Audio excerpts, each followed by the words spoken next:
Hey friends, hope you're all doing well. We're doing okay too, just really tired since we've been working non-stop. We wanted to answer a question many of you ask: how does our publishing process work? Most of our audiobooks are first posted on Patreon as paid content. They stay behind a paywall for a few months.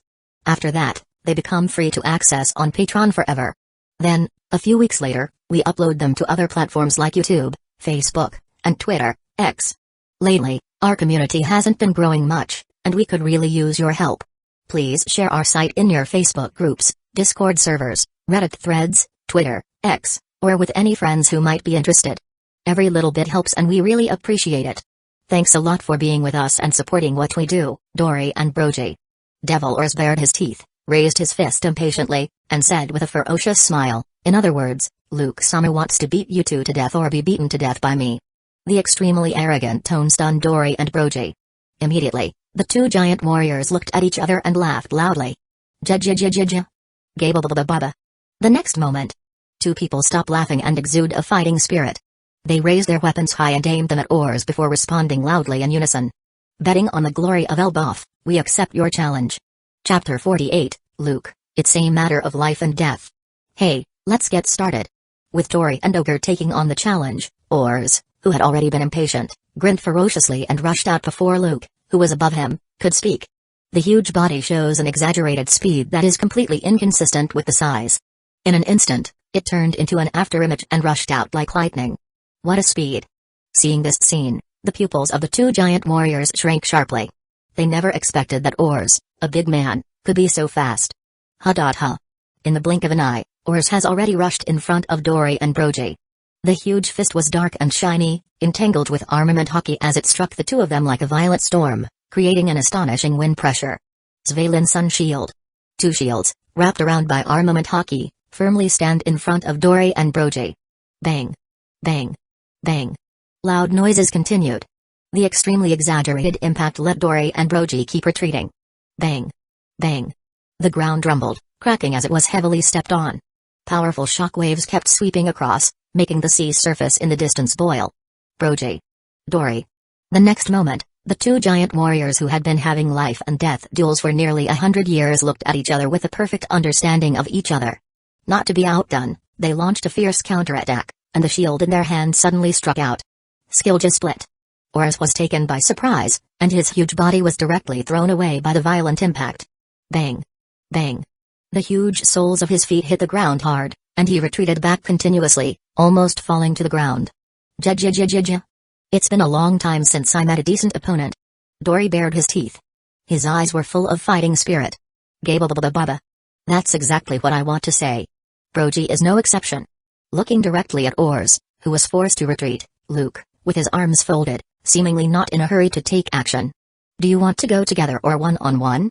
Dory said with a smile. He is not arrogant or overconfident. Instead, he grew up with Brogy. The two practiced together and fought together. They have a tacit understanding of each other and are better at cooperating with each other.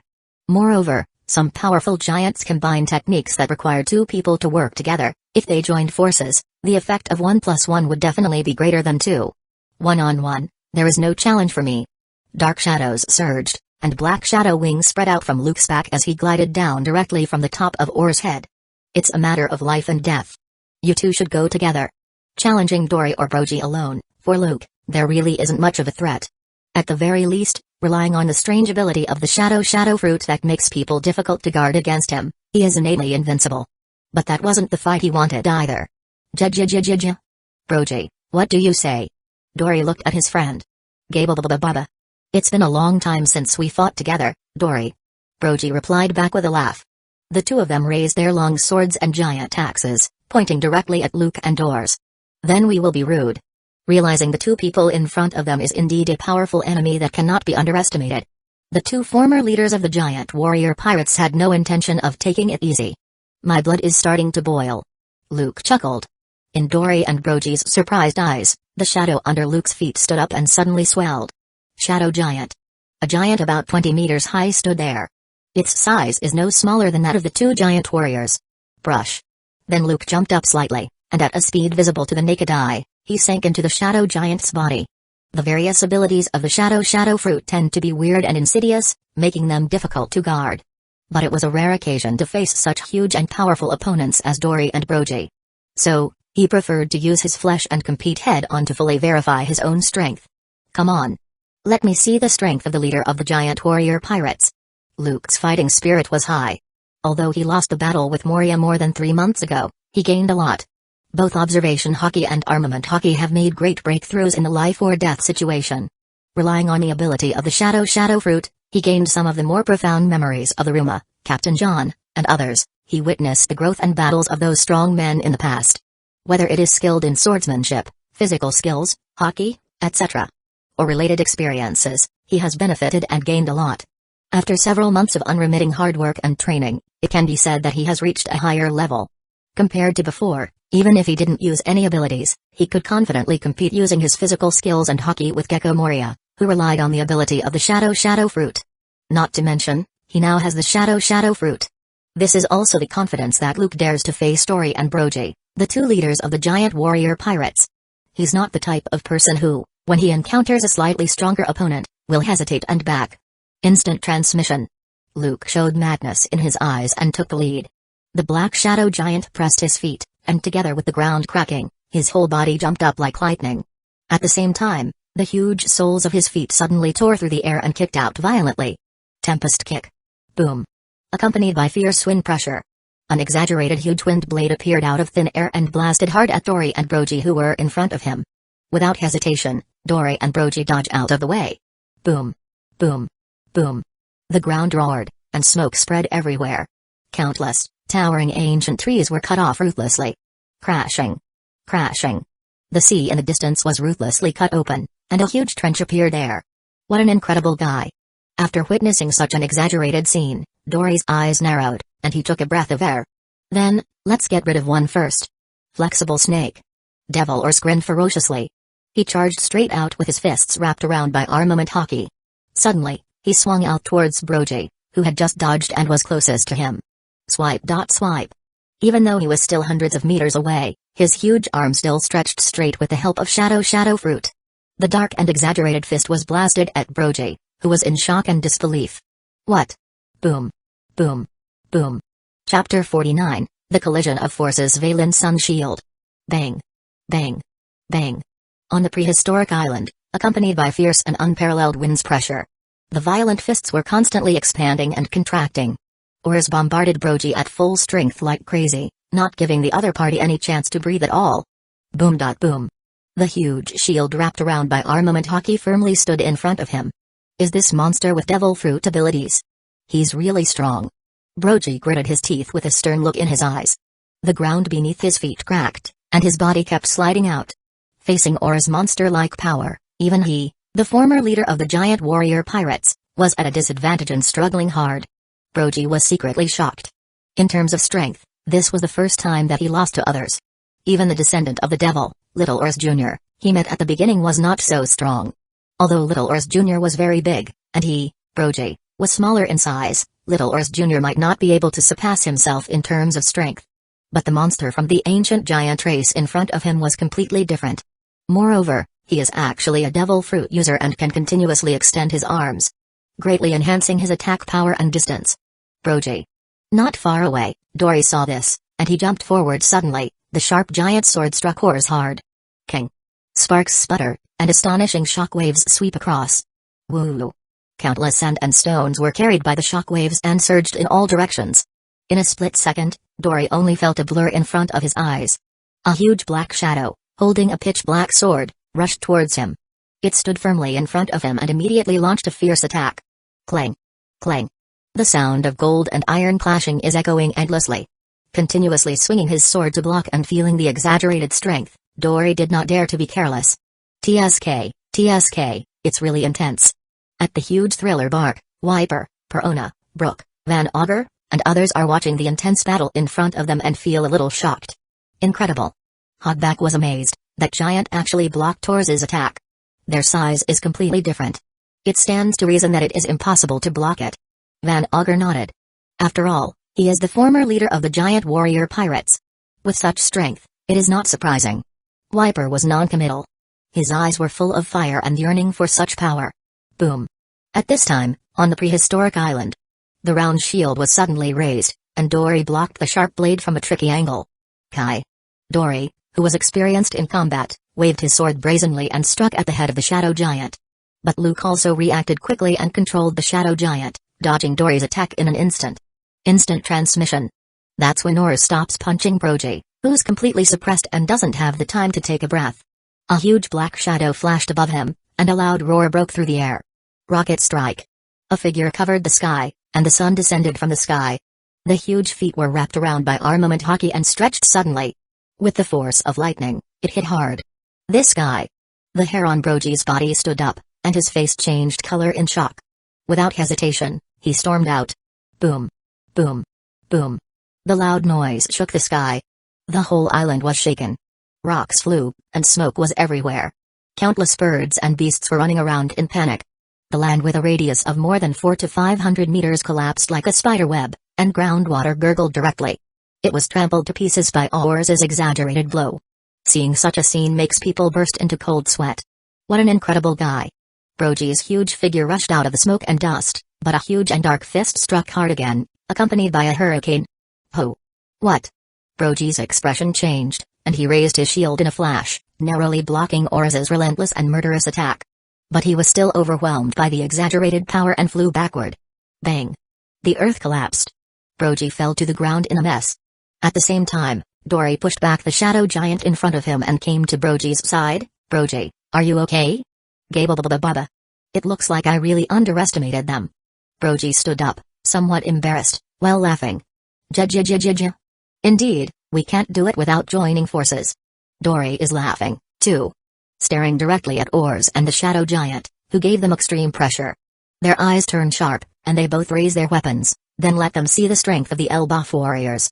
The momentum of the two people became fierce. Oars. Between the eyebrows of the shadow giant, Luke appeared there with his arms folded and staring at the two giant warriors in front of him. Hey. Got it. As a zombie created by Luke's shadow, although they are independent living beings, Oars and Luke still have an inseparable connection. Even though it was their first time fighting together, they still had a better understanding than Dory and Brogy. Flexible snake. In an instant, two figures, one big and one small. They both waved their fists, wrapped around by armament hockey, and blasted wildly at Dory and Brogy in front of them. Ha. The sharp fist broke through the wind, and the violent wind pressure kept raging, making it difficult to open your eyes. Svalin Sun Shield. Not only did Dory and Brogy not flinch, but they held a shield and wrapped it with a tyrannical amount of armament hockey. Boom. Boom. Boom. Chapter 50, Defeat on the Prehistoric Island. As time continues to pass. Among the several huge figures, the exaggerated and shocking battle continued. Moreover, it gradually became more intense. Under the pressure of two powerful men, Luke and Oars, even Dory and Brogy, the two former leaders of the giant warrior pirates, could not get any advantage but were faintly suppressed. The two giant warriors, who had been fighting for nearly 100 years, had to put aside their past grudges, start to get serious and join forces to fight back. One sword style, Dragon Slash.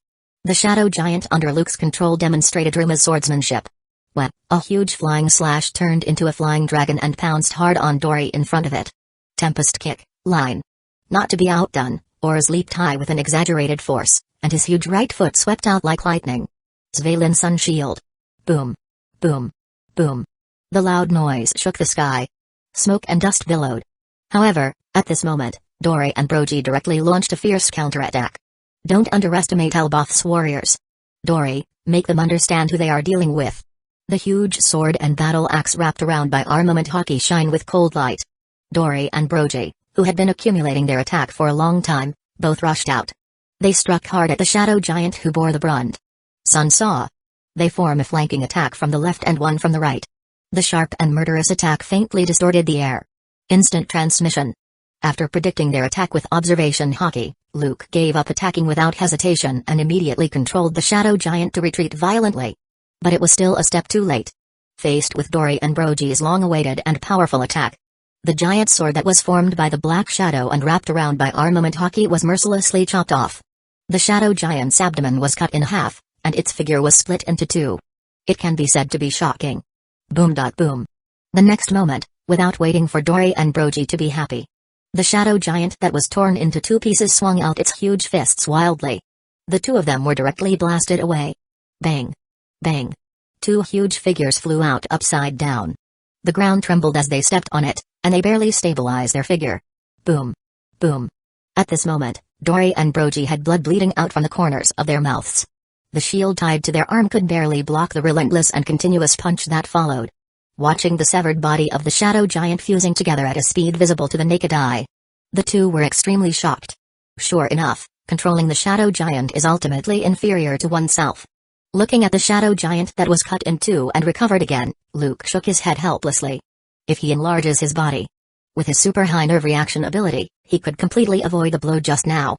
If your skills only amount here, then the battle is almost over. Luke looked directly at Dory and Brogy. The next moment, he separated directly from the shadow giant and jumped up high. Shadow revolution, complete enlargement. Swipe in an instant, in Dory and Brogy's surprised eyes. As Luke's shadow continued to enlarge, his entire body expanded together with his shadow. It turned into a giant about 20 meters tall, almost the same as Dory and other giants. The muscles all over his body were tense, and veins popped out. There were wisps of hot steam coming out all over his body. The momentum is terrifying. Machine gun, King Cobra. Luke's eyes were stern. He directly launched a fierce attack with the shadow giant transformed by the shadow clone. His hands, which had become as black as ink, suddenly clenched into fists. It's as if it was poured from molten iron, and it shines brightly. Ha. In Dory and Brogy's surprise eyes, the fists all over the sky were like a violent storm, bombarding them crazily. Boom. Boom. Boom. Dory held up his shield to block. But in the next moment, something happened that shocked them even more. Each one continues to extend, and the punch that come violently turn at incredible angles, blast towards them at their blind corner. Bang. Bang. Bang. Ah. For a moment, Dory and Brogy were caught off guard and could not completely prevent the intensive and ruthless attack. They were knocked back repeatedly. Their face is swollen up, and they turn their noses blue. That's it. At the same time, Oars grinned ferociously. He rushed forward to Dory and Brogy without mercy. Rocket launcher. Two ridiculously big palms wrapped by armament hockey stretched backward, accumulating powerful potential energy. In an instant, the air was completely overwhelmed as it flew towards Dory and Brogy, who were unable to dodge and could only block with all their might. It hit hard. Svalin Sun Shield. Boom. Boom. Boom. The loud noise shook the sky. The exaggerated punch landed. The earth was directly torn apart, and the violent shock waves spread everywhere. Just the wind pressure alone makes it impossible to open your eyes and look straight. Bang. Bang. Bang. There was no surprise. Two huge figures flew out like cannonballs. Towering trees were directly knocked down. They dragged long and wide scratches on the ground. Hey, the former leader of the giant warrior pirates should be considered the strongest warrior in Elbaf, right? Oars bared his fangs. It's nothing special. Idiot, don't be careless. They still have reservations and didn't use all their strength. Are not serious about it. Luke, who had grown in size, said in a deep and hoarse voice. Although Dory and Brogy's strength is roughly clear, it doesn't seem to be as powerful as he expected. But he doesn't look down on them too much. Jajajajajaj. Gababababa. Suddenly, a burst of laughter came from the ruins in the distance. I haven't been hurt this badly in a while, Brogy. Me too, Dory. Two huge figures covered in blood and in a miserable state slowly crawled out of the ruins. They staggered a little, and their extremely heavy footsteps made the ground cave in. But they began to exude an aura that could not be ignored. The glory of Elbaf cannot be stained by us. Dory, whose face was covered in blood, was holding a long sword and looking directly at Luke and Oars in front of him. Then let them witness the spear that our Elbaf giants are proud of. Brogy, who was bruised and swollen, held up the giant axe and bared his teeth in a smile. Then, both men raised their weapons, and terrifying momentum kept rising around them. Our Elbaf's strongest combat skill. Swinging the long sword diagonally, Dory looked majestic. He grinned at Luke and said, young man and a monster from the ancient giant race. Don't die easily. Chapter 51, Hueco Sovereignty vs 6 King Gun. Finally. Are you going to make your strongest move? Looking at Dory and Brogy, whose momentum was getting stronger. Both Oars and Luke have shining eyes and a high fighting spirit. I'm not unprepared. At this moment, Luke suddenly took out a stack of shadows from his arms. Countless compressed shadows were struggling there. These are all the shadows of pirates he encountered these days who took the initiative to provoke them and were captured by him. He deliberately kept a part of it on his body in case of emergencies to enhance his own combat power, instead of struggling to absorb the shadows of those zombie legions. The shadow of 500 people should be enough, right? Luke's eyes were stern. He suddenly pressed these shadows on his body. The plundered shadows were all absorbed into his body. Thump. Thump. Thump. The heartbeat, like a drum, kept echoing. His muscles are pulsing, and all the veins on his body are popping out. His figure, which was already over 3 meters tall, was once again expanding at a speed visible to the naked eye. At this moment, his originally fair skin turned directly into a faint blue, his entire face was distorted, and his eyes turned terrifying bloodshot. The next second, he let out a roar like a wild beast. Whoa! An astonishing shock wave, accompanied by deafening sound waves, spread everywhere. Luke. Ors, who was next to him, his eyes widened as he stared blankly at Luke, whose image had changed drastically and was completely unrecognizable. In the blink of an eye, Luke, who was originally 3 meters tall, had turned into a little giant no less than 5 or 6 meters tall. His momentum is incomparably breathtaking and terrifying. Pressing down on his feet on the ground, it cracked, and smoke flew everywhere. Boom. The exaggerated display of strength makes people's scalp numb. After taking a long breath, Luke waved his hand, his voice became extremely hoarse, and he signaled Ors not to worry, although it is far from the limit. But I think it is almost enough. The spear that the Elbaf giants are proud of. Next, let me see it. The next moment, Luke's eyes narrowed. Shadow revolution, complete enlargement. His momentum kept rising, and his figure of 5 to 6 meters tall continued to grow with a shadow. In the blink of an eye, he transformed into a giant who was second only to Ors and was about 30 meters tall. The muscles all over his body are bulging, and the exposed veins are beating constantly, exuding an unparalleled violent aura. It makes people feel a little frightened, and their scalp feels numb. This guy is really not simple. Indeed, this size can be considered within the level of ancient giant. Looking at Luke's amazing changes, Dory and Brogy, who were already ready to go, were a little surprised. But at the same time, their fighting spirit burns even brighter. For the glory of Elbaf, they can't lose. Ors, are you ready? Luke's voice was hoarse. He put his fists together, and his momentum was terrifying. His bloodshot eyes revealed madness. We can't be embarrassed. Certainly. Ors bared his teeth. His ferocious eyes revealed a strong fighting spirit, and he also took a stance and put his fists together. Then, violent momentum keeps rising with him. Jajajajajaj. Gababababa. Seeing this, Dory and Brogy laugh. Spear of Elbaf. For a moment, their eyes turn stern and sharp. It's as if they have experienced it countless times, and their instinct has been tempered thousands of times. The weapon in their hand traced a rapid trajectory. Without hesitation, they all attacked violently. Hueco's sovereignty. In an instant, the air was directly distorted. In the extremely shocked eyes of Viper, Perona, Hogback, and others who were watching the battle from a distance, a huge shockwave visible to the naked eye suddenly swept out. With an astonishing speed, it blasted hard at Luke and Ors, who were waiting. 6 superhuman fighting skills, Luke and Ors are side by side there. 2 huge figures, far larger than ordinary giants, with astonishing momentum. With their fists together, the amazing hockey flowed, and they both yelled, "Ultimate Radius, 6 King Gun." Buzz, buzz, the air was directly distorted. Facing the huge shock wave, they retaliate without showing any signs of weakness. Boom. The whole island shook, and the ground was directly torn apart ruthlessly. All obstacles were instantly reduced to ruins. Boom. 2 shock waves, one large and one small, kept squeezing each other. Finally, Luke and the Ors attack was crushed ruthlessly. Whoa.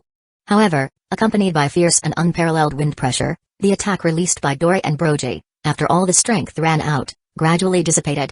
Gulu. Is this the legendary giant's strongest combat skill? Such an exaggerated attack. Luke, Sama and Ors actually worked together to block it. After practicing the 6 superhuman fighting skills to the extreme, they can actually be so powerful. It's simply too exaggerated.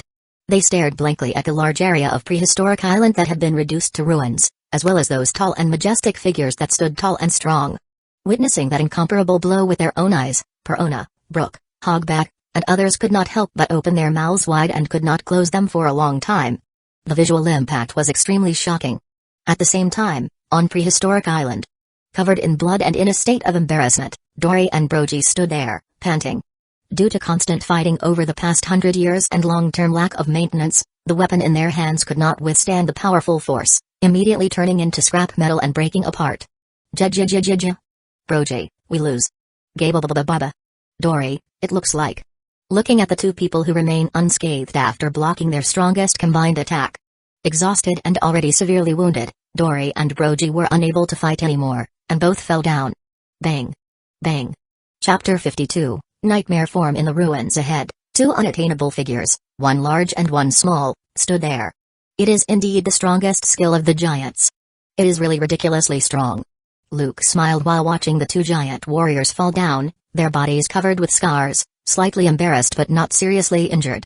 After he trained the 6 superhuman fighting skills to the ultimate, he derived the 6 King gun based on it and further improved it. After all, it is more suitable for close combat. To deal with single targets, the power should be more concentrated. The power is quite exaggerated, and it can be used by 2 people together. However, as a long-distance attack, there is still some gap between Hueco's sovereignty.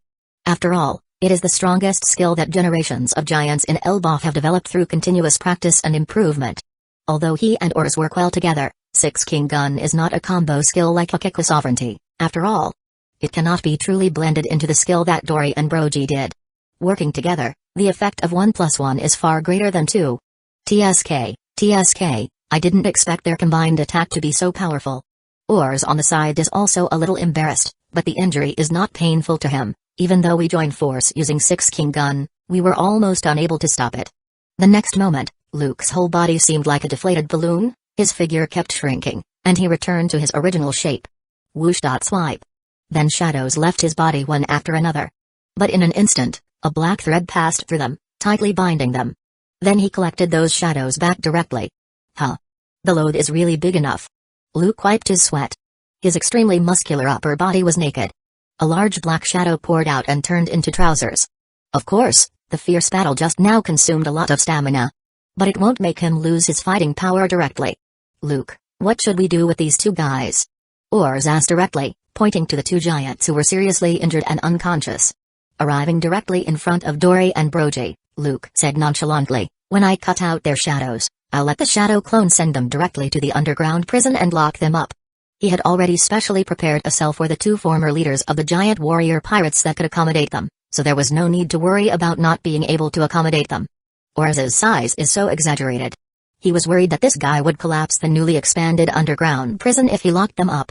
Later, you will be responsible for leading the zombie army to capture large beasts that have escaped on the island, especially the pterosaurs with the ability to fly. It doesn't matter whether they are dead or alive, but the body must be kept intact. Luke then ordered, next, I am going to build an army of beasts and flying troops. He has long had the idea of forming an army of ferocious beasts. As for whether those ferocious beasts can be tamed, there is no need to worry at all. It only takes a little time to stuff the plundered shadows into their corpses. The zombie beast created can not only ensure 100% loyalty but also possess human wisdom and perfectly execute combat instructions. No problem. Ors bared his teeth. He turned around and looked around, sizing up the prehistoric island, and began to look for targets. Although some areas have become devastated due to the battle between them, the island is huge enough, and most of the area is still intact. Those ancient creatures that have become extinct in other places, such as the Triceratops, saber-toothed tiger, Brachiosaurus, and pterosaurs, have all gone to other places. Shadow Cutter. Luke stopped talking nonsense, and his eyes sharpened suddenly. He directly pulled up the shadows of 2 giants. In the blink of an eye, a huge shadow was struggling in his hand, then he cut it off directly. Shadow Ball. Immediately afterward, Luke raised his right hand and shook it suddenly. The unreasonably large shadow was continuously compressed at a speed visible to the naked eye, turning into 2 balls. Oh ho ho ho, I'm really shocked. I didn't expect the giant's combat skills to be so amazing. Hiss, as expected of Luke, even the leader of the giant warrior pirates is no match for him. At this time, Perona, Brook, Hogback, and others rushed over one after another. They looked at Luke, who was in a bit of a mess but was not seriously injured, then looked at Ors, who standing there as if nothing was wrong, and the 2 giant warriors lying there covered in blood. Everyone couldn't help but feel a little inexplicable. This battle was too shocking for them. It can be said to be an eye-opener. This is? Perona blinked her big eyes. Looking at the 2 strange balls in Luke's hand, she was full of surprise. Okay, stop flattering. Luke waved his hand. There is no pride or arrogance. He is very clear that his current strength is still lacking, and he needs to work harder. He glanced at the unconscious giant lying there. Whoosh.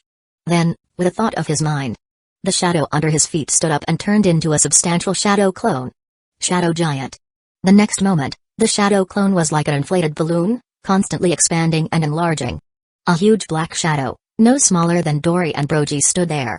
In the somewhat Perona and others' dumbfounded gazes, it directly showed quite exaggerated strength, simply and crudely carrying Dory and Brogy, the two giants that were about 20 meters tall and as big as mountains. With heavy steps, it walked towards the thriller bark. Then, the rest is up to you, Ors. Luke had no intention of staying. Shadow wings spread out behind him, and he flew straight toward the thriller bark. Wait for me, Luke-sama. Perona, who was floating in the air, hurriedly followed. Hey! When Wiper saw this, he also turned into lightning. Only the three of them, Brook, Van Augur, and Hogback, were left looking at each other. They had no choice but to walk back on foot again. They can't fly. Soon, all over the prehistoric island, there were constant roars of beasts. Under Or's leadership, the zombie army launched operations and began to continuously capture and hunt those large beasts. As for the more troublesome pterosaurs with the ability to fly, they are the negative ghosts sent directly by Perona to assist in the battle. On the thriller bark, Luke returned here with Wiper, Perona, Hogback, and others. A shadow ball compressed from Dory's shadow was absorbed into his body. Ha! The next moment, his body shook all over, and he couldn't help but growl. He clenched his fists tightly, and his veins popped out. Then, his body began to expand at a speed visible to the naked eye. The originally perfectly proportioned muscle lines became extremely exaggerated, like an inflated balloon. From being just over 3 meters tall, he once again transformed into a muscular giant 5 to 6 meters tall. His black hair has grown a lot and straightened up, while his skin color turned darker blue. At this moment, he exudes an extremely powerful momentum. Luke-sama's nightmare form. Is this the shadow of the giants? Looking at Luke, who was completely different from before.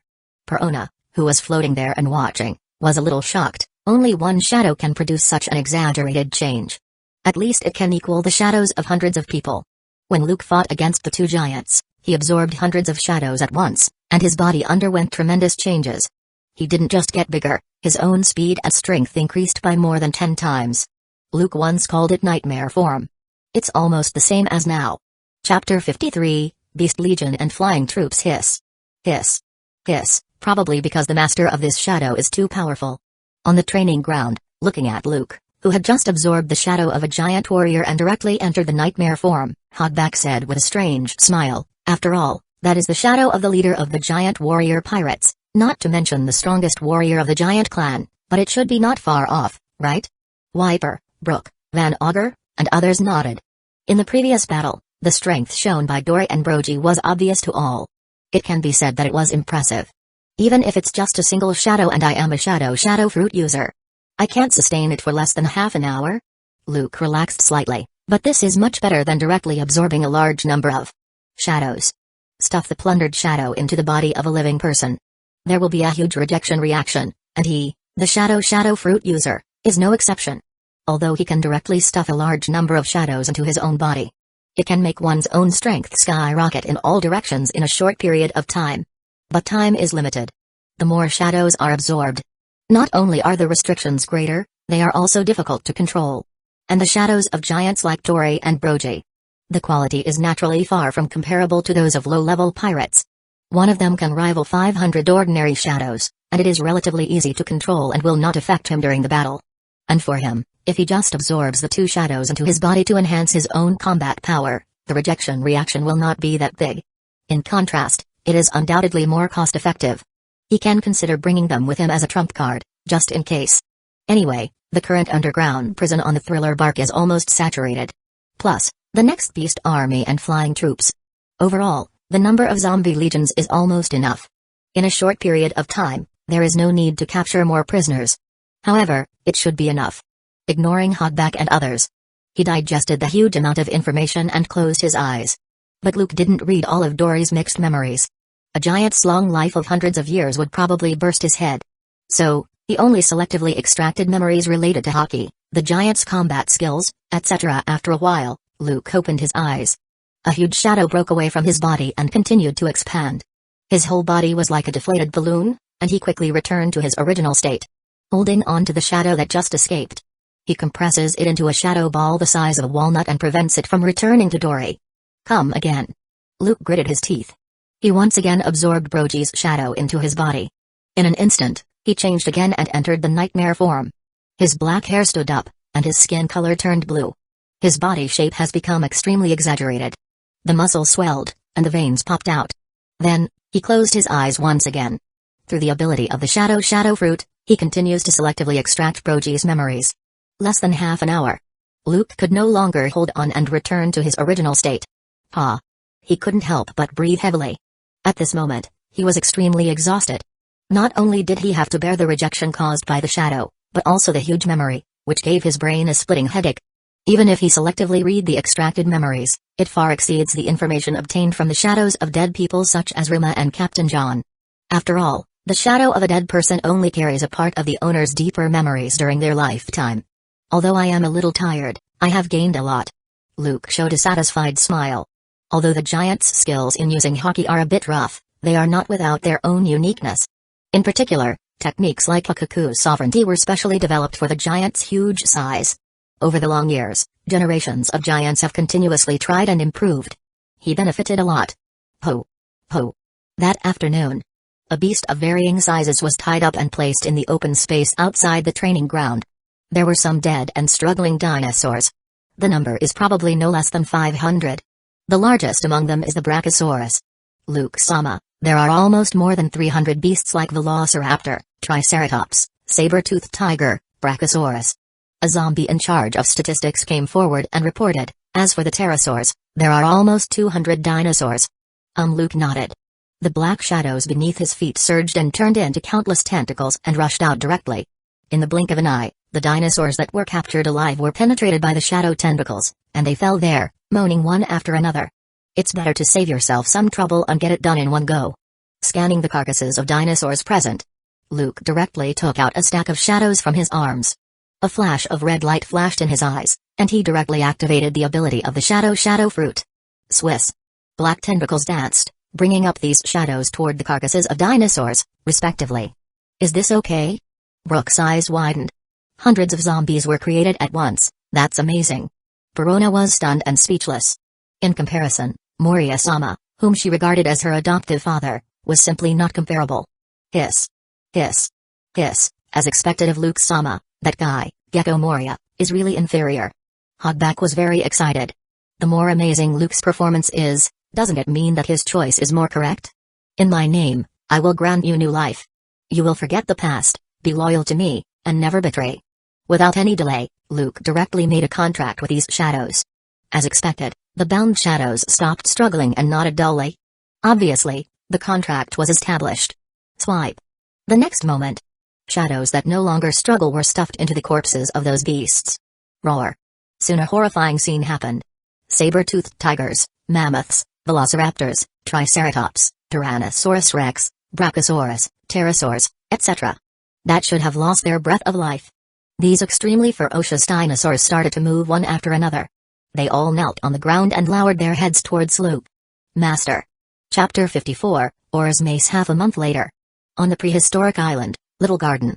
The originally beautiful scenery has become devastated and in a mess. Roar, roar, roar. The roars of the beasts echoed endlessly. Huge beasts gathered there, roaring from time to time, creating an extremely ferocious scene. But here's the surprise. Most of them still have a heavily armed figure sitting on their backs. Those figures either hold swords, guns, sticks, or thermal weapons such as rifles and rocket launchers. They formed the Knights of the Beast. Woo-hoo-hoo. There were also a large number of pterosaurs, soaring and circling at high altitudes. And on their backs, there are also people sitting on them. Even if those pterosaurs move extremely fast and perform various difficult and dazzling flying maneuvers in the air, those figures sitting on their back remained stable and did not fall off. Obviously, it's well trained. And on a vast coast, a huge figure with red skin, horns, and sharp fangs, standing there like an unattainable demon. What is jaw-dropping is that in its hand, is a shiny black mace that is densely covered with thorns. That huge figure's exaggerated momentum is intimidating, it makes one's scalp feel numb just looking at it. Boom. An extremely loud sound broke through the air. Oars kept swinging his huge mace.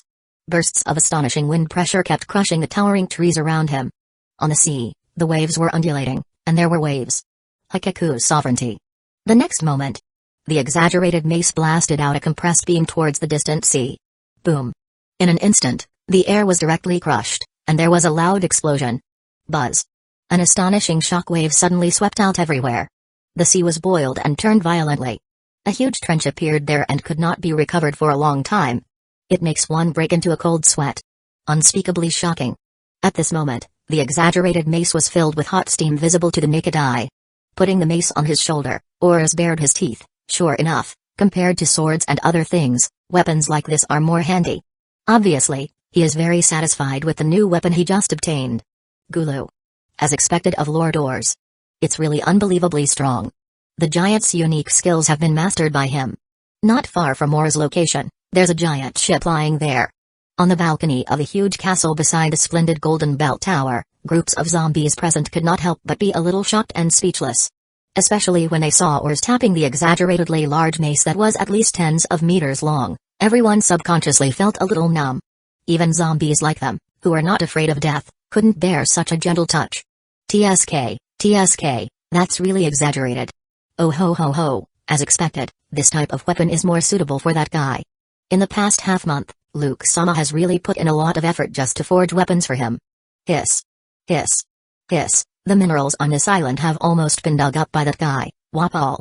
On the training ground nearby, looking at Ors on the coast from a distance.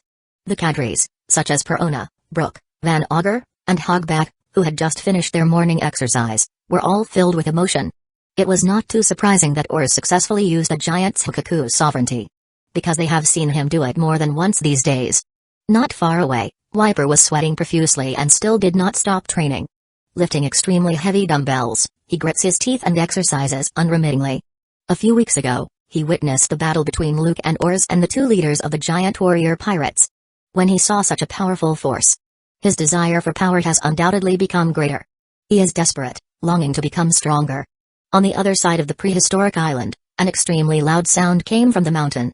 Luke himself, who was sweating profusely, had a stern look in his eyes and kept punching, elbowing, and swinging his legs towards the mountain in front of him. He didn't use hockey at all, he just used pure physical strength to train like crazy, and the whole mountain was treated as a sandbag. Even the fists, elbows, knees, and other parts of his body were already red, swollen, and even bleeding.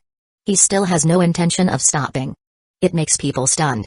To actually use the mountain as a sandbag, it's just watching Luke's training.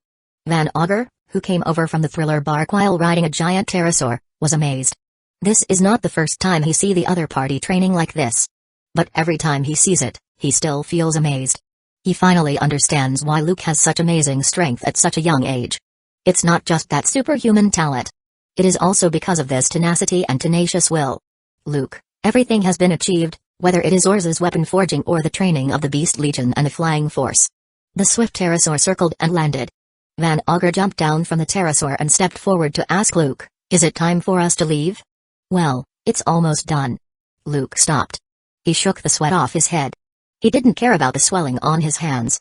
These days, in addition to his daily training on this island, he also often practices Hueco sovereignty with Ors. He even used the shadow clone to turn it into an axe and use it as a temporary weapon. It can be said that the gain is not small. He has to say. A special zombie created through his shadow, Ors, perfectly inherited his talent, and his learning ability is quite amazing. After half a month, both he and Ors had almost mastered the giant's special skills. Originally, he would not stay on this island for so long. However, considering Ors' exaggerated size, and to forge a suitable weapon for him, Luke asks the zombie army to explore the prehistoric island. As a result, they found a copper iron mine with relatively mixed composition and not too large reserves. So he let the shadow clone possess Wapol. With the ability of Munch Fruit, the copper iron mine is mined, and metals are extracted continuously. A large number of zombies cooperated, plus Ors's own efforts. Just barely forged the mace. It's really time to leave. Chapter 55, Devil Child Little Ones, let's set sail. Oh. Not long after, the golden bell echoed constantly with crisp, ethereal, and melodious sounds. Following Luke's order, countless zombies began to get busy. The Thriller Bark set sail again and slowly sailed away from the little garden. Luke-sama, are you going to Bucklow Island next? On the training ground, with the ability of repair fruit, Dr. Hogback treats Luke's inevitable injuries due to high intensity and crazy training while asking. We should have arrived a long time ago, but something happened one after another along the way. Luke nodded, chuckled, and said, I'm looking forward to it. Although he doesn't know how much harvest that treasure map can bring. But that's part of the beauty of treasure hunting. It's like opening a blind box. Hee hee. Hee hee. Hee hee, is it a treasure hunting? Perona's eyes were shining with anticipation. Not just her, Brook, Van Augur, Hogback, and others are no exception. Although they have found the legendary city of gold and obtained an unimaginable amount of gold. But they are still endlessly interested in treasure hunting. Luke-sama. At this time, a zombie held a den mushi and trotted over. The black market intelligence dealer you contacted earlier has called. Oh? Luke raised his eyebrows. Then he got the den mushi without any intention of making small talk and went straight to the point. Rock, is there any good news? The den mushi simulates an old silhouette and a pair of somewhat cloudy eyes, full of shrewdness, but, the price. You know, the target you want to inquire about is the devil's child that the world government spares no effort to hunt for. I am taking a huge risk here. You gotta pay more. The price is easy to negotiate as long as your information satisfies me. Luke looked calm and spoke calmly. As an elite agent of CP9, he naturally knows the power of these underground intelligence agents. Therefore, he has already contacted them secretly through other channels. He even deposited a large sum of money in advance. Mainly to facilitate long-term cooperation. 2 days ago, she appeared on Cordo Island on the H3 route, seemingly wanting to explore ancient ruins. The price is negotiated. The other party did not make any further excuses and told the information. I heard that members of CP5 rushed over directly but failed to catch her. But I think she can't run far. I'm very satisfied with your news. Luke chuckled. In 2 days, given Nico Robin's current situation, she really couldn't run very far. He should be able to find the other person directly. A pleasure to work with. Click. Watching Luke hang up the phone. Perona, on the side, asked curiously, Luke-sama, are you looking for the devil child? Well, this is a rare all-round talent. Luke smiled and nodded. For Nico Robin, he is determined to win her over. Without hesitation, he directly ordered Hogback and others, I want to go out for a while, you continue to move towards Buffalo Island. After I find her, I will go over there and meet you. Not to mention special devil fruit users such as Wiper, Perona, and Van Augur. There is only Ors, the strongest zombie, and the zombie army led by him. In the first half of the Grand Line, as long as they don't directly provoke Marines, they can go anywhere arrogantly. What's more, they still have the identity of one of the warlords of the sea. Naturally, he wasn't worried about anything going wrong. Understood. Van Augur, Hogback, and others nodded. Everyone knows that Nico Robin, the devil child who was offered a bounty of 79 million belly by the world government at the age of 8, has a special status. It is impossible to drive the thriller bark directly and pass by with great fanfare. After all, they are still in the stage of accumulating strength. They are not ready to ruin the relationship with the Marines and officially enter the new world. Is there an eternal pose to Cordo Island? Luke didn't delay. A zombie navigator was directly called. No. But Cordo Island is close to the kingdom of Rolandini, and we have an eternal pose there. The navigator, who was busy checking the charts, reported to Luke. Then give me the pose of the Rolandini kingdom. Yes, Luke-sama. That afternoon after a short rest, he relieved the fatigue caused by high-intensity training and restored his physical strength. Luke directly brought some dry food and fresh water, as well as the eternal pose of the Rolandini kingdom, and left the thriller bark under the watch of Wiper, Perona, Van Augur, and others. Whoosh!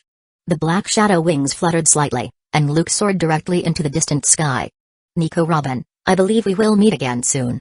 Looking at the undulating sea, the corners of his mouth slightly raised. Thinking back to that beautiful and charming face, he smiled softly. About 4 years ago. Luke, who had just turned 13. He was sent to West Blue to secretly assassinate a king of one of the affiliated countries who repeatedly criticized the world government for its inaction. He happened to encounter Nico Robin, who was being chased by CP agents. Then he killed several of the pursuers and let Robin go while leaving a word about meeting in the future under her stunned eyes. Then he walked away. Noon the next day. The sun was shining brightly, and there was no cloud in the sky. While flying, Luke, who was tired of travel, rushed directly to the kingdom of Rolandini. Whoosh! He landed from the deserted coast, changed his appearance, and disguised himself as the wind swordsman Yasuo. In an instant, his powerful observation haki enveloped the entire small island. But he didn't sense Nico Robin's aura. Aren't you here? Luke raised his eyebrows. He asked about nearby islands and bought a few eternal pose. When preparing to leave, a merchant ship that had just docked in the port, with a rather strong aura inside, caught Luke's attention. Huh? But no figure was seen at all. He only had time to see a pool of sand turning into a small tornado, quietly flying into the distance. Luke's eyes narrowed, and he was surprised. Crocodile? Chapter 56, G2 Branch Lanka Island, adjacent to the Kingdom of Rolandini. It is a town directly governed by the world government. What's happening? There haven't been any pirates recently, right? Those guys suddenly appeared here. However, this day, every resident of this relatively prosperous town was looking at the menacing warships on the sea. They couldn't help but feel a little uneasy. On the large warship, in addition to the seagull in the flag, the words G2 are clearly marked. It was announced to the town that this was a warship of the G2 branch directly under the Marine headquarters. Vice Admiral Kummel, we have arrived at the Lanka Island. A Marine stood straight while reporting. He reported to the bald old man in front of him, who was wearing a brown suit, a cloak of justice, long brown hair, and a somewhat bloated figure. According to the information we got from CP organization, it was suspected that someone saw Nico Robin, the Devil Child, this morning disembarked from a merchant ship and blended into the town. Oh? Vice Admiral Kummel, the base commander of Marine G2 branch, raised his eyebrows. He was leading the Marine fleet and was chasing a group of pirates who had just broken into the Grand Line and were causing trouble along the H3 route. As a result, he received a call from the headquarters, saying that the personnel of CP Cypherpol had received the news and found that Nico Robin, the Devil Child wanted by the world government, was nearby, and asked him to personally lead people to arrest her. Nico Robin is not an ordinary criminal. Kummel came to the bow of the ship, looked at the town ahead, and ordered in a deep voice. Seal the port, strictly prohibit any ship from going to sea, search from house to house, and never let a single one go. All personnel must enter the first level of combat readiness after landing. On the port, a figure wearing a cloak, who was just about to board a merchant ship, looked at the unkind fleet. Without hesitation, she gave up boarding and quietly retreated to the town and mixed in the crowd. Search. Don't let Nico Robin get away. This woman is very cunning and good at disguise. We must not let her escape. Any suspicious target will be arrested directly. Not long after there were some riots in the town. A Marine personnel armed with live ammunition landed one after another and began to search.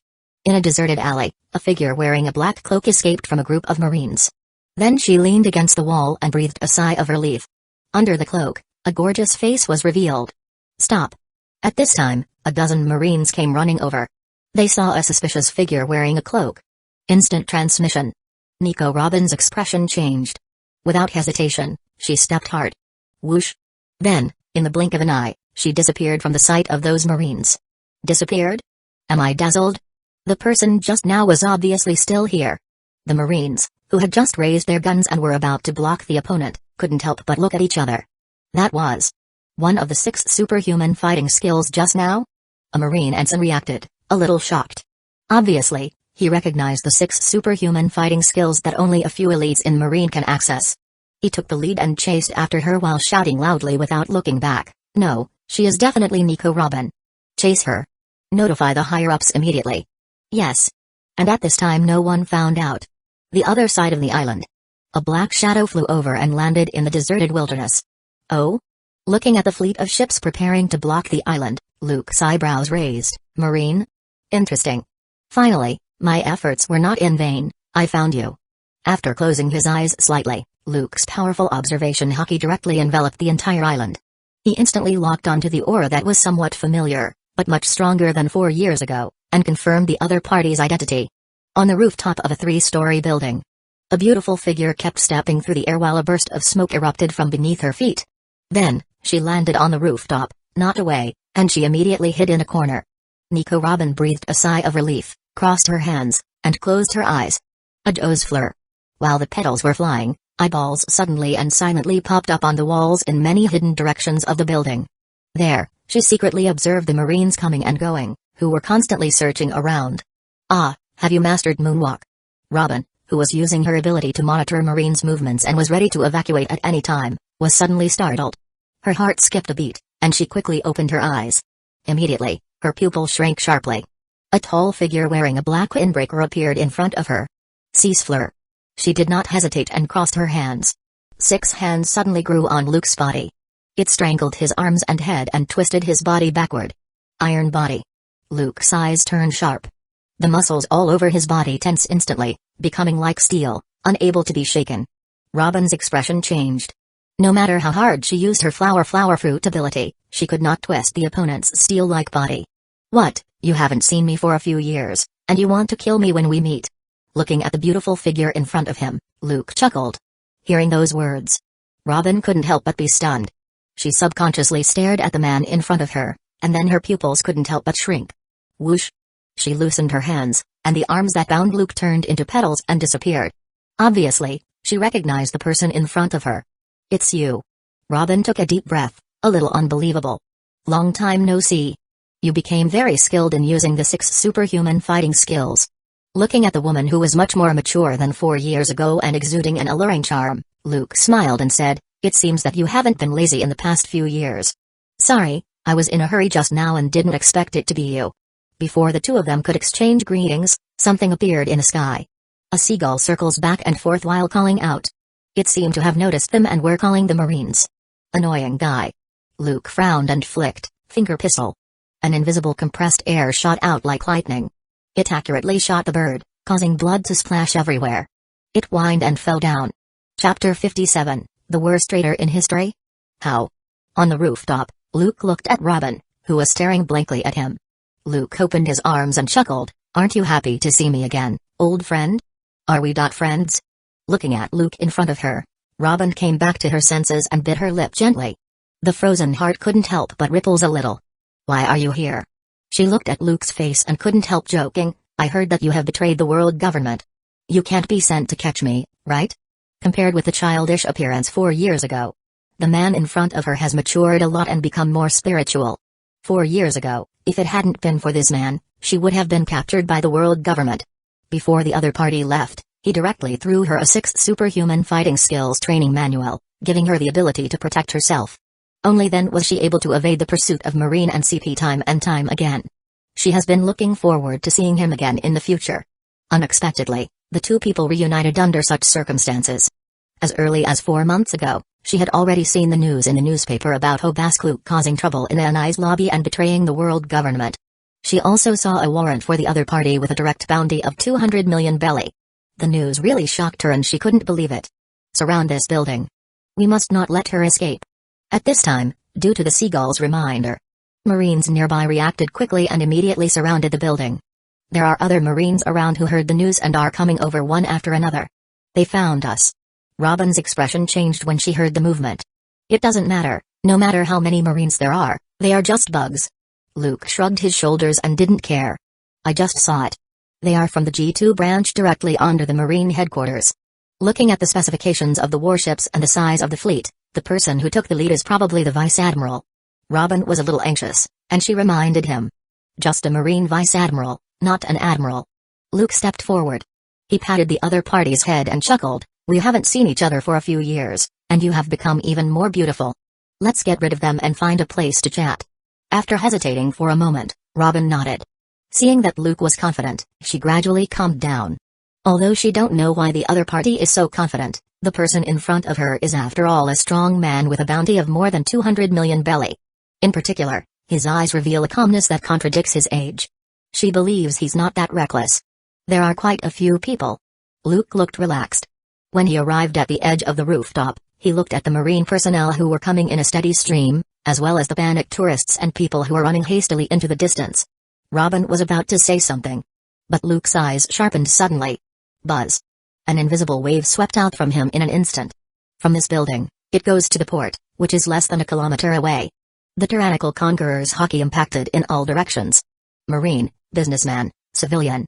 Everyone's body was shaken violently as if their brains had been hit by a powerful mental shock.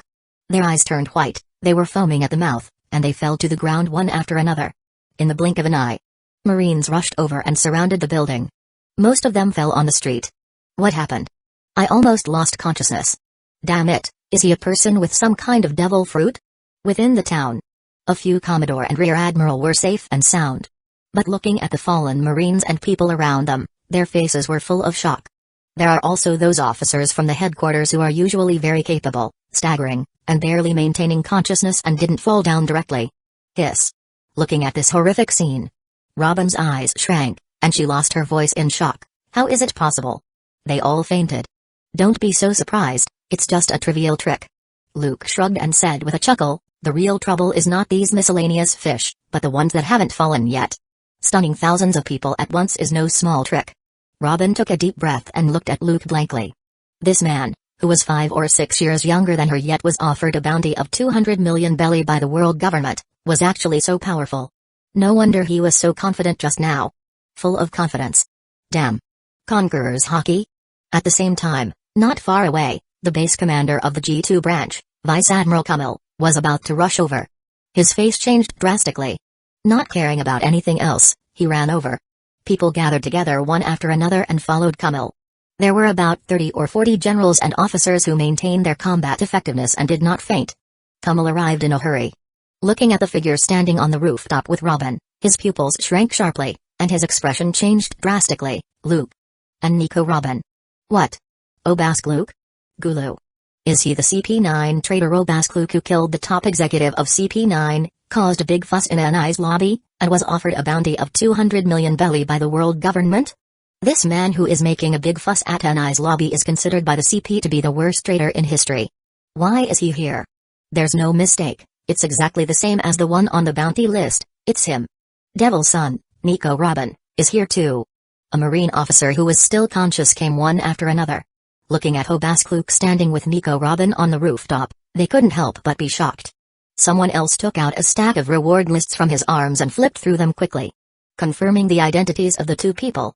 Vice Admiral Kummel, I didn't expect that a big shot like you would actually know me. That's such an honor. Looking at Kummel below, who had a big belly and was wearing a cloak of justice, Luke naturally recognized him and smiled. When he was in CP9, he has looked up personnel information about Marines. Luke paid attention not only to Kummel, the commander of the G2 branch, but also most of the named officers in the entire Marine headquarters. Even more, it's not just spies placed outside by CP. There are even many spies sent out by Marine headquarters to lurk among the pirates in the New World. Luke knew everything. Chapter 58, You Can't Do It, Let Admiral Come. Conqueror's Hockey. On the street, looking at the chaos all around, the Marine personnel fainted air. Then, looking up at the two figures on the rooftop or staring at Luke himself, I didn't expect the rumors to be true. I really underestimated you. What does a guy like you doing here? He held a pair of katana that had already been unsheathed, pointed it directly at Luke above, and asked in a deep voice, do you want to get involved in the ancient weapon through Nico Robin? What? On the rooftop, Robin was shocked when she heard this. She subconsciously looked at Luke beside her, and her heart sank slightly. She pursed her lips slightly with a little complicated eyes. In the end, everyone wants to take advantage of her. Will she be alone after all? No need to talk nonsense, I will take Nico Robin away. Luke had no intention of responding but looked down at Kummel directly, and said with a smile, can you please get out of the way? It can't be done. As long as I'm here, you can't even think of leaving with her. Holding the blade.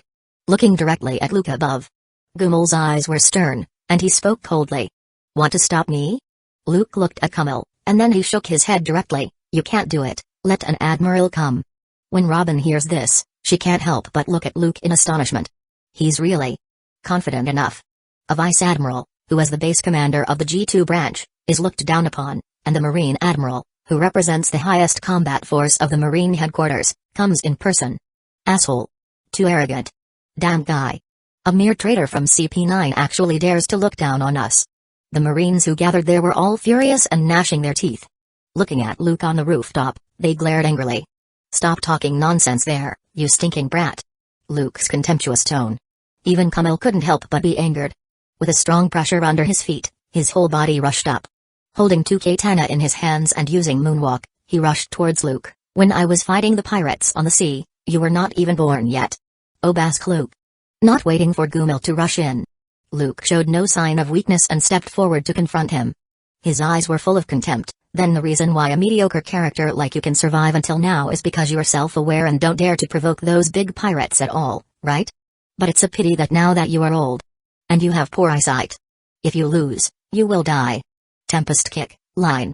The words have not yet finished. Under Robin and Marine, shocked eyes. Luke, who was filled with murderous intent, kicked out with his right foot like lightning. Whoosh, the atmosphere was torn apart directly. A huge light green blade suddenly broke through the air. He blasted at Kummel, who had a drastic change of expression due to shock. What? Kummel's hair stood up. The two swords staggered and blocked immediately. King. The powerful and heavy wind blade directly knocked him down in midair. He kept retreating violently, causing the ground to crack, and he was barely able to steady his body. Get away. The muscles in his arms were tense. Gritting his teeth, he lifted his arm with all his strength. Then, the astonishing wind blade was blasted into the distance. In the disbelieving eyes of those marine officers, several buildings in a row were cut diagonally like tofu, and the cuts were extremely smooth. Loud noises were heard, and the cut floors slid down one after another. Large amounts of smoke and dust billowed into the air. It makes people burst into cold sweat. It's unbelievable, it's really incredibly strong. This is an exaggerated scene. Even Robin couldn't help but widen her eyes and was speechless. 6 superhuman fighting skills, are they really that strong? In the past 4 years, she has been forced to hide and flee from the pursuit of the world government. But even most of the time is spent on archaeology, constantly exploring ancient ruins and looking for historical texts. Trying to unravel the void century and fulfill the last wish of scholars in Ohara. Privately, she still tries her best to take out a certain amount of time and persists in practicing hard. In particular, the 6 superhuman fighting skills manual that Luke threw to her had Luke's own annotations and experiences on it, which made her practice more effective, and many problems could be solved easily. With her extraordinary mind and talent, she has already mastered most of the 6 moves. Tempest Kick, she also barely mastered it. But that power, exhibited by Luke, it's a world apart from her. What kind of monster is this? Is he really only 17? Is this the true strength of this traitor? Staring blankly at the collapsed buildings. Looking at the lower half of the floors that were still intact, the smooth cuts on them. One Marine officer swallowed. Everyone couldn't help but shed a cold sweat. They just feel their scalp going numb. Don't be intimidated, idiots. After taking a deep breath, Kamal's face became solemn, and he stared at Luke full of solemn eyes, who had just walked onto the street with a relaxed expression. He no longer had the previous contempt. He is known as the strongest CP9 genius in Anai's lobby in 800 years. With such strength, of course. I will deal with him. You are responsible for catching Nico Robin. You must not let her escape. For a while, the morale of each Marine officer was lifted. They barely calmed down and responded loudly. Oh? Looking at the Vice Admiral in front of him, Luke was full of fun. Do you think you can stop me? Don't underestimate the Vice Admiral of Marine Headquarters, Obask Luke. Vice Admiral shouted angrily. Instant transmission. He stepped hard. Holding 2 knives in hand, he rushed forward suddenly. The extremely sharp blade, gleaming with cold light, struck hard at Luke in front. Luke looked calm. Both fists are wrapped around by armament hockey. Without showing any weakness, he started a confrontation with him. It seems that there is no concern about whether Nico Robin will fall into crisis. Go. Get Nico Robin. At the same time, a Marine Rear Admiral, holding a katana, immediately began to command the Marines who still retained consciousness under the impact of Conqueror's hockey and were constantly gathering from all directions. Among them, there were many Marine officers who were not too weak and quickly woke up one after another. In a short period of time, there were already hundreds of people. Robin, who was watching the battle above, looked grim. Looking at some Marines, who were holding rifles and rocket launchers, and pointed them at her. Crossing her hands, she decisively activated Flower Fruit's ability. Twirling flower. The petals are flying everywhere. On the bodies of various Marines, arms sprouted one after another and wrapped tightly around them. Grabbing their limbs, necks, and other parts. Hand? Grown from the body? Damn it, what the hell is this? Let go, bastard.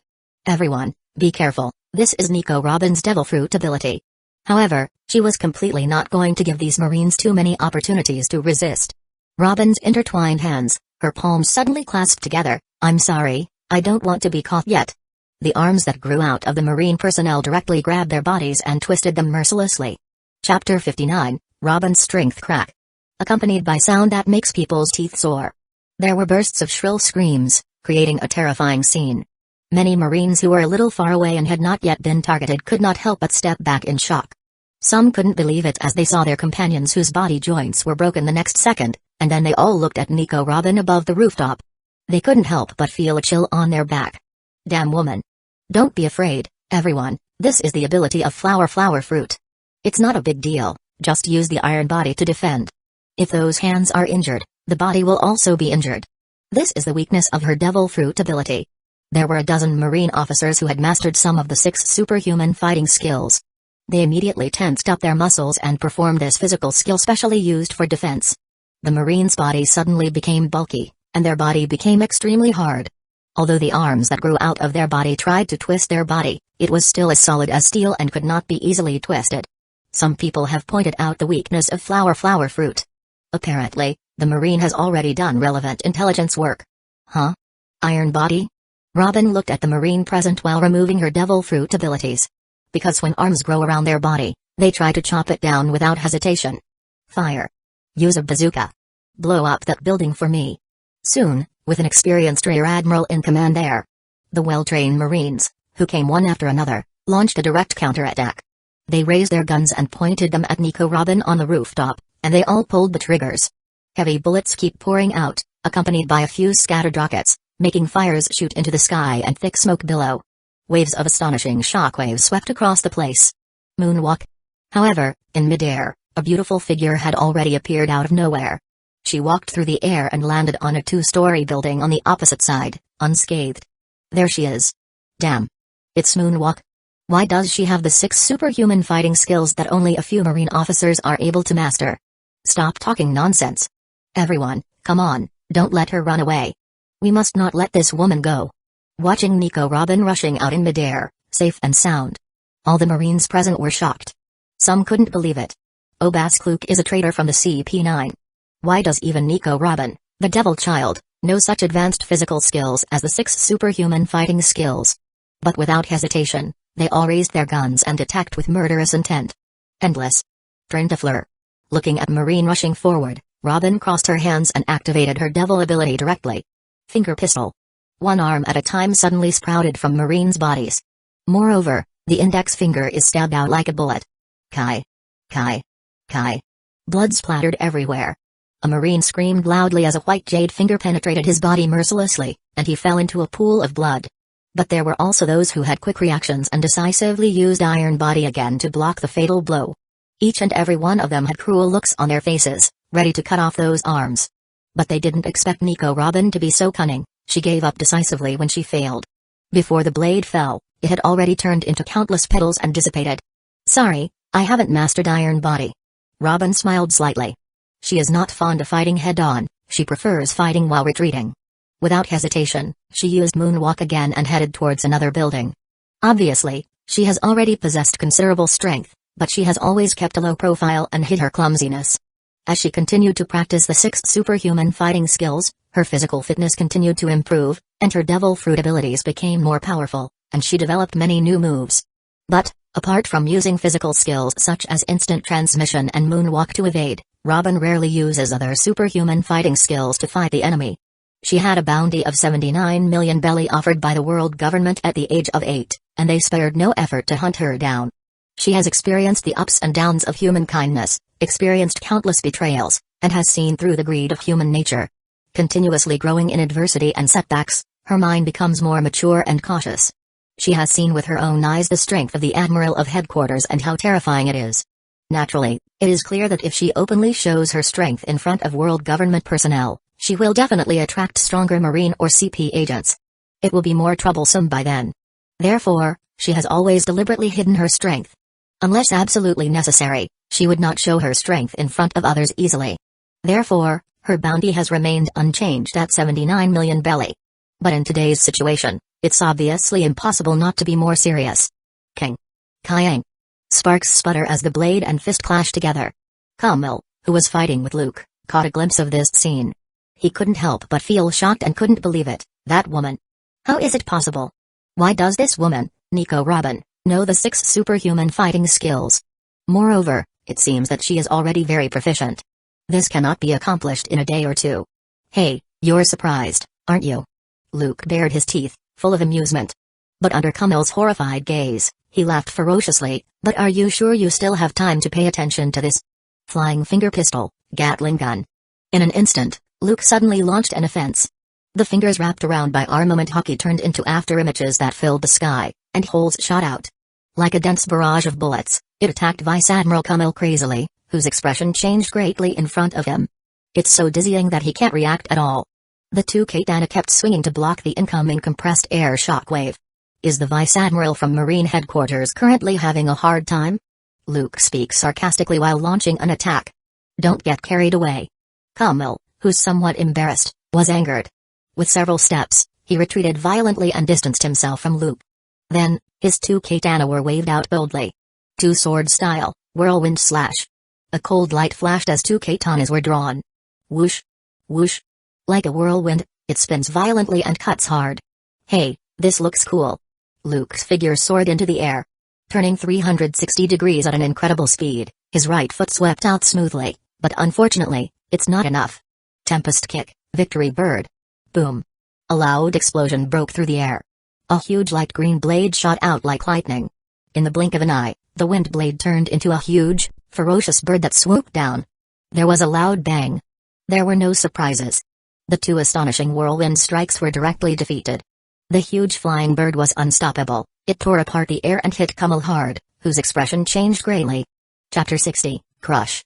Sparks flew everywhere, and the sound of a metal collision echoed several times. The huge flying bird was unstoppable. Even though Kummel's two katana were wrapped around by Armamataki as he tried to block it. But he was still pressed hard by the incomparable force and crashed into the building behind. Boom. The huge bird continued to move. One building after another was cut open mercilessly. The explosion continued, and the smoke and dust rolled everywhere. What? Vice Admiral Kummel. How is it possible? Seeing this horrifying scene, the Marines have a drastic change in their expression. They never thought that Vice Admiral Kummel, who they thought was a great man, would be suppressed so easily. At this moment, it was unknown whether he was dead or alive. Too strong. Even Robin, looking at the overwhelming bird, couldn't help but be dumbfounded. No wonder Luke was so arrogant just now, saying that the Vice Admiral was not good enough and wanted the Marine Admiral to come over. Obviously, Kummel, the Vice Admiral, was not a match at all. Asshole. Damn bastard, go to hell. At this moment, two Marine officers rushed up directly. Staring at Luke, who was hovering in the air with moonwalk and had not yet landed. Without hesitation, they pointed the rocket launcher at him and pulled the trigger. Swish. Swish. Two rockets broke through the air. Flying finger pistol. In an instant, two compressed shockwaves shot out like lightning. It accurately pierced the two rockets' rocket before continuing to fly with unabated force toward the hearts of the two Marines. Ah! The two figures screamed and fell directly. The Marines present couldn't help but step back, and chills spread at their back. Gurgle. That monster. Looking at the figure that walked out of the explosion unscathed. All of them swallowed their saliva with horror and fear in their eyes. They felt their scalps tingling. Look. Instant transmission and moonwalk, this is how they are used. Luke turned his head to look at Robin, who was watching him on the rooftop of a two-story building not far away and said with a chuckle. The next moment. Swish. He stamped his feet, and his body turned into an afterimage as he rushed out like lightning. Death Razor. In a flash. His legs were already wrapped around by Armamataki. Swoosh. In the air, a sharp wind blade that was almost invisible to the naked eye rose up. A flash of cold light passed by. The terrifying wind blade was as fast as lightning. In the horrified eyes of those Marines, it came in an instant, giving them no time to block or dodge. Whoosh. Blood splashed everywhere, accompanied by screams. The sharp wind blade was unstoppable. Even if there were several powerful Marine officers trying to block it, they still couldn't defend, let alone avoid it. Pa. Pa. Bursts of explosions continued in the air. Luke's attack was not just a straight line, but it turned left and right. Kai. Kai. Kai. In a moment, it had already passed through their bodies. One figure after another fell directly into a pool of blood. Their bodies were cut in half. It's scary. Witnessing this bloody and horrific scene. Robin's pupils shrank sharply, and she couldn't help but take in a breath of cold air and feel a chill running down her spine. If she faced this kind of attack, she might not be able to dodge it either. She will be torn apart directly. Well, it's almost done, there's only one left. Luke's figure flashed, and he landed on the ground steadily. His expression was relaxed, his face was not red, and he was not out of breath. Obviously, the attack just now was not stressful at all for him, and it didn't take much effort. Obask Luke. In the ruins hundreds of meters away. Kummel, covered in blood, rushed out. Looking at this bloody scene, his eyes were filled with tears, and he shouted angrily, "Asshole!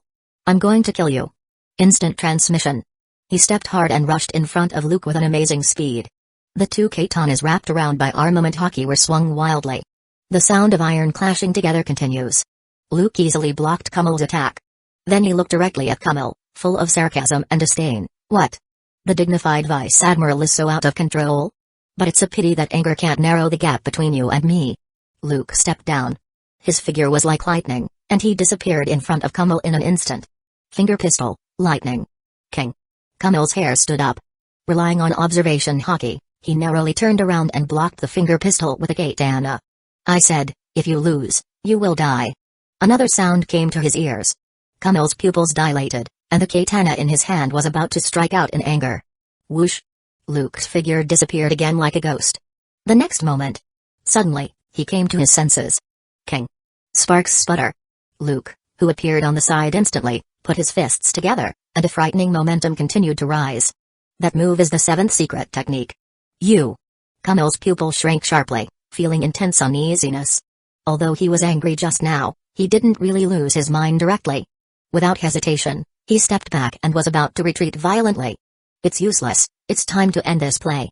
Bursts of afterimages show everywhere as Luke follows closely behind, full of murderous intent. 6 King Gun. 2 fists close together, entwining and flowing with armament haki, which is not weak, condensed with unparalleled fluctuations. It hit Kumail's crossed katana. In an instant, extremely terrifying power blasted out. Boom. Kumail's pupils dilated. An unparalleled shockwave went straight through the intertwined blades and hit him. Ah! His face distorted, and he vomited blood. His eyes were bulging, revealing endless pain and despair. Boom. Boom. The already somewhat tattered suit fell apart. The extremely powerful force penetrated from the chest through the back, leaving a shocking hole. It was as if a huge mountain had hit and crushed him hard. All the bones in his body were ruthlessly shattered by the terrifying impact. His consciousness fell into endless darkness at this moment as he flew out like a cannonball. Boom. Building after building was blasted through ruthlessly, raising large amounts of smoke and dust. The scene is shocking. This. Robin, who had witnessed the whole process, opened her jewel-like eyes wide in shock. Is this Luke's true strength? How terrifying. Chapter 61, Robin's gratitude to Marine Vice Admiral died, and he was also the base commander of the G2 branch. Tomorrow's headlines, I will probably see my new bounty. Luke looked calm, not complacent. With his current strength, even without using Devil Fruit ability, Vice Admiral, an elite member of the Marine headquarters, is obviously no longer a threat to him. If it was a few months ago, it might have taken a little more effort. But now he has made great progress, not only in his physical skills. Even Conqueror Haki has made a breakthrough in quality. Day after day of training and practice, he's becoming more proficient. In particular, in armament Haki, he has mastered the technique of external emission. Combined with the 6 King Gun he developed, the power is even higher. Even if the 6 King Gun was not used at full strength just now, its power greatly exceeds the 6 King Gun mastered by Rob Lucci. It can easily shatter the bones and internal organs of the opponent's body, blasting it into patties. Swipe. Robin's figure jumped down from the rooftop and landed in front of him. After looking around, she hesitated to speak. How? Looking at the somewhat bloody streets. Luke raised his eyebrows and looked at her with a smile. Can't bear it? That's not it. Robin shook her head slightly. Although she doesn't like killing, she doesn't have a good impression of Marine, who, as a lackey of the world government, destroyed her hometown, Ohara, and has been hunting her down over the years. Now that it's settled, let's go. This is not the place to talk. Luke shrugged and led the way. But Robin did not follow him immediately, and she stared at Luke's figure. Don't think so much. Luke's calm voice came into her ears. Whether you believe it or not, anyone in this sea may take advantage of you, but I will not. Because it's not needed. For a moment, Robin was skeptical.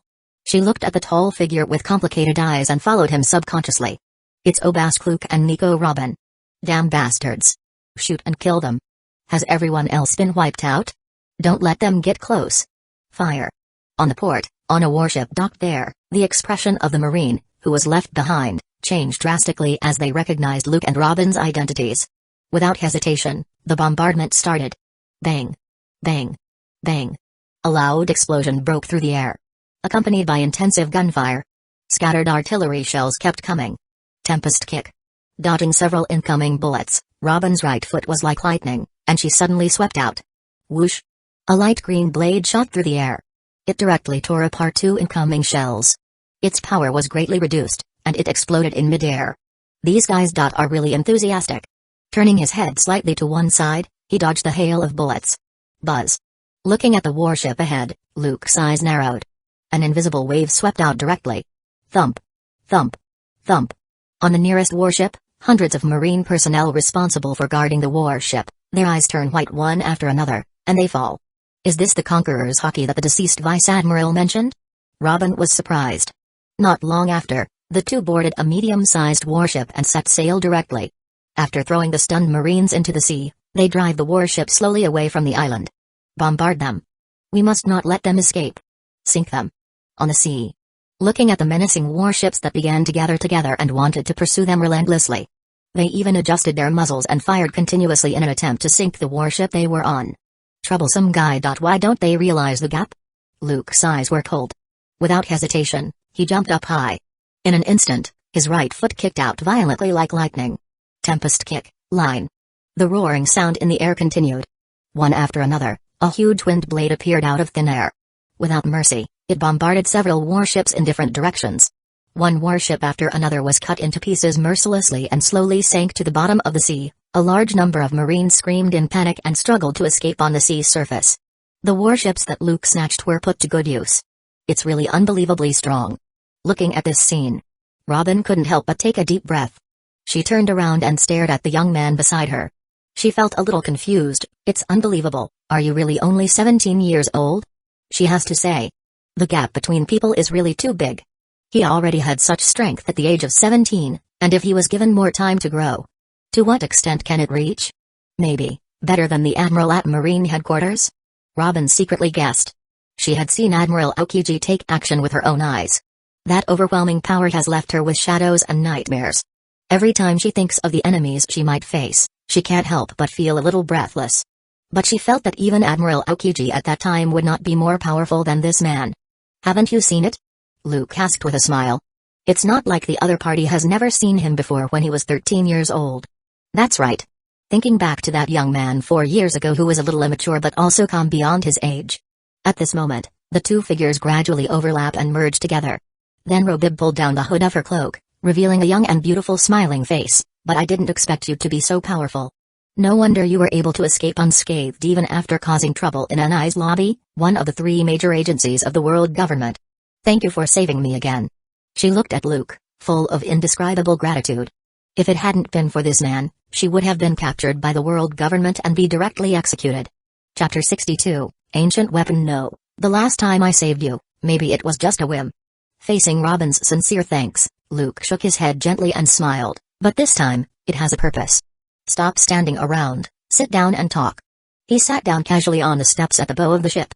He motioned for Robin to sit down and talk. Purpose? Robin was stunned. But thinking about what the other party just said, she felt a little relieved. Looking at Luke, who was sitting there with a calm expression, she was a little surprised and bit her lip. You also want me to help you interpret the historical text to know the location of the 3 ancient weapons? No, I told you, I never thought of using you to do those things. Luke waved his hand. Looking at Robin sitting in front of him. He did not pretend but smiled and said directly, but that's not that I don't have ambition, but that I don't need it at all. Robin was silent. Looking at him, she said nothing. In this world, who wouldn't be interested in the ancient weapon? It's the legendary power that can destroy the world. You don't believe it, do you? Seeing this, Luke smiled lightly and said bluntly, when I was in CP9, I checked your experience over the years. You have joined various forces, but no matter what kind of job, you can do it competently and handle it in an orderly manner. You are a true genius, not only an excellent archaeologist but also have management skills that no one else has. Looking at Robin in front of him, he said directly, after leaving world government, I have formed my own power. Can you come and help me? Is this your purpose? Robin was stunned. She never expected the other party to find her for this purpose. She stared at Luke closely, pursed her lips, and said, as a former member of the CP, you should know very well how special and sensitive my identity is. How dangerous it is to take me in. Aren't you afraid of causing unnecessary trouble? After saying this, she subconsciously clenched her fists. With a bitter look on her face, she said loudly, the world government will not let go of any person or force related to me. Of course I know. Luke said nonchalantly, as you said, I killed my boss and even made a big fuss in Anai's lobby, one of the 3 major agencies of the world government, which is said to have been unbreakable by anyone for the past 800 years. In terms of the graveness of the situation, as far as the world government is concerned, I have committed an unprecedented felony, and I'm an unpardonable traitor. Especially as a member of CP9, I know too many dirty secrets of the world government. That's different. Robin pursed her lips slightly. There was a hint of complexity in her eyes. If it were anyone else, she would be smart enough to keep doubts in her heart. Pretentiously and submissively, waiting for the other party to reveal their flaws one day or find an opportunity to sneak away quietly. But for this man who helped her time and time again. After all, she still had some illusions and couldn't help but want to get to the bottom of it, and, do you think I will believe you easily? No, you can always trust me. Luke looked calmly into those jewel-like eyes with a smile and said, if I told you the whereabouts of the two ancient weapons, I have known it for a long time. Do you believe it? Except for the most mysterious, Uranus, which is suspected to be the national treasure of celestial dragons, he naturally knew the whereabouts of the other two ancient weapons, Pluton and Poseidon. He really didn't think about using the other person to find it for himself. What? Robin's pupils shrank sharply, and she looked at Luke in disbelief. She pursed her lips and shook her head decisively. It's impossible, I'm sorry. I can't believe it. This. I think you should recognize it, right? Luke was not annoyed, either. With a smile on his face, he took out a photo from his pocket and handed it to the other party. He knew very well that the girl in front of him had had to flee alone since she was 8 years old. During this period, she experienced countless betrayals and fully experienced the horror of human nature. Under the endless pursuit of the world government, she was forced to hide in the chaotic underworld and survive by constantly betraying others. That pure and kind heart has been scarred. She has become as self-isolated as a hedgehog and can no longer trust others easily. It will take time for her to open her heart and believe in others again. This is historical text? She subconsciously took the photo and took a look. The next second, her eyes narrowed sharply. She looked at Luke in shock and said, have you ever encountered poneglyphs? There is currently a piece on my ship, and this is the photo taken from it. Luke shrugged. I also know the whereabouts of some other poneglyphs. Robin was completely shocked, and she couldn't wait to read the text on the photos. But soon, she looked horrified and looked at the man in front of her in disbelief. Do you know how to interpret historical texts? No wonder she thought so, because the information above clearly recorded the whereabouts of the ancient weapon, Poseidon. In addition, Luke had vowed previously that he would not use her, saying that it was not necessary at all. Robin naturally thinks so. No, I don't know how to interpret historical texts. Luke waved his hand. I once accidentally obtained a shabby handbook, which was suspected to have been left by other archaeologists who broke into the Grand Line in the past to find the truth about the Void Century. This is recorded in it. What? Robin was filled with excitement. She hurriedly grabbed Luke's arm, and her eyes were full of longing. Where is the handbook? Can you let me see it? At that time, before I left the world government, I had already destroyed it. Luke said directly. Of course, he made this up. But there is also a certain truth. So, can you please? Hearing Luke say this, Robin was a little disappointed, but naturally, she would not give up easily. She still can't help but want to get to the bottom of it. I understand what you mean. Don't be so excited yet. Looking at Robin, who was completely excited, Luke shook his head. But unfortunately, apart from the whereabouts of the ancient weapon, the handbook does not mention much information about the Void Century. The above only mentioned that a long time ago, there used to be a huge kingdom, which was suspected of having a technological civilization that far exceeded the current era. Luke didn't hide much and said half-truthfully. A technological civilization far beyond the current era? Robin's pupils shrank sharply, full of disbelief. I also secretly found some information that was severely blocked by the world government and tried to be erased. Luke nodded and said solemnly, about 200 years ago, a giant robot full of traces of time suddenly attacked the Holy Land Mangekyō, causing a great sensation. What? Hearing this, Robin looked shocked. She just feels that her own understanding is about to be subverted. Chapter 63, Admiral Aokiji. At the same time, at the end of the first half of the Grand Line. Adjacent on the Red Line. In the magnificent building, on the highest floor, in the Fleet Admiral's office. With a bang sound, Sengoku slapped the expensive desk heavily and stood up suddenly. His eyes were burning with fire, and he looked at the adjutant in front of him with a face full of shock and anger. What did you say? The base commander of the G2 branch died? Are you kidding me? They are just hunting down Nico Robin. Fleet Admiral Sengoku, this is from the Marine personnel accompanying the G2 base commander who sent the urgent report. Seeing the Sengoku burning with anger, the adjutant couldn't help but shed a cold sweat as he reported quickly. It is said that they were searching for the whereabouts of Nico Robin on Isla Blanca. When they just found Nico Robin and were preparing to arrest her, Obaskluk suddenly appeared on that island. He directly used Conqueror Haki to knock out most of the Marine personnel. And then fought with Vice Admiral Kummel. But Vice Admiral Kummel was no match and unfortunately died in battle. This is the photo that was urgently faxed back, confirming that it is Obaskluk himself. After the adjutant finished speaking, he respectfully presented a few photos and handed them to the Sengoku in front of me. That daring kid, the world government is worried about not being able to find him. He disappeared for a few months and then suddenly reappeared. Sengoku looked through the photos with fierce eyes. In the first photo, a young, handsome, tall boy was standing on the rooftop with a young woman wearing a cloak. Asshole. His pupils dilated after turning to the last photo, and he became extremely furious. Bang. The next moment, his palm fell heavily on the desk in anger. That expensive desk fell apart in an instant. In the last photo, it shows a bloody corpse. It was so miserable that it didn't resemble a human. Based on the blood-covered face, one could barely recognize that this was Vice Admiral Kummel, the base commander of the G2 branch directly affiliated with the Marine headquarters. Marine Vice Admiral can already be said to be the indispensable backbone of Marine headquarters. Any time personnel is lost, it is a huge loss for Marines. Not to mention that it is a base commander of the G branch that is directly under the Marine headquarters. How can Sengoku not be angry? This is simply a provocation and trample on Marine's majesty. Damn it. Oh Baskluk, that bastard kid, is simply lawless. Sengoku's face turned dark, and he gritted his teeth. The current situation is not just a matter of the unfortunate sacrifice of a Marine Vice Admiral. At this time, an elderly woman wearing a cloak walked in with a serious expression. Vice Admiral Tsuru.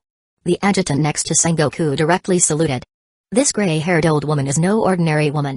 She is not only the Vice Admiral of Marine headquarters but also serves as the Marine think tank and the chief advisor of Marine headquarters. Tsuru, you're here.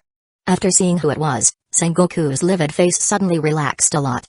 The two have been friends, fighting side by side since they were young. There has been a friendship between them for decades. Sengoku even had a crush on her when he was young. It's a pity that he was too thin-skinned at that time, for fear that his confession would be rejected, and as a result, others beat him to it. For this reason, Sengoku still has regrets to this day. Obaskluk is a traitor from CP9 and knows too many secrets.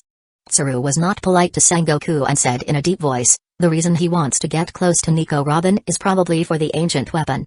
Ancient weapon? Sengoku had a serious look on his face. He frowned and said, trouble. It's really unsettling for two dangerous guys to come together. The legendary ancient weapon has the power to destroy the world. Although he didn't know whether it was real or fake, as the Fleet Admiral of Marine headquarters, he did not dare to bet on such a possibility. Any threat must be nipped in the bud. And it's worth noting that his strength has improved so quickly. Vice Admiral Tsuru said seriously. On the day of the big riot at Anai's lobby, he grabbed 2 devil fruits, one of which was a rare mythical zone. He really cannot be underestimated. Sengoku nodded. No wonder Kummel was defeated by him so easily. When he was making a big fuss at the Anai's lobby, the Marine responsible for escorting devil fruit is just an ordinary Vice Admiral. In terms of strength, he is even a little bit worse than an elite Vice Admiral like Kummel. At first, the defeated Vice Admiral did not attract much attention. But now, the strength displayed by Obaskluk cannot be ignored. If they want to really catch the opponent, they may have to send an Admiral candidate or Admiral. No, that's not what I want to say. Tsuru shook her head directly. Pointing to the photo in Sengoku's hand, she said bluntly, according to the information sent back, he has not shown any devil fruit ability. He relied entirely on his physical skills to crush Kummel, a veteran Vice Admiral with great strength and rich experience. Furthermore, if you look at Kummel's body, the injuries are more likely to be caused by a powerful shock wave, which is completely inconsistent with the abilities related to the rat fruit model, Scythe Weasel described in the Devil Fruit Encyclopedia. You mean he may have acquired other devil fruit abilities? Sengoku asked in surprise. According to CP's intelligence, Obaskluk was not yet a devil fruit user when he defected. This possibility cannot be ruled out. Tsuru said bluntly, but it is also possible that his physical skills and hockey have improved by leaps and bounds. That kid is indeed not simple. Together with Roblucci, he is known as the strongest genius in CP9 in the past 800 years, but it seems that Roblucci may be far inferior to him.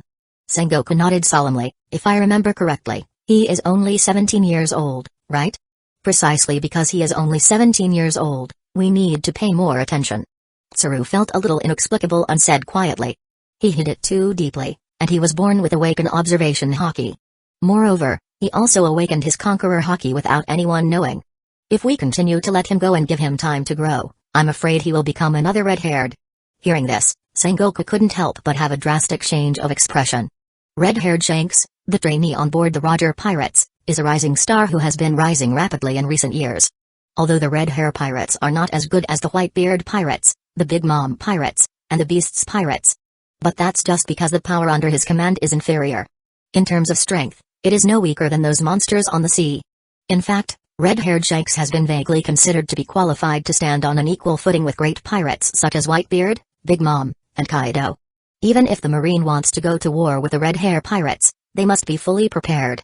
This shows how high Vice Admiral Tsuru's opinion of Obaskluk was. Go. Call that guy Okiji over here. Sengoku's expression changed, and he finally made up his mind. The trouble he left behind should be solved by himself. The General Vice Admiral is obviously no match for Obaskluk. So, he wanted to directly dispatch an admiral to handle the situation.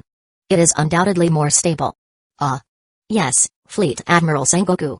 The adjutant left in a hurry. Vice Admiral Tsuru didn't say much. She naturally understands the meaning of Sengoku's action. It stands to reason that 15 years ago, under the Buster Call, there was no possibility for anyone to survive. How could an 8-year-old girl escape alone? Moreover, Spandine, who was the top officer of CP9 and the person in charge of Buster Call at the time, kept mentioning that their ships wanted to pursue her, but the result was as if the bottom of the ship was frozen and unable to move. Combined with Okiji's abnormal performance at that time, it was obvious that the other party was shaken in his heart and felt compassion to let go of Nico Robin, a potential threat. Now, a dangerous guy like Obaskluk is getting involved with Nico Robin, the devil child, who can decipher historical texts. The danger of the incident is undoubtedly extremely serious. It can no longer be left unchecked. Chapter 64, Inherently Evil World Government Crash. The next day, early in the morning. The sun was shining brightly, and there were no clouds in the sky. A medium-sized warship was moving slowly on the sea. A tall, energetic young figure lay lazily on the beach chair at the bow of the ship. Behind him, there was a Paris owl erected. Gah! A news COO flew down on the warship while holding a newspaper. Oh? Today's newspaper? Luke opened his eyes, yawned lazily, and said nonchalantly, if nothing else happens, the two of us should be on the headlines, right? Because there is no rush to meet up with Perona, Hogback, and others. He also brought along Robin, who was still considering and did not immediately give an answer about whether she was willing to follow him, so he had a temporary vacation. He didn't want to wrong himself anymore, as he had done before when he flew on the entire journey. Instead, he took the stolen warship and traveled slowly and leisurely. After all, why not be alone with a beauty like Robin? It's just a treasure, there's no rush to get it. There's no need to push himself so hard. Luke naturally knows. Take Robin's past experiences as an example. Being so hesitant and not directly agreeing to join his team is enough to prove a point. She never wanted to take advantage of him, Obaskluk. Otherwise, she has been struggling and surviving alone in the underworld for these years, constantly joining those ambitious forces, and when those forces encountered crises, she betrayed and left without hesitation. After all, you killed the base commander of the G2 branch, it's not an ordinary vice admiral. Robin, wearing a denim outfit and sexy, threw a coin and caught the newspaper thrown by the news COO.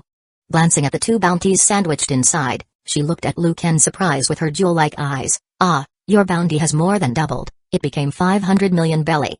She saw Luke's bounty first. The photo has been changed, and she doesn't know who took it. The background looked like it was on Lanka Island, and his handsome face was clearly photographed. The amount above is even more jaw-dropping, a total of 500 million belly, regardless of life or death. Turning to the second bounty sheet. Robin's eyes narrowed, and she felt helpless. My bounty actually became 100 million belly. She has always deliberately kept a low profile and is unwilling to attract the attention of the world government. As a result, the bounty inevitably increased. Now, she can't even think about living in peace. What's so strange about this? Luke shrugged and said nonchalantly, I guess the strength you showed yesterday has attracted Marine's attention.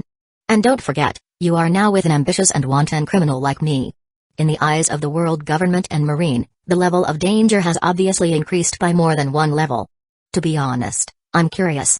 Looking at Luke's handsome face. There was a smile on Robin's beautiful face. She blinked and asked in confusion, why did you suddenly betray the world government? Although she doesn't know what the future holds. But she still decided to stay with him for the time being. But they only got along for less than a day. Robin found that instead of feeling uncomfortable, she felt surprisingly at ease.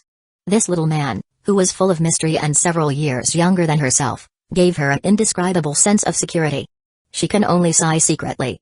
Humans are, after all, social creatures. Even when she thinks she can no longer trust others easily. In her heart, she still longs for a friend she can truly trust completely. Actually, I have never thought about staying in the world government and being a dog to those celestial dragons. Luke didn't mean to hide it and said directly. The reason why I stay in CP quietly is just to learn physical skills and hockey so that I can become stronger quickly. Yeah? Robin was surprised. After thinking of something, she asked curiously, hockey?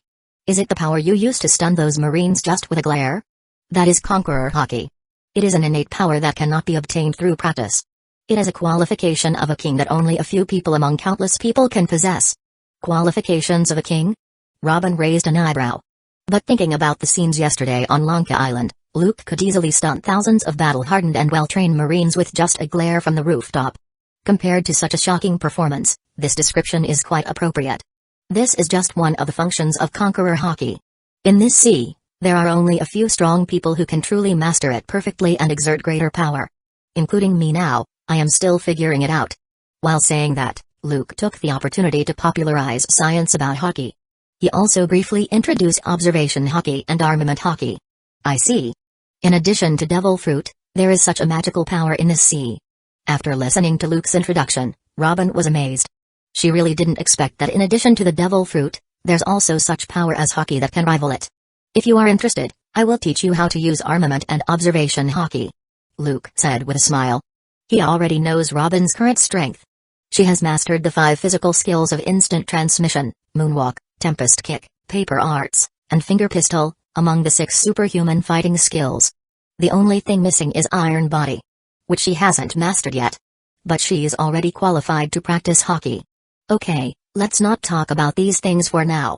Seeing Robin was very curious, and Luke didn't mind resolving her doubts and continued, I didn't plan to betray the world government so soon, but as the top executive of CP9, Spandam wants me to be an undercover agent. It may take several years, I don't want to waste time, so I refuse. But he didn't agree, so you just killed him? Robin asked with a smile. No, originally he agreed. Luke shrugged and said with a sneer, but unfortunately, his father happened to come over to Anai's lobby and saw that his son had to give in because of the opinions of a subordinate.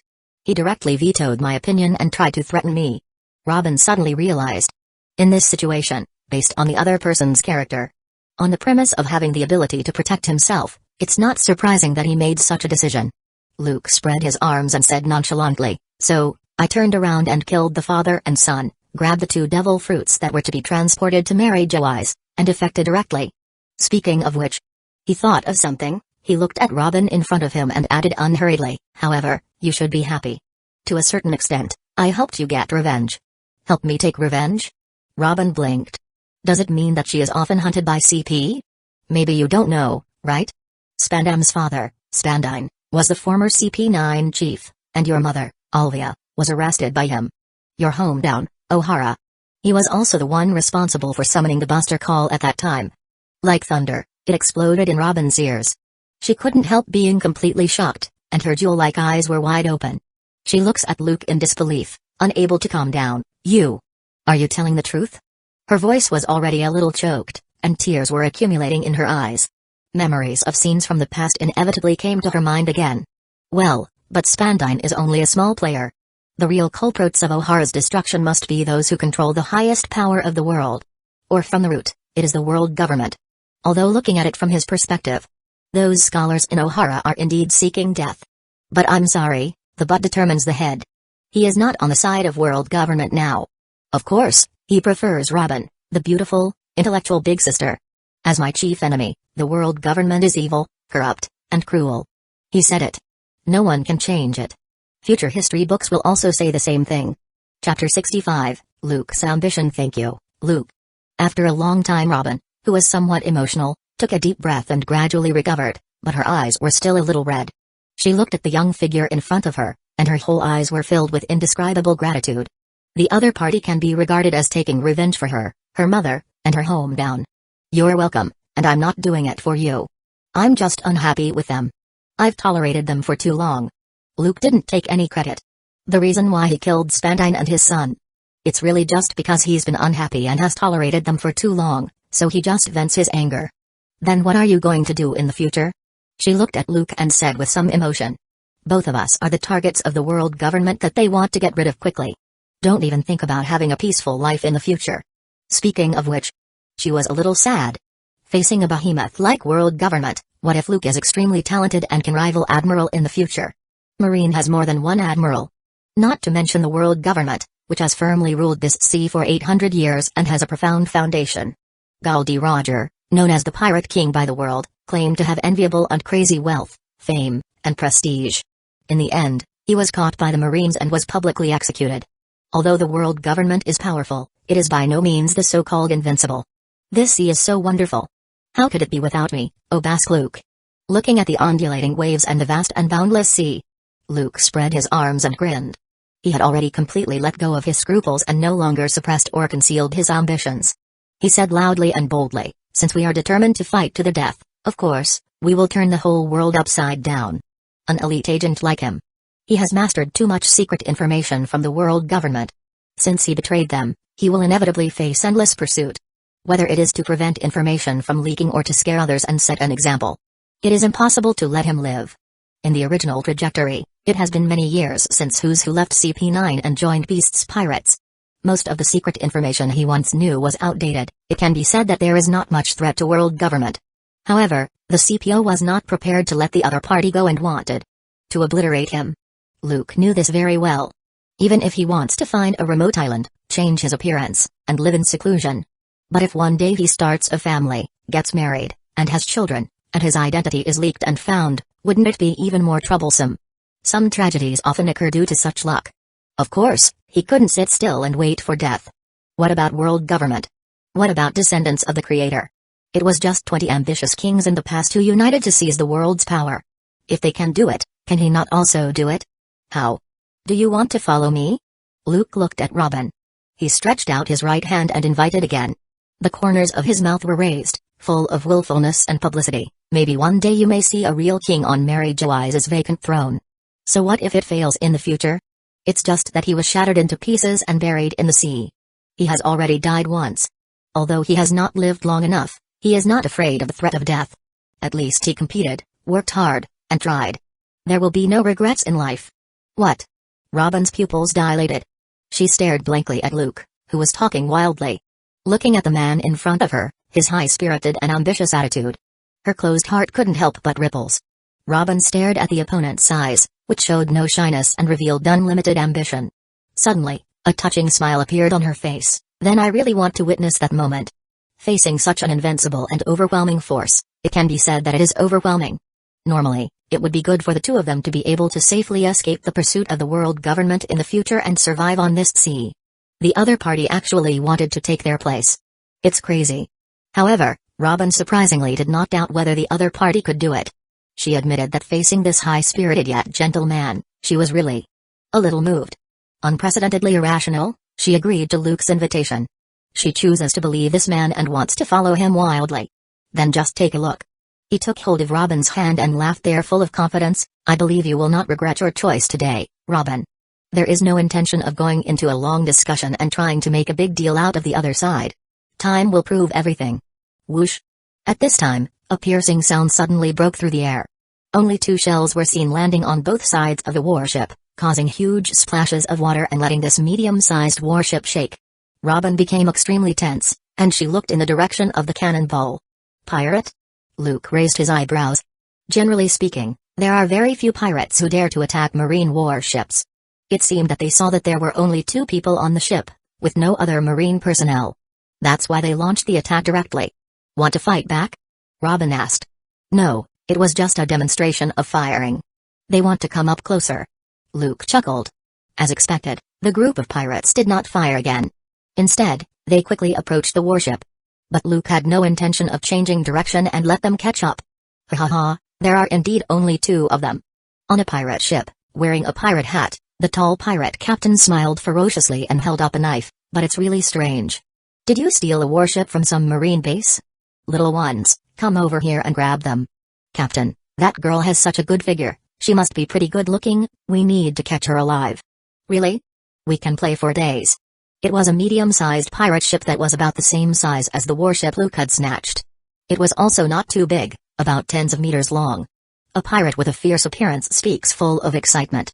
However, as the 2 ships gradually approached, and distance was shortened to less than 1 or 2 kilometers.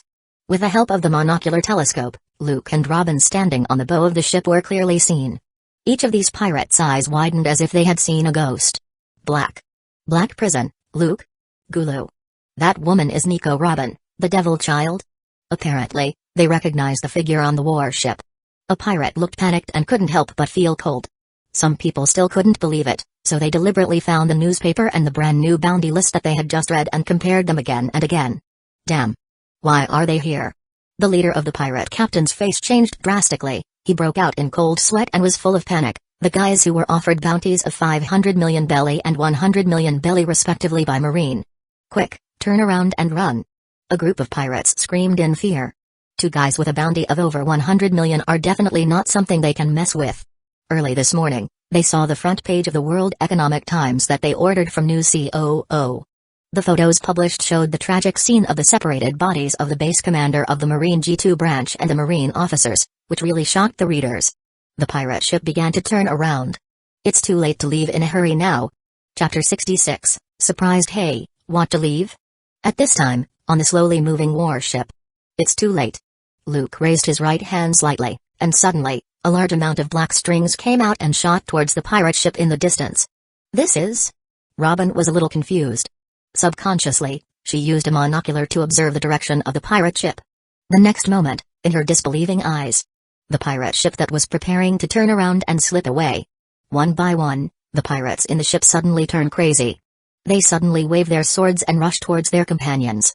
Or directly raised the gun and pulled the trigger while pointing it toward their companion. Clang. Clang. Clang. Bang. Bang. Bang.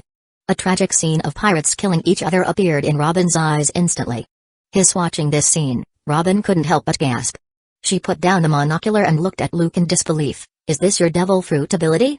She had never seen Luke use his devil fruit ability before on Lanka Island, and she thought he was not a person with devil fruit. Don't be so surprised, it's just some trivial means. Luke said with a smile, then he looked back directly at Robin. In comparison, I prefer your flower fruit ability. This is not nonsense, to be honest. If you put shadow fruit and flower fruit together, he will definitely choose flower fruit without hesitation and become a real tentacle monster. This devil fruit doesn't seem to be particularly powerful, not as powerful as those top logias. It's actually hard to say. How high is its upper limit? It depends on whether the devil fruit user itself is strong enough. If it were him, he could easily become overpower. Be like Senju Hashirama and become a Buddha.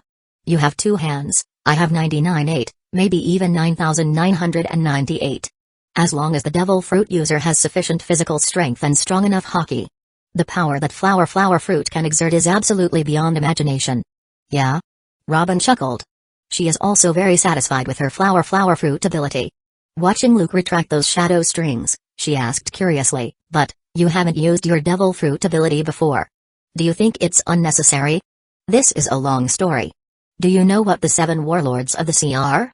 Of course, I know. It is said that they are 7 powerful pirates, which is equivalent to being recruited by the world government. Robin said directly without thinking. She often pays attention to those newspapers and collects relevant intelligence, so she knows some information about the Grand Line. Are these related? She did remember Luke mentioning it. Before leaving Inai's lobby, I grabbed 2 devil fruits that were to be escorted to Marijouais, the center of world government. About a few months ago, after I escaped from Inai's lobby, I accidentally encountered a storm and broke into the Florian Triangle and was targeted by Gecko Moria, one of the 7 warlords of the sea. Luke did not hide anything and gave a brief introduction. Then, at that time, I was not as strong as I am now. I had a battle with Gecko Moria and was defeated by him with the help of the shadow fruit. And my shadow was taken away, and I was locked up in an underground prison. What? Robin's eyes widened. Looking at Luke in shock. Then you. I didn't expect that the other party would have such an experience. But being able to defeat a guy like Luke, the warlord, is really powerful. But judging by his words, he should have become stronger in just a few months. Hey, that guy thought he could just lock me up with sea prism stone handcuffs, and then he could rest easy. Having said this, Luke couldn't help but sneer, but he underestimates me, an elite CP9. After I recovered more than half of my injuries, I easily got rid of my restraints by relying on the life return I had already mastered. Then I sneaked directly into the kitchen, poisoned that guy's food, and killed him. So, Gecko Moria, the 7 warlords of the sea, is dead? Robin was a little sluggish. Was the notorious warlord killed just like that? That would be too surprising. What really surprised me was... Luke nodded without denying it. Looking at Robin, who remained curious, he smiled and said, after his death, The shadow fruit miraculously reborn in front of me. What? Robin's eyes widened. Somewhat disbelieving, she lost her voice. Really? This is... What a coincidence, isn't it? Although it is said that after devil fruit user dies, the devil fruit will be reborn randomly in a corner of the world. In theory, anywhere is possible. But it would be too exaggerated to appear in front of Luke like this. Perhaps it was the shadow fruit that chose me. Luke smiled slightly. As he spoke, in Robin's surprised gaze, his shadow stood up directly. It expanded at a speed visible to the naked eye and turned into a black shadow that was exactly the same as his own body shape and outline. The shadow stood up. Seeing this scene, Robin's eyes narrowed, full of surprise. Is this the power of the shadow fruit? So, you hid your ability in front of Marine because you didn't want them to find out that Moria had been killed by you? She was obviously very smart and quickly found the key. After all, the identity of Warlord is very useful to me. Luke shrugged and said with a smile, with this layer of identity, it is very convenient to do anything. When you want to use it, you can use it to show off. If you don't want to use it, just throw this layer of identity aside. I see. Robin suddenly understood. But Marine is not a fool. As long as they summon the 7 warlords of the sea one day, it will be easy to find out, right? Hey, that's not necessarily the case. You have a look again. Luke laughed strangely and pointed at Shadow Clone. Then, in Robin's unbelievable eyes. Phantom transformation. The Shadow Clone underwent an astonishing change in an instant. It surged like silk, expanded at a speed visible to the naked eye, and turned into another person. The body is 6 to 7 meters tall, somewhat bloated and fat, with a fair complexion and a huge head like a shallot. Hey, do you think the Marine will recognize me? The tall and bloated figure looked down at Robin and said with a strange smile. The sharp voice was completely different from Luke himself. Hiss. This is... Gecko Moria? Robin's face was filled with disbelief, and her mouth was opened slightly. She recognized the other person. It was Gecko Moria, one of the 7 warlords of the sea whom she had seen in the newspaper.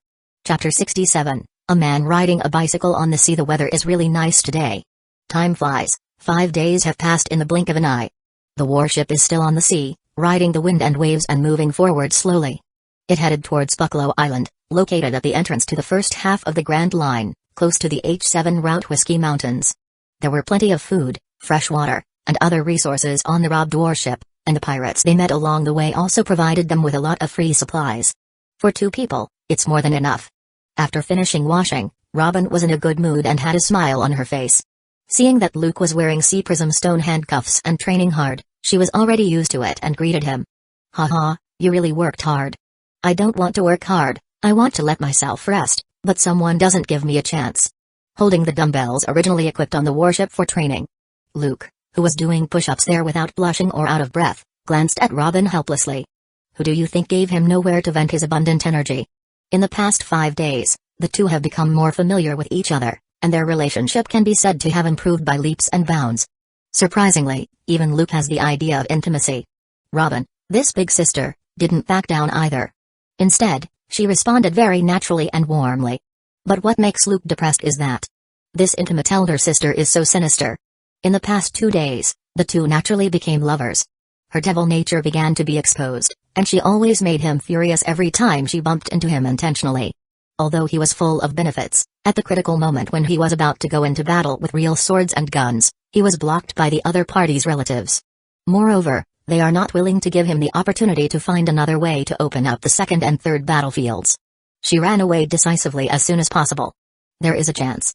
I am very optimistic about you, Luke. Her jewel-like eyes blinked. Robin covered her mouth and chuckled, full of teasing. She did not reject this handsome young man who was incredibly strong despite his young age and gave people a sense of security. On the contrary, she has always been a little excited. Especially based on past events. After 5 days of getting along, the two became familiar with each other day by day. She also gradually figured out the other party's character. He is cruel and ruthless towards his enemies. But the real him is not as cold as imagined, let alone as cruel as outsiders see him. At least. This is generally the case when it comes to treating his own people. Calm, wise, powerful. He also has perseverance. There is also a burning ambition that refuses to be ordinary. And like other men, Luke is not really perfect and has shortcomings. He is a bit lustful but not obscene. He is frank and never hides it. Under such circumstances, at the age of 23, in the most beautiful years of her youth, how could Robin, who has never really been in love, not be tempted? For more than 10 years, under the pursuit of the world government, she continued to experience betrayal, was forced to close her heart, and learn to betray others. Alone, hiding here and there, living a life of precariousness and fear. When she really meets a man who has saved her time and time again, is able to open her heart without thinking of using her, and is willing to protect her and become her reliance. In particular, this man is young, handsome, and has great strength. Relatively speaking, his character is not bad, just like Prince Charming in fairy tales. It can satisfy almost all the fantasies a woman has about her partner, just like a walking hormone. Even though over the years, no matter how hard she pretends to be, she is just like a hedgehog who has no access to oil or salt. Privately, she is, after all, a woman who longs to be loved. It's inevitable to fall. Today is the 7th day. Robin squatted in front of him and spoke with a smile. Doesn't that mean we have to wait 2 more days? Luke was unmoved and looked at her sideways. This woman is too sinister, and he won't be fooled easily. Maybe there are other ways. Blinking her watery eyes, Robin gently licked her lower red lips, which were moist. Under the open collar, intentionally or unintentionally, the crime-inducing 24K ultra-clear picture. Coupled with the charming and seductive look. It makes people's eyelids jump and bleed from their noses. Don't play with fire anymore. Once I become a beast, I will not be a human being. Luke warned there. With the eyes of examining art, he watched generously there. Lace? It's purple. But he didn't fall for it easily. Of course, it's because he has been a human for 2 lifetimes. He has always admired and loved and felt sorry for this woman who has a bad fate and is full of misfortune from the bottom of his heart. If it were someone else, if they dared to provoke him like this. Even if relatives came, Luke would not be polite to her, and he would not stop until blood flowed. I'm not afraid that you are not a human being, I'm afraid that little Luke is worse than a beast. Haha. Touching Luke's face with a smile on her face, Robin teased and walked away with a smile. This was a joke that the other party had told her before, and she used it flexibly. Don't you know whether it is big or small? Luke glanced at her. Although he didn't get on base directly, someone couldn't hold back his hands. He didn't get angry and continued to exercise there. Breakfast is prepared for you, I've already eaten. Because of morning exercise, he got up early. When training without wearing sea prism stone, he had already asked Shadow Clone to simply prepare breakfast for 2 people. And his own portion is more than 10 times that of the other party. Of course, this is not because Robin is lazy. In her words, women should not get up too early and should get enough sleep, which is good for the skin. However, Luke doesn't have to worry about lunch and dinner. Usually, Robin is personally responsible for it. And since he witnessed Luke's exaggerated appetite, every time, she specially prepared a super large portion for him. Time passed quickly. The two talked and laughed, teasing each other from time to time. Whether it was Luke himself or Robin, it was obvious that they enjoyed such time. It was rare to be so relaxed, without intrigue, and without worries. In the blink of an eye, it was already noon. The heavy dumbbells fall on the deck, creating a series of teeth-grinding sounds. Clang. Luke untied a pair of sea prism stone handcuffs. Originally, he was a little tired after long-term training, but he regained his strength instantly after removing the handcuffs. TSK, it's incredible. Looking at the sea prism stone handcuffs that Luke found on the warship and then looking at the dumbbells that he had stacked to an exaggerated degree. Robin, who had just prepared a sumptuous lunch and walked out of the cabin, was full of emotion. Wearing sea prism stone, you can lift dumbbells so easily and do such exaggerated training. As a person with devil fruit ability, she has tried it on purpose. As long as you encounter this kind of sea prism stone that is specially used by the Marine to deal with prisoners with devil fruit ability, the purity is infinitely close to 100%, making their whole body inevitably feel weak all over. It's good to be able to stand and walk normally. But Luke, who is also a person with devil fruit ability, is like a monster. Not to mention the long-term high-intensity training of lifting dumbbells, I'm afraid even physical skills like the 6 superhuman fighting skills can be used. It didn't take long. The two of them finished their delicious lunch together. Robin, who's like a good wife and mother, was responsible for cleaning up the dishes. Luke, who was full of food and drink, rested his head on his arms and leaned casually on the bow, where he was enjoying the sea breeze. But after a while, he seemed to have sensed something and suddenly looked in another direction. Ah, here comes a troublesome guy. Looking at the sea in the distance. There was a figure riding a bicycle slowly approaching. Luke smiled lightly. Are you trying to help me digest my food? Huh? Robin was stunned. She subconsciously followed Luke's gaze, and then her whole body shook. Chapter 68, The Frozen Sea on the Warship. Robin comes over and looks at the person riding the bicycle in the distance, and the figure becomes clearer. Her heart skipped a beat, and she felt intense uneasiness. She subconsciously took out a monocular from inside the fourth-dimensional pocket and observed. That's... Robin's whole body trembled, and her face turned pale. She subconsciously grabbed Luke's hand tightly, and her palms were already sweating. Admiral Aokiji? Her voice couldn't help but tremble a little, sounding uneasy and fearful. Hey, it seems that we still underestimated Marines gathering information. Luke chuckled. But even if he was blocked by a Marine admiral, he was not afraid at all. Otherwise, he wouldn't be so arrogant and slowly and leisurely ride on the warship. That's an admiral, which represents the highest combat power of the Marine headquarters. Aokiji is also a Logia user. He can easily freeze the sea. We can't escape. Robin was full of bitterness. She can't help but feel a little desperate. She had just seen a glimmer of hope. Will she suddenly fall into darkness again? Don't be nervous, it's just an admiral. Caressing Robin's face, Luke comforted her, who looked pale and felt a little wrong. Obviously, seeing Aokiji suddenly appear, she inevitably fell into dark memories again. Recalling the scene when Ohara was destroyed by Buster Call. Do you know what Admiral represents? Robin smiled bitterly and shook her head gently. She wanted to say something.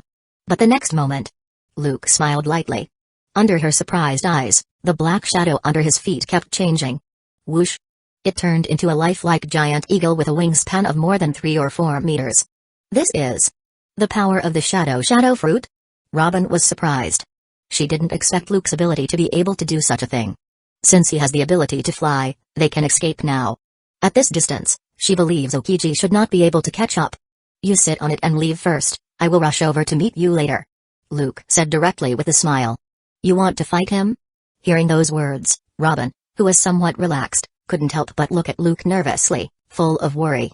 I just want to confirm how far away I am from those monsters. There was a trace of fighting spirit in Luke's eyes. He pat her head and smiled. Don't worry, I'm not stupid, I have no intention of fighting to the death with such a strong person. Robin was obviously worried. That is an admiral from Marine headquarters. It is rumored that each of them is a monster with overwhelming strength, not an ordinary strong man.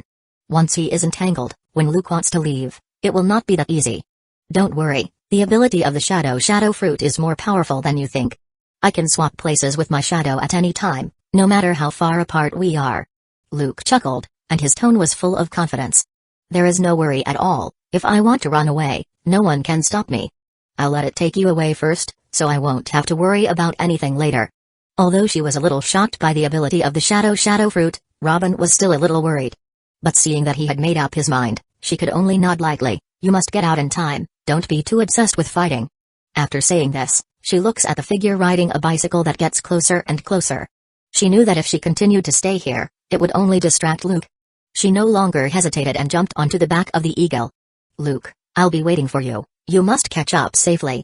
Looking at the young, handsome, and high-spirited man in front of her, Robin pursed her lips slightly, her jewel-like eyes filled with indescribable affection. In just a few days of getting along, this man, who was several years younger than her, made her happier than ever before.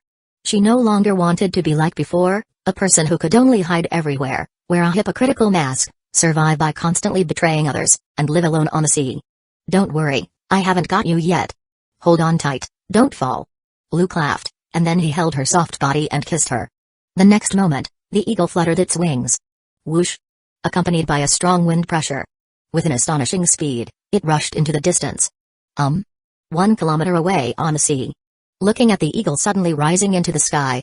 There is also a vague figure above that can be seen sitting there. I'm careless. Is there a pet that can fly? The tall and thin figure who was approaching the warship on a bicycle was surprised, but his expression remained the same. The next second, he jumped off the bicycle and activated his devil fruit ability, Ice Age. In an instant, the undulating sea turned into a vast expanse of white, vast, and endless ice field with no end in sight at a speed visible to the naked eye. Even the warship that was moving slowly ahead was no exception. It was frozen directly and couldn't move. Don't even think about leaving. Aokiji turned into an afterimage. The cold air surged under his feet and turned into a piece of ice. He jumped up and rushed up at an astonishing speed, wanting to catch up with the eagle that fluttered away. Suddenly, Aokiji stopped. His eyes were fixed on the warship ahead. The tall figure standing on the bow of the ship looks at him with a fighting spirit. Moreover, that rather strong aura and strong fighting spirit can be felt from a distance. Obaskluk? Aokiji recognized the other party. About 2 years ago, he met Obaskluk in an ice lobby. At that time, He happened to be escorting a prisoner with a bounty of over 100 million to the Impel Down. Although there was no communication between the two. Mainly because Spandam, the CP9 officer, wants to flatter him. But this boy who followed Spandam, who was too young and was known as the strongest genius in CP9 in 800 years, left a deep impression on him. Unexpectedly, a few months ago, the other party suddenly killed his boss and defected directly after causing a scene in Anai's lobby, one of the 3 major agencies of the world government. Now, there has been such a big commotion again. Long time no see, Admiral Aokiji. Chapter 69, Strongest Genius of CP9. With the sea surface frozen, the temperature of the entire sea area dropped sharply. The biting cold wind made people shiver uncontrollably. TSK, did the entire sea freeze in an instant? On the immobile warship, Luke glanced around at the sea, which was frozen in an instant. Then he switched his gaze to Aokiji in front of him and smiled. I have to say, Ice Fruit has really amazing abilities. Thanks to you, I have been running around all day to reach your location, and even my vacation had to be cancelled. Aokiji walked slowly on the frozen sea surface while examining the other party. You let Nico Robin escape alone and wanted to stay here to block me? As a former elite CP9, don't you know what kind of person she is? His eyes were somewhat cold, and he warned unceremoniously, this woman will only bring misfortune to others. Anyone who has anything to do with her will not end up well. It will only bring misfortune to people. Listening to Aokiji's words, Luke sneered and sneered. Isn't it just the cowardly and incompetent world government that is afraid of a mere 8-year-old girl who has been hunted and persecuted for more than 10 years? Justice will vary depending on the position. Aokiji's face remained unchanged, and he said calmly, you can say so as you wish, I'm not here to catch up with you. As the traitor who killed your boss and caused a scene in Anai's lobby, you are also a felon wanted by the world government. While saying this, his eyes gradually became sharp. He stared closely at Luke on the bow of the ship. Although I don't like the way those CP guys act, and I don't want to wipe their butt. But Vice Admiral can also be considered as comrade in arms since you're seeking your own death, you can't blame me. I finally blocked you and let Nico Robin escape. If I don't deal with you, I will be scolded. Ice time capsule. The words have not yet finished. The next moment, intense cold air swept out like lightning. He was not prepared to give Luke any time to react. The next moment, Luke was completely frozen and turned into a human-shaped ice sculpture. Even the warship under his feet was completely covered in ice and turned into a huge ice sculpture. However, the next moment, cracks appeared directly on the human-shaped ice sculpture. A large amount of fragments of ice splashed away at a speed visible to the naked eye. Are you going to show off your power as soon as you come up? Luke, who was safe and sound, looked at Aokiji and chuckled, it's really cold. Ah, it seems I can't freeze you easily? Aokiji raised his eyebrows, not too surprised, no wonder you easily kill that guy, Tamil. A typical pirate with a bounty of over 100 million. If they were frozen by him, they wouldn't even be able to resist, and they would have to turn into an ice sculpture. But Luke was able to break free easily. He has to say that it is really shocking that someone at such an age has such strength. It would be really dangerous if a guy like you is left alone. He raised his right hand slightly. Half of the body is covered with frost, and his eyes turn cold, revealing a murderous intent, so, you'd better go die. That's not possible. Luke looked relaxed and said with a smile, I haven't lived enough yet. The next moment, he stepped hard and disappeared in an instant. Then he appeared in front of Aokiji. Flying finger pistol, Gatling gun. His index finger, wrapped around by armament hockey, turned into an afterimage all over the sky without mercy. Whoosh! Whoosh! Whoosh! In an instant, ice shards flew. Aokiji's whole body was dug into a hornet's nest. The body that turned into ice was densely packed with finger holes. Elemental eyes in advance? Luke's eyes narrowed, and he stepped back swiftly. As expected, Aokiji's whole body exploded. Whoa! The surging cold air swept over. But Luke managed to avoid it. Kaka. The human-shaped ice sculpture condensed out at a speed visible to the naked eye. But Aokiji's body shape has not yet fully manifested. Luke had already taken action without hesitation. Tempest kick. His right foot swept out like lightning. An astonishing wind blade carrying armament hockey blasted out boldly. Ice wall. But the next moment, an extremely thick wall of ice lay across between them and firmly blocked Luke's attack. Boom. Ice fragments flew everywhere. On the huge ice wall, shocking marks were left on the wall. But it was not cut apart after all. At this time, a cyan figure shot out. His hands released an astonishing freezing cold wave, which turned into several icicles and flooded towards Luke, who had just landed, at an extremely fast speed. Flexible snake. Luke's eyes narrowed. Both fists were clenched and punched out. Although he doesn't want to expose the shadow fruit ability too early. But it's still possible to pretend to be a gum fruit user. Ha. A loud roar broke through the air. In Aokiji's fierce gaze, the two fists wrapped around by armament haki continued to expand, contract, and accelerate. It turned into an afterimage and blasted forward. It destroys the incoming icicles, directly blowing them away. What? The piercing sound continued to break through the air. The dense fist afterimage continued to stretch, and their power continued unabated. It continuously bombarded Aokiji from the air, who was a little caught off guard. It's Marine Admiral, after all. In the flash, Aokiji reacted immediately and showed no signs of weakness at all. Relying on observation haki's prediction, his fists wrapped around armament haki also continued to swing out, blocking Luke's fierce offensive. He fully demonstrated his powerful strength as Admiral. It's not just about his devil fruit ability that's powerful. Boom. Bang. The two of them were punching each other flesh and the thick ice beneath their feet was cracked by the shock. The fierce wind swept away countless pieces of ice. Click. A footstep caused the ice to crack. Luke withdrew his fist and looked at Aokiji with awe-inspiring eyes. He felt his fists were burning and trembling slightly. For a moment, he took a breath of cold air and couldn't help but secretly wonder, is Admiral's armament haki this strong? It's really hard. These past few months, his armament haki can be said to have improved by leaps and bounds. Especially with the training experience of powerful men such as Rima and Captain John in armament haki, it has reached a higher level. But compared to Admiral, which has monster-like strength and basically has no major shortcomings in terms of devil fruit ability or haki, it is obviously still some distance away. With the ability to freely expand and contract, it can continuously accumulate power and increase the range of attacks. Neither of them could overwhelm the opponent in terms of strength. Little did Luke know. Someone was more shocked than him. This guy. Aokiji felt shocked. Although his armament haki was better than Luke's, it failed to crush the opponent directly. However, few people know that he also has another identity, that is, he is Garp's direct disciple. Although in the eyes of outsiders, he relies more on the ability of ice fruits. But in fact, Aokiji has never fallen behind in armament haki's practice. And Luke was actually able to face him head-on. This really shocked him. What kind of monster is this? If he remembers correctly. He's only 17, right? Is this the strongest genius of CP9 in the past 800 years? Chapter 70, Nightmare Form. Is this your devil fruit ability? He stared at Luke, feeling a little surprised. According to CP's intelligence, the other party was not a devil fruit user when he defected.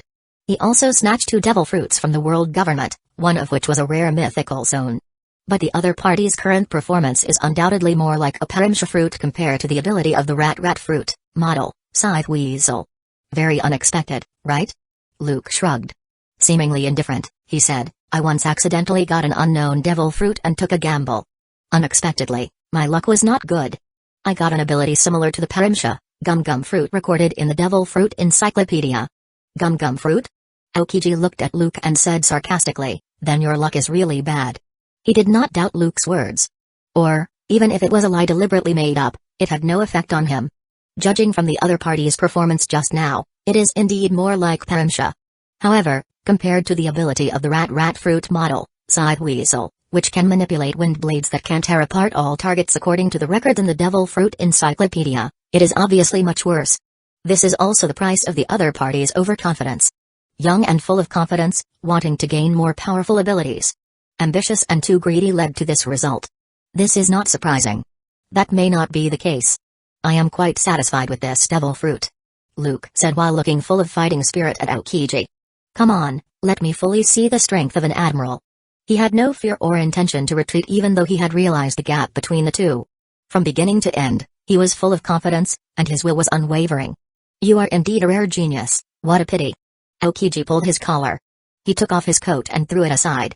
Ice block, pheasant peak. His right hand was shaped like a knife, pointed directly at Luke. Swish.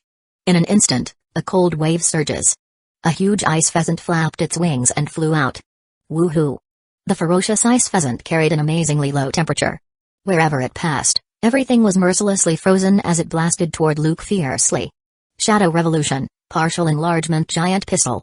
Luke's face remained unchanged, and his shadow changed quietly. The right fist raised directly suddenly swelled up. Aokiji's pupil shrank sharply, and he was a little surprised. The fist has become bigger? The gum fruit can also change like this? But he was not worried and was still confident, Giant's fist? Then freeze it together. The ice pheasant that could freeze everything collided with the giant fist. However, the moment the ice pheasant and the huge fist touched, it was ruthlessly smashed into pieces, turning into countless broken ice shards, which splashed out along with the violent shockwaves from the giant fist. Armament hockey emission? Witnessing this scene, Aokiji has a slightly solemn gaze as he looks deeply at Luke in front of him. I really underestimated you. He originally thought that the ice pheasant he released could freeze the opponent's huge fist in an instant. Unexpectedly, the opponent's armament hockey could also be emitted outside. Before it made full contact, the ice pheasant he released had already been shattered. Ha ha, my blood is starting to boil. All of a sudden, Luke's right fist began to shrink and return to normal, then his eyes were blazing, and his fighting spirit was as high as ever. King Cobra. His two fists were clenched firmly suddenly, and veins popped out, then it magnified several times. Although it is not as exaggerated as the giant, it is still a bit frightening. A fierce offensive was launched again. Whoosh! Wrapped around it by armament hockey, he blasted out wildly. As the shadows changed, fists filled the sky densely and overwhelmingly as he blasted at Aokiji. Ice glove. Not to be outdone, the muscles and veins on Aokiji's whole body start to bulge. He stopped taking it easy and started to become serious. Both fists are directly covered with a layer of ice and wrapped with armament hockey as he punches continuously. The ice cracked, and the strong wind kept raging. Aokiji once again shows off his admirable abilities. He blocks all the incoming fists and launches a counterattack while approaching Luke. What? Suddenly, he seemed to feel something. His expression changed, and his head suddenly turned to one side. The incoming fist suddenly turned and struck over. Immediately afterward, countless fists continued to turn as they blasted toward Aokiji. Luke, don't underestimate an admiral. There were no dangers, he easily dodged or blocked the incoming fist that kept turning left and right as it kept attacking him crazily. Aokiji stepped hard and rushed in front of Luke like lightning. The fist covered with solid ice and wrapped with armament hockey attacked without mercy. Boom. With the powerful observation hockey, the crisis was predicted immediately. However, Luke still couldn't avoid some of them and was directly hit by Aokiji's powerful iron fist. Boom. His chest collapsed, his face distorted, and he vomited blood. Even after tensing up his muscles all over his body and using iron body and armament hockey for defense, he still suffered a shocking blow. Bang. He flew out like a cannonball and hit the iceberg behind him, making ice shards fly everywhere. Ha ha ha, you are worthy of being an admiral, really strong enough. On the ruins, Luke, who was embedded in the ice, was in a miserable state and covered in blood. The corners of his mouth were bleeding, but he was laughing, and his eyes revealed unspeakable madness. This is the fight I want. Inside the tattered windbreakers, the shadows of the two giant warriors, Dori and Broji, were compressed into shadow balls and carried around. At this moment, it was directly absorbed into his body. He clenched his fists and roared loudly, nightmare form.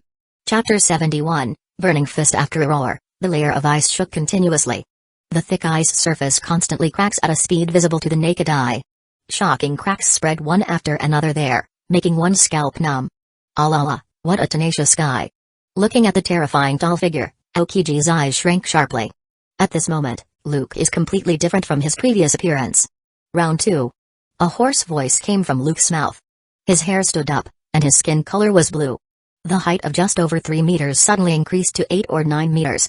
The clothes on his upper body had already burst open, veins popped out all over his body, and his muscles were bulging and stretched to the extreme. At this moment, he looks like an evil ghost that crawls out of hell. Instant transmission. He stepped hard, and his figure spanned a distance of hundreds of meters in an instant. Like an afterimage, he appears in front of Aokiji at an incredible speed. So fast. Aokiji's pupil shrank sharply, feeling a little shocked. But the next moment, a loud explosion broke through the air. The violent fists have torn apart the air and blasted up. Ice wall. The cold air surged. A thick wall of ice suddenly stood there. But before Aokiji could launch a counterattack and freeze, Obask Luke in one breath. The ice wall he released was smashed into pieces like tofu. Po! Wrapped around by armament hockey, the fist blasted straight toward Aokiji like a cannonball. What? Aokiji was caught off guard, and he hastily wrapped his arms around armament hockey. Bang! A violent punch with unimaginable force hit Aokiji's arms, causing severe pain and a burning feeling as he flew out like a cannonball. A somewhat embarrassed cyan figure dragged along trajectory on the ice, leaving a shocking groove. It turned into countless pieces of ice, completely removing the impact. The next moment, the ice cubes reorganized and transformed into human form. Strength, speed, are completely different from what they were just now. Aokiji's eyes turned stern while staring at Luke, whose strength had soared and was completely different from before. Instant transmission. Luke stepped hard. The moment the ice exploded, he turned into an afterimage. In an instant, the tall figure with a violet aura, like a little giant, rushed in front of Aokiji. King Cobra. The huge fist became as black as ink. All of a sudden, it stretched out and blasted forward. Ice glove. It's a marine admiral, after all. Facing Luke's attack, he did not flinch. His right fist, covered with solid ice and wrapped around by armament, Haki flew forward without any sign of weakness. Boom. A terrifying collision sounded, and the shockwave caused the ice to crack one after another. Ice time capsule. In an instant, an astonishing freezing air rushed out like lightning and was about to freeze the huge figure. However, Luke's reaction was lightning fast. He disappeared in front of Aokiji in an instant. What? Aokiji's eyes narrowed, and his hair stood up. Relying on observation Haki's prediction, he turns around suddenly. Boom. A thick wall of ice suddenly appears beside him. But there was no suspense, and it was immediately blown to pieces. Countless pieces of ice splashed everywhere. King Cobra. The incoming violent fist was blocked by Aokiji's crossed arms. It's unbelievable that someone with such an exaggerated body shape can have such reflexes. The ice beneath Aokiji's feet cracked, and he stared in disbelief at Luke, who looked like a demon in front of him. Shockingly cold waves keep releasing, trying to freeze Luke's fist. But at this moment, another huge fist struck directly. Aokiji decisively gave up on freezing Luke. He stepped hard and retreated, trying to distance himself. Luke didn't hesitate, he refused to give up and pursued him. Invincible rocket launcher. As the shadow changes, the arms continue to extend, accumulating terrifying potential energy. The next moment, it shrank back like lightning. Huh. The closed palms wrapped around armament Haki, carrying unparalleled power, flew swiftly towards Aokiji. Ice block, pheasant peak. The next second, a huge ice pheasant was released, carrying endless freezing air to meet the attack. However, the huge ice pheasant was ruthlessly blasted to pieces. But it brought its purpose, which was to buy precious time for Aokiji. Ice block phalanx. He jumped up high. A large number of icicles were released, flooding straight towards the tall figure. Luke was not given any time to react at all. Whoosh. Luke, who had no time to dodge, was frozen directly. Within a huge ice layer, his tall and ferocious figure was clearly visible. Huh. Aokiji took a long breath of cold air. But before he could be happy, he had a drastic change of expression. What? Kaka. Kaka. The huge iceberg cracked directly. The terrifying, tall figure broke free. Fire King Cobra. The violent fists wrapped around by armament Haki constantly expand and contract. The atmosphere was continuously and violently rubbed, and a blazing fire suddenly appeared around the fist. Ha. The fist, which was burning with fire, carried unparalleled force. Ice wall. A huge ice wall stood there again. However, it was penetrated directly, and the flaming fist melted the thick ice wall and came straight towards him. Ice glove. Aokiji's eyes were stern, and his hands were once again covered with a layer of ice before turning as black as ink. Not to be outdone, he punches violently to meet the attack. Chapter 72, Frost Giant Boom. The ice surface cracks and an afterimage of fists fills the sky. Two figures, one big and one small, with unequal body shapes, kept colliding. On one side, there was a terrifying fire that was extremely hot. On the other side, the cold wave is surging, threatening to freeze everything. It's like two layers of ice and fire. Their fists hit each other flesh, but they refused to give in to each other as they fought like crazy. Good. Luke grinned and laughed loudly. He felt that all the cells in his whole body seemed to be jumping with joy as they boiled with excitement. His fighting spirit has never been higher. What a terrible guy. Aokiji looked stern, he showed no signs of weakness and punched wildly. It continuously outputs a freezing wave to maintain the ice glove while blocking the incoming fist that comes from tricky and unreasonable angles. At this moment, Aokiji was extremely shocked. Not only the speed and strength but also armament Haki has become a lot stronger. It's incredible. His armament Haki, which is quite not weak, is naturally slightly better. Coupled with ice fruit ability, he should have the upper hand. But the opponent's skyrocketing power made him fall into a disadvantage. This led to a stalemate between the two's confrontations. At this time, Luke stopped punching. He stepped hard, and his right foot swept straight towards Aokiji, Tempest Kick, Victory Bird. Whoosh! The air was ruthlessly torn apart. An incomparably huge wind blade that made people break out in cold sweat shot out of the air. In the blink of an eye, it transformed into an extremely ferocious giant bird that carried an armament Haki as it stormed towards Aokiji. Ah la la! At the same time, not to be outdone, Aokiji's right hand was in the shape of a knife, releasing an astonishing amount of freezing energy. Ice block, pheasant peak. The huge ice pheasant condensed and formed, carrying unparalleled freezing air. It flapped its wings straight out. The giant bird came at lightning speed and struck the ice pheasant fiercely. Boom. Woo-hoo-hoo. The ice shook violently and exploded continuously. The violent shock waves carried countless broken ice. Shadow Revolution, partial enlargement giant pistol. Luke rushed forward suddenly, not giving Aokiji any time to breathe. As the shadow changed, the right fist expanded like a balloon, turning into a huge fist. It's even more exaggerated than an ordinary giant's fist, almost comparable to Orz's fist. Huh. The exaggerated giant fist wrapped around by armament hockey directly crushed the air. Ice wall. The freezing air surged, and a huge ice wall suddenly appeared. But in the next moment, it was like dregs of tofu being ruthlessly destroyed. The ice surface, within hundreds of meters in radius, immediately cracked and collapsed. However, Luke did not launch an attack immediately. The muscles all over his body were tense, and veins popped out. Complete form. Nightmare Titan. What? Aokiji, who had just dodged the blow and breathed a sigh of relief, his pupils shrank sharply. That apostrophe s. Hey, is it too exaggerated? He looked at Luke in disbelief. At this moment, his body was like a balloon. It was inflating at a speed visible to the naked eye, and grow bigger. Suddenly, the ice surface trembled. A huge crisscrossing crack is constantly expanding. A huge figure that is no less than 30 or 40 meters tall and has a terrifying aura that blocks out the sky and the sun, appear in front of Aokiji. He couldn't help but gasp, this monster. He's starting to doubt whether the other party is really a gum fruit user. Such an ability is a bit exaggerated. King Cobra. Luke, who had transformed into a giant, had an extremely hoarse voice. Veins popped up all over his body, and his extremely huge fist was suddenly raised while wrapped around by armament hockey. Ha. The air was violently rubbed. A little bit of fire appeared once again around his fist, making it extremely hot. Like a violent storm, it continued to blast toward Aokiji. Whoosh! The loud noise shook the sky, and the shock waves spread everywhere, making countless pieces of ice sputter out. In the face of that unparalleled power, the extremely thick ice surface was directly blown to pieces. A large amount of seawater started to gush out. Frost Giant. Suddenly, there was a low shout on the ice surface in the distance, and an astonishing cold wave kept surging. Kaka. A huge humanoid ice sculpture condensed there at a speed visible to the naked eye and transformed into a giant covered in ice armor. Hey, sure enough, Logia's ability is convenient. Luke was not too surprised and grinned directly. All kinds of moves can be simulated. However, this kind of technique is still far from enough. Luke laughed ferociously. He stepped hard, and his whole body rushed out like lightning. With an incredible speed, he rushed in front of the frost giant in the blink of an eye. Boom. Accompanied by fierce wind pressure. The huge fist wrapped around by armament hockey comes with an overwhelming force. Giant fist of ice. Not to be outdone, the next second, Aokiji sank directly into the frost giant. Huh. He manipulated it and clenched his fist fiercely.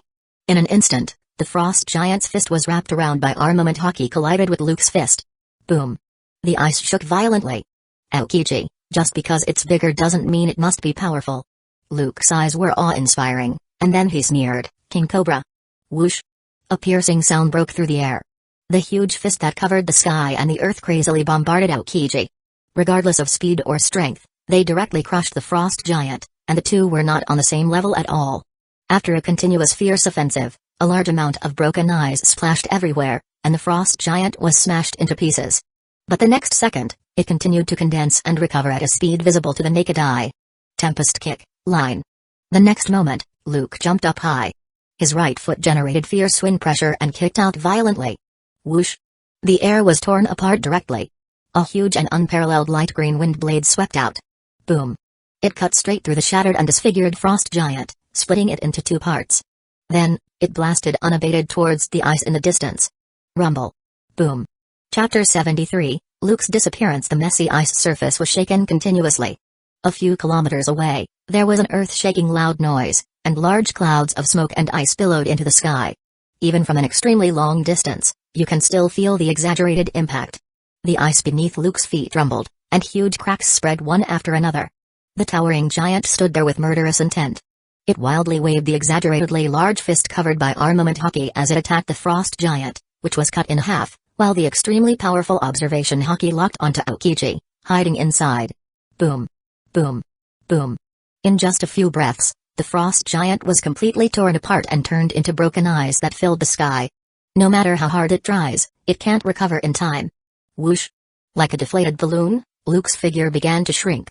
Luke, whose aura was still extremely astonishing, once again transformed into the 9-meter-tall nightmare form while taking a deep breath, maintaining the nightmare titan form. Although the combat power has been improved in all directions, however, the load is too great after all. Feeling the rapid loss of physical strength, Luke mutters softly. Logia's ability user is really a hooligan. Luke frowned, full of helplessness. It was expected that Admiral Aokiji was not seriously injured at all. He didn't hesitate and gave up the enlargement directly, returning to normal nightmare form. People with Logia ability are really rogues. Fighting with a strong person like Aokiji is especially frustrating. Under the violent attack just now, if it were another person with a non-Logia devil fruit user and an armament hockey's level comparable to Aokiji, even if they were not severely injured by him, it would definitely make them uncomfortable. Oh Bask Luke, I admit that I do underestimate you. At this time, Aokiji's embarrassed figure shows up, but don't underestimate an admiral. I'm not looking down on you, Aokiji. Luke smiled ferociously, his fighting spirit was burning extremely fiercely. Both fists were raised together brazenly. The powerful armament hockey flows outside, and the air is directly distorted. Fluctuations visible to the naked eye are present there. It's heart-stopping. Justice impact. The next second, Aokiji blasted hard at Luke. 6 King Gun. Luke's eyes were stern. He didn't show any weakness and attack forward. Boom. Accompanied by a deafening explosion. The two collided hard. Two figures, one large and one small, refused to give way to each other. Luke. Aokiji. The entire ice surface was shaking. The dazzling light and glow are incomparable to the eyes. Huge cracks that were as exaggerated as spider webs spread one after another. The fierce and unparalleled shock waves carried countless broken ice, causing ripples to spread out. Bang! Bang! In unison, two figures flew out like cannonballs. It smashed straight into the ice behind it, causing a large area of ice to collapse and become embedded in it. The ice chips splashed, stirring up smoke and dust all over the sky. In ruins, a human-shaped ice sculpture condensed there at a speed visible to the naked eye. Aokiji, who was a bit embarrassed, looked more solemn than ever before while a trace of blood spilled from the corner of his mouth. He stood up and looked directly at the ruins in the distance. I haven't been hurt in a long time, this monster. But his expression turned livid the next moment, and his eyes became gloomy. At this moment, the location where Luke had smashed into earlier was empty, and there were no traces of him. Too careless. In the distant sky, along with it, bursts of white smoke. A tall and embarrassed figure directly hugged Robin's soft body to prevent the two of them from falling. Luke, who was supposed to be embedded in the ice, suddenly appeared here at some point. The figure that looked like a little giant had already returned to its original state. He was completely bare-chested, and his trousers were in tatters, completely turning into miserable strips of cloth, making him appear like a beggar. Luke, are you okay? Robin looked at Luke in shock, who was covered in blood, her big eyes full of worry. Just now, the eagle she was riding on suddenly disappeared. Instead, she fell into a broad embrace. She was shocked at first and was about to struggle. But it turned out that Luke was back, and she was relieved. Cough, don't worry, I'm fine. He wiped the blood from the corner of his mouth and said nonchalantly, Aokiji is indeed one of the highest combat forces in the Marine headquarters. But if it weren't for hiding the ability of the shadow fruit, he might not be able to hurt me. Although he received Aokiji's punch and broke several ribs, the injuries were neither minor nor serious. But he had used his extremely skillful life return to control the muscles and bones to continuously correct them. With his recovery power far beyond that of ordinary people, coupled with the life return and supplementary nutrition and recuperation, it is estimated that it will take about 10 days to fully recover. If he returns to the thriller bark and receives Hogback's superb medical skills and the ability of the repair fruit, it is estimated that he will be back to normal in 3 days. Obviously, there is no need to tell Robin this. With all the weird and unpredictable abilities of the shadow fruit, if he lets go, he uses all his means and goes all out. Aokiji may not be able to hurt him easily. The ability of Parimsha, shadow fruit may not be the strongest. But it can definitely be said that life-saving skills are first-rate. As long as he has sufficient physical strength, he is innately invincible. Of course, if he must fight to the end with an admiral. Now, there is still a gap between him and those real monsters. Even after absorbing the shadows of the two giant warriors, Dori and Broji, and using the Nightmare Titan form, he could compete head-on with the opponent without falling behind for a short period of time. Over time, he will inevitably fall directly into decline. Luke is still self-aware of this. In Robin's surprised eyes, a pair of dark wings appeared directly at Luke's neck. Then Luke flew away into the distance. Although Robin is still a little worried. But seeing Luke in full swing, she relaxes a little. However, the biggest gain from this battle is that it fully verified the gap between me and an admiral from Marine headquarters. Holding Robin's soft body, Luke bared his teeth there, showing indescribable joy. He stared into the distance with stern eyes, full of confidence. That distance is not too far away. I will be able to catch up in a short time. Chapter 74, The Correct Usage of Flower Fruit Whoosh. Above the blue sea, Luke took Robin and followed the guidance of the Vivre card to speed up. After having a battle with that guy, Aokiji, he naturally wasn't ready to sail back slowly anymore. By the way, Luke, what about your shadow? In the sky, the strong airflow kept blowing towards Robin's face. In order to prevent his hair from getting tangled in the wind, Robin tied it directly into a ponytail. Robin, who looked very heroic, leaned into Luke's broad arms. She doesn't mind the blood and dirt at all. Caressing the muscles with perfect lines, she felt an unprecedented peace of mind.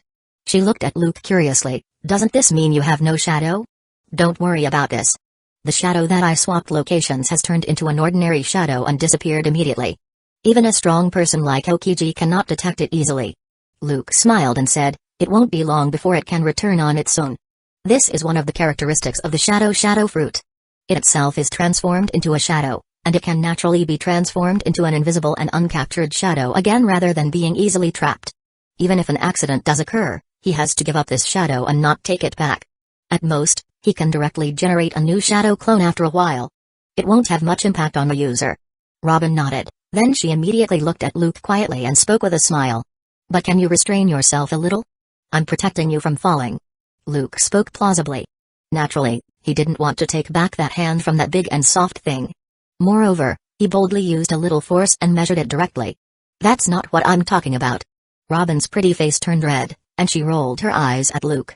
She feels a little soft and leans on Luke's arms. But she didn't refuse the other person's intimacy. In the past few days, except for that one incident, the two have become very close. But having said that, if Luke's life return is not very powerful, where he can freely control his body shape to a certain extent. Such an exaggerated thing, full of murderous intent. She will probably break immediately, right? I'm sorry. Luke smiled, then he lowered his head and bit Robin's ear before chuckling softly. It's all because of your charm. It always makes me a little uncontrollable. It's really not his fault, he can only blame someone for being too charming. I'll just assume you're complimenting me. Why haven't I noticed before that you're so thick-skinned? Robin was speechless and helpless. She rolled her eyes at Luke angrily. But there was some joy in her heart. Now that you have discovered it, would you like to express your thoughts on me? Luke's eyes were smiling and full of teasing. Robin blinked, chuckled, and said, unfortunately, I seem to have entered the wolf's den. Haha. Luke laughed, then he rolled his eyes, lowered his head, and whispered a few words into Robin's ear. Ah. Robin's eyes widened, and she looked at Luke speechlessly. Now I am convinced that you may not be injured. At the very least, the injury shouldn't be serious. Who is seriously injured and still thinking about those things? Just say whether you are willing or not. Luke is very direct. Robin's pretty face turned red. I'm on a pirate ship. She sighed helplessly. But she didn't refuse and raised her hands gently. Luke smiled and said, don't use flower fruit's ability yet. Das Fleur. Hiss. The next moment, Luke's expression changed, and he gasped, Robin, are you serious? Haha, didn't you ask me to do this? Robin blinked her big eyes, her face was full of innocence. Although it was still through the flower fruit, the movements finally started to become gentle. Little Luke, don't go too far. Hey, Robin, actually, I have an immature suggestion. Tell me. Robin rolled her eyes. This man has so many tricks up his sleeve and has many demands. With your flower fruit ability, can you change to a few mouths? Get out. Robin cursed angrily. But she tilted her head slightly and looked at Luke's unkind gesture. Actually, it seems. It's not impossible to consider. At the same time, at the Marine headquarters, Maniford. In the Fleet Admiral's office. What did you say? Behind the expensive desk. A tall figure wearing a white military uniform covered with medals, a seagull hat, frog glasses, and a braided beard was holding a microphone connected to a den mushi. Then, his voice suddenly rose. You, an admiral, took action personally and actually let them escape? Sengoku's expression was ashen, and he was a little angry. Kyuzen. Are you kidding me? This time, considering the potential threats posed by the two coming together. He specially sent an admiral, who represented the highest combat power of the Marine headquarters. Especially with the support of CP's intelligence, how could the dignified admiral still let people slip away from him when he was already taking action seriously? This is a joke. No, I'm really not kidding, Mr. Sengoku. The Denmashi imitated Okichi's figure and said in a deep voice, the strength of Luke has far exceeded our expectations, and we all underestimated him. Even you can't take him down? Hearing those words, Sengoku's face was solemn. How should I put it? If it is a fight to the death, he will definitely not be my opponent. At the other end of the Denmashi, on the vast ice, Okichi, who was a bit embarrassed and was riding his bicycle gradually away, stopped and scratched his head. Holding the Denmashi with one hand, he responded helplessly, but his devil fruit ability is very weird, it can make his combat power soar in a short period of time, and he was even able to compete with me equally head-on. What? Sengoku cried out. He is very aware of Okichi's strength. After taking action seriously, he could not capture the CP9 traitor Luke, which shows how strong the opponent is. Is this really a 17-year-old kid? I'm very sorry. Although I don't want to admit it, this is the situation. Thinking back to the fierce battle before, Okichi was a little emotional and said bluntly, in short, although we have tried our best to pay attention to it, we still underestimated that guy's potential. Marine clearly needs to conduct a comprehensive intelligence investigation and re-examine the strongest CP9 genius in 800 years. At this age, this strength is simply incredible. Yeah? Sengoku frowned, staring at the bounty on the desk in front of him. The young and handsome figure above is clearly none other than Luke himself. Tapping his fingers on the desk, he said in a deep voice, in this case, you come back first and report the details. I will ask Marine's Intelligence Department and CP to pay close attention to Luke and Nico Robin's whereabouts. Chapter 75, I really hope to see him sooner the next day, early morning. Luke and Robin did not travel all day and night. Instead, they slept on an uninhabited island they crossed and rested for the night. They caught a sea beast, dealt with it briefly, and then started enjoying breakfast. A news COO carrying a large number of brand new newspapers and flying to an unknown destination flew over the sky. When Robin saw this, she threw a coin directly and bought a newspaper. Shocked. The sea was completely frozen. Luke, the Black Prison vs. Admiral Okichi, neither side wins. The CP9 traitor, Luke, starts a battle with an admiral and escapes intact. Marine Admiral's failure, Luke with a bounty of 500 million belly, a barrage of news headlines. The black and white text on the paper is really eye-catching. Haha, Luke, you are even more famous now. After she finished reading the newspaper quickly, Robin raised her head towards Luke and spoke with a smile. Looking at that handsome face, her eyes were filled with indescribable brilliance. Admiration, pride, fascination. The eyes are a little stringy. Yesterday's experience undoubtedly brought the relationship between the two closer. I have long been aware that there are news crews taking secret photos, but I just didn't pay attention. Although he still wears Gecko Moria's identity, Luke naturally does not mind being famous. In other words, every ambitious pirate will not refuse to be on the headlines of the world economy news. Of course, the premise is not to be caught by Marine or to lose in competition with other pirates. He can't always hide behind the scenes. Sooner or later, the day will come when he will step to the stage and announce to the world that his era has arrived. This is why, even though Luke had already discovered that News COO was secretly filming his fight with Okichi, he did not stop it. Of course, he will not refuse the free advertising delivered to his door. Strength is important, but without reputation and prestige.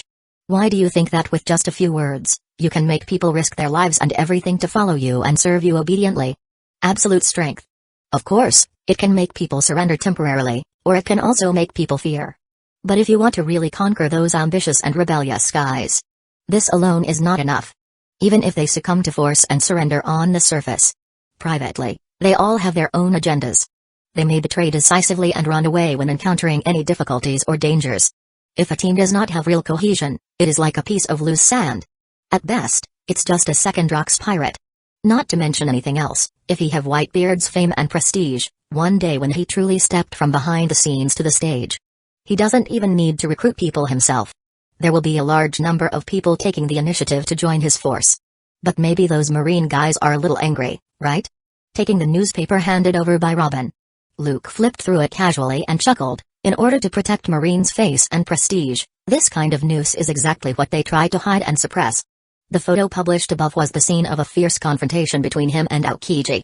There is also a scene of the gigantic nightmare titan attacking the frost giant. The picture is shocking and has a great visual impact. The truth was just as he expected. At this moment, far away in the Fleet Admiral's office, Sengoku was extremely furious. He slapped the desk in front of him heavily with a livid face. Damn Morgans, they are so pervasive. Aokiji, didn't you notice that someone was filming secretly? Aokiji, who is still on the road. Sorry, I really didn't find it. Since the news can no longer be suppressed, does Obaskluk's bounty need to be increased? Vice Admiral Tsuru on the side asked directly. Regardless of whether he uses external force to briefly compete with an admiral, this shows that the other party undoubtedly has the strength of more than 1 billion. He is already a very dangerous pirate who cannot be ignored. He can no longer be treated like a newbie. Let's raise his bounty. Sengoku frowned and finally made a decision. For the sake of Marine's face, it is impossible to raise Luke's bounty to 1 billion at once. After all, this guy, as the most high-profile supernova this year, has not officially broken into the New World yet.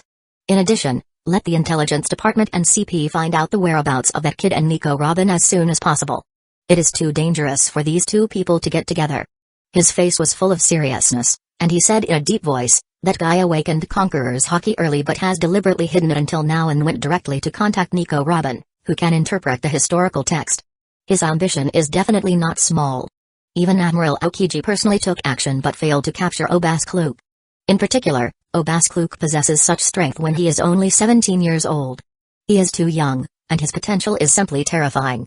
This made him, the Fleet Admiral, have to be vigilant and pay attention. Yes. The adjutant on the side wiped his sweat and saluted in response. It's not just Marine headquarters. Because of this shocking news, there was quite a stir all over the sea. The name, Luke, the Black Prison, once again entered the sight of those big forces and attracted widespread attention. That guy is getting more and more powerful.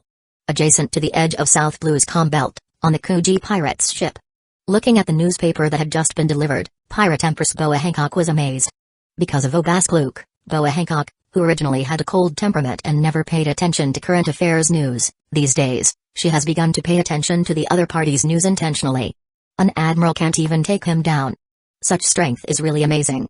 Sandersonia, on the side, couldn't help but sigh with emotion. Devil child Nico Robin?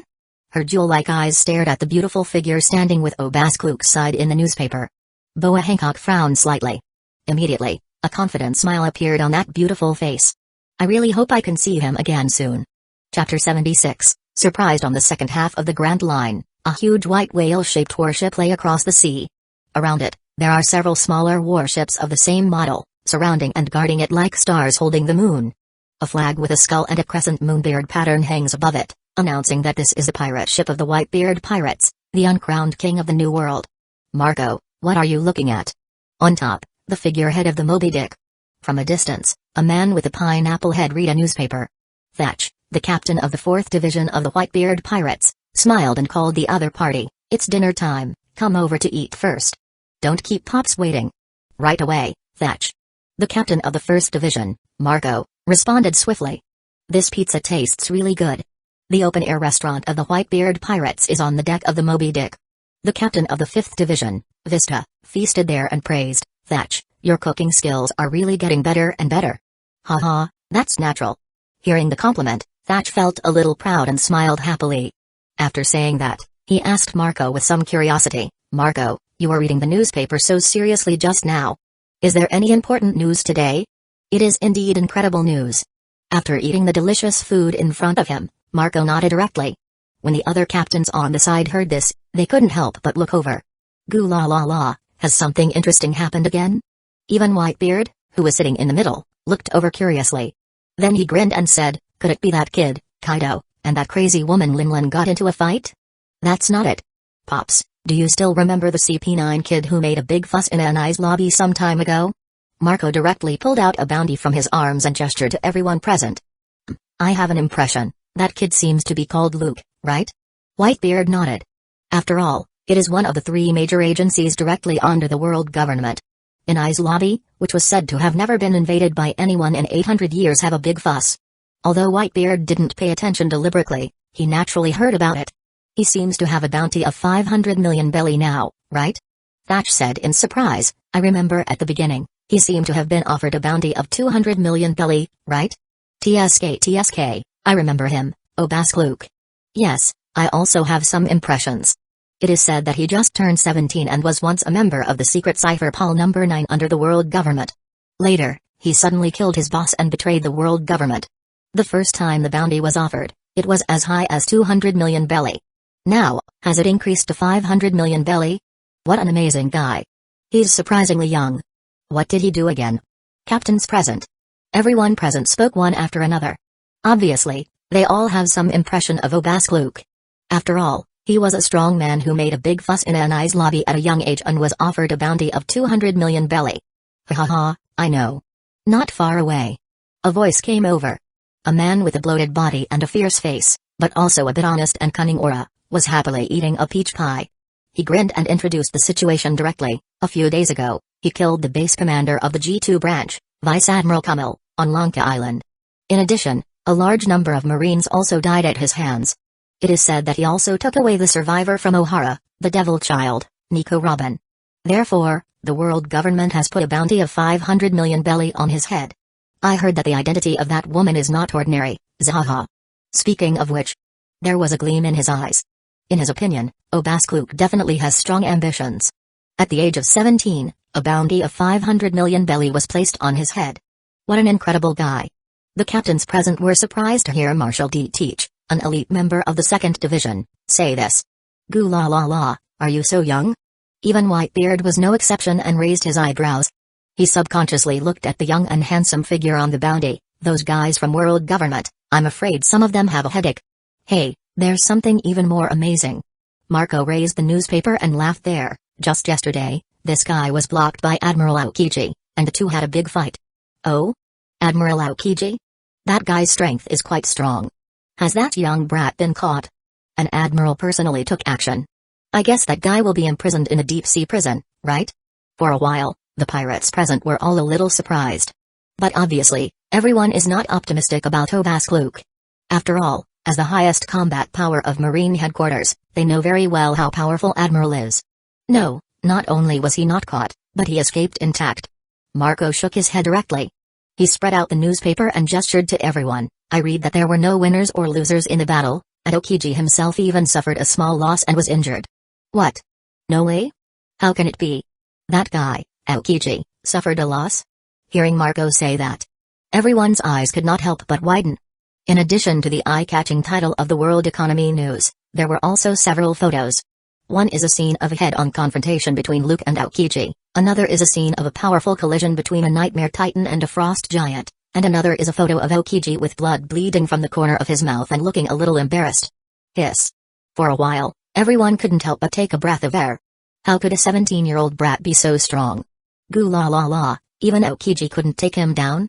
What an interesting kid. Whitebeard was also a little surprised.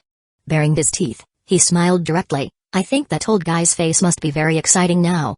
That's right. Chapter 77, Jealousy at this moment, in the second half of New World. Wano, Onigashima, in the huge skeleton building. In a Japanese-style hall, a beautiful woman with horns, long golden hair, over 8 meters tall, and wearing a gorgeous kimono, was sitting there on her knees while playing the shamisen. Inside, there were several figures sitting. There are also pretty maids wearing kimonos who are responsible for serving. Hey, who's who? I remember you were also from CP9, right? A fishman wearing a pirate hat, protruding sharp teeth, and a big belly walked in and smiled at who's who. Sasaki, you want to inquire about my past? Sitting there, who's who asked the maid to pour himself some wine. The man also had horns, thick lips, a red mask, long pink hair, and a cigarette in his mouth, squinted at the visitor with a somewhat unkind look. As one of the 3 most famous Obiripo and Beasts pirates, they are only the second 3 calamities. They have always been dissatisfied with anyone. Moreover, there is still a mutually hostile competitive relationship. Everyone covets the position of the 3 calamities and always wants to challenge them and replace them. No, I'm not interested in your affairs. Sasaki didn't take it seriously and responded with a sneer. He threw a newspaper directly to Husu and said calmly, I just want to ask you if you know this guy. Huh? It wasn't just Husu who raised his eyebrows. Black Maria, who is also one of the Tobirapo, was playing with the shamisen there, was also a little surprised and looked over. Asked Luke, the Black Prison? Looking at the report in the newspaper, Husu's pupil shrank sharply. Holding the newspaper tightly, he frowned. That guy. Luke, the Black Prison? I have some impressions. He is a charming little handsome guy, he is really good looking. Black Marie licked her red lips and said with a smile, I heard that he once made a big fuss at Inai's lobby, one of the 3 major agencies under world government. Obviously, she had also paid attention to Obaskluk. She heard about the other party directly causing trouble in Inai's lobby and betraying the world government. It seems like you should know him? Looking at Who's ugly expression, Sasaki was sure that this guy knew Obaskluk, and they might not get along well with each other. TSK, at the age of 17, he was able to escape from the hands of Admiral Aokiji and even made the other party suffer. Taking the newspaper and taking a look, Black Maria's eyes lit up. This is incredible. This man is young but incredibly powerful and full of mystery. In particular, that handsome face really complemented her aesthetics. Black Maria, who has always been strong-willed, can't help but be a little obsessed. She wants the other person to be her subordinate. Humphrey, that guy, is just a stinky brat. Clenching his fists tightly, Who said through gritted teeth. But his gloomy eyes revealed unspeakable jealousy. He was also a member of CP9. 6 years ago, he was arrested and expelled from the world government because he failed to escort Gum Gum Fruit. Putting aside these things, Luke, who had just turned 11 years old and was already known as a genius, left a deep impression on him. At that time, Who regarded himself as an elite CP9 and was arrogant. He simply looked down on Obaskluk, who was already very famous at the time but was overhyped because he had not yet mastered all 6 superhuman fighting skills. Moreover, he was still only a member of CP5 and had not yet joined CP9. The two had disputes and fought in private. What makes him a little embarrassed is that he, an elite P9, was once regarded as a promising and high-profile talent, along with Rob Lucci. Unexpectedly, he is unable to defeat Luke, who has not fully mastered the 6 superhuman fighting skills. That kid is an out-and-out monster. His talent, which is far superior to even Rob Lucci's, really makes him jealous. Although he has not mastered all the 6 superhuman fighting skills and is only 11 years old, his power level has exceeded thousands. And with the innate and rather exaggerated observation hockey, he was able to face his violent offensive with ease and not fall behind at all. He was preparing to use his devil fruit ability to teach the other party some lessons, so that this kid knows how to respect his seniors. Unfortunately, they were stopped by Jabra, Rob Lucci, and others who came over. Others were unaware of Obaskluk's potential. Who had experienced it firsthand, knew it all. The strongest twin star of CP9? That guy, Rob Lucci, is not even worthy of carrying Luke's shoes. Although he was very unhappy with that kid, he had to admit it. The other party has quite a terrifying talent. Obaskluk. Is the gap already so big? Staring at the familiar yet unfamiliar figure in the newspaper, whose eyes were gloomy. In his heart, he felt strong unwillingness and envy. At the age of 17, he was able to confront an admiral head-on and escape unscathed. Although it is unclear whether Obaskluk was injured, Aokiji, an admiral who represents the highest combat power of Marine headquarters, was actually injured. Such talent. It really fills him with jealousy. If he had such a talent, he has already overthrown all the 3 calamities that were lording over his head. No, maybe. It might be possible to directly unseat the governor of beasts and replace him. Time passes, and it's dusk. The crimson clouds are extremely gorgeous and beautiful. A fiery red sunset slowly sank from the sky to the sea level. After a long journey, Luke and Robin finally arrived at their destination. From a distance, they saw the thriller bark that was slowly moving forward on the vast sea, heading towards Bucklow Island. Hiss. Looking at this huge ship, Robin's eyes widened. This is a giant ship. Moreover, what she couldn't believe was a large number of pterosaurs were flying back and forth and patrolling there. On their backs, she can vaguely see figures sitting on them. Don't be so surprised, this is the ship of that guy, Gecko Moria. But it belongs to me now, Luke said with a chuckle. As he said that, he hugged Robin directly. The pair of dark shadow wings flapped, and they quickly flew towards the thriller bark. Luke-sama. After discovering that it was Luke, the flying unit in charge of patrolling had already reported it as soon as possible. Wiper, Perona, Brooke, Van Auger, Hogback, and others came forward one after another. They saw Luke's extremely embarrassed look and Robin in his arms. They all couldn't help but feel somewhat surprised. Chapter 78, Obviously, I came first. Yo ho ho ho, is this Miss Robin?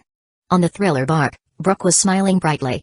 Of course, after seeing Luke and Robin so close, he didn't dare to talk too much nonsense. She is Nico Robin, I believe you all know her. He let go of Robin's soft waist. With a smile on his face, Luke introduced Robin to others. From today on, we are all companions. Hello everyone. I am Nico Robin. Looking at the people in the netherworld pirate in front of her, Robin said with a smile, please give me more advice in the future. This spiked. Looking at the two people looking very close. Perona, on the side, puffed out her cheeks, full of disdain. She obviously came first.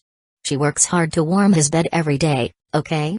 It's so abominable that Luke-sama has grown tired of the old so quickly. Not long after, Luke finished introducing everyone to Robin. So, except for Wiper, Brook, Perona, Van Augur, and Hogback, everyone else is a zombie created by you using your shadow fruit, Luke? Robin was filled with surprise as she looked at the zombie legions around her and the pterosaur troops flying and patrolling in the sky.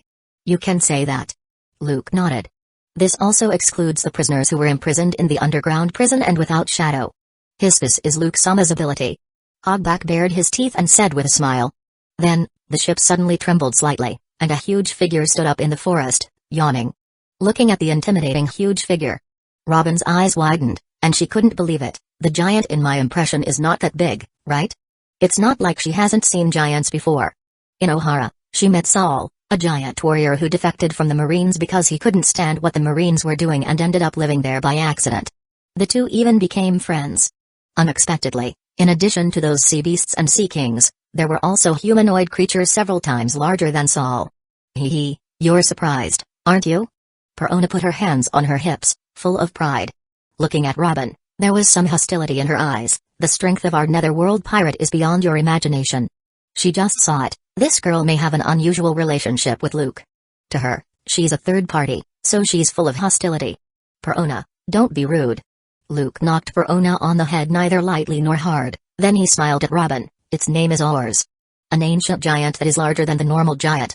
But it's not really a living person. It died hundreds of years ago. It's just a corpse.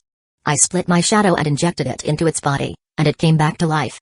It can be said to be the strongest zombie on this thriller bark. Speaking of which, thinking of something, he smiled slightly. The strongest zombie. Maybe not necessarily that soon. Robin suddenly understood. Looking at Ors striding towards her, giving people endless pressure, she was full of amazement. With such a huge size, it is really unimaginable how exaggerated combat power it has. No wonder Luke chose the ability of the shadow fruit in the first place. For someone as ambitious as him, creating a zombie army that obeys his orders and will never betray him can help him accumulate a large number of troops in the shortest possible time. It can save a lot of things. Well, I'm going to wash up first. Luke stretched and told Perona, take Robin to settle in. Okay. Don't worry, and leave it to me. Perona was stunned. Immediately, she rolled her eyes and smiled. She nodded eagerly and agreed happily. But the next moment, Perona's smile froze.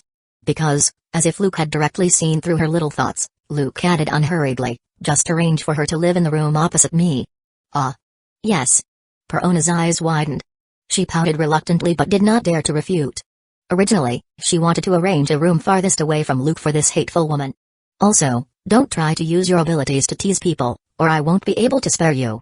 Thinking of Perona's eccentric character, Luke warned with a smile. No. Like a deflated balloon, Perona held her head together, unable to respond. You.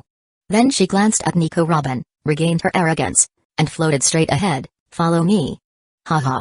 Seeing this, Robin couldn't help but chuckle. Then it's up to you, Perona. Soon, in the gorgeous central castle, Perona takes Robin to the room Luke ordered and says angrily, this is it. If you need anything, just look for a girl. In the castle, Hogback has repaired many corpses.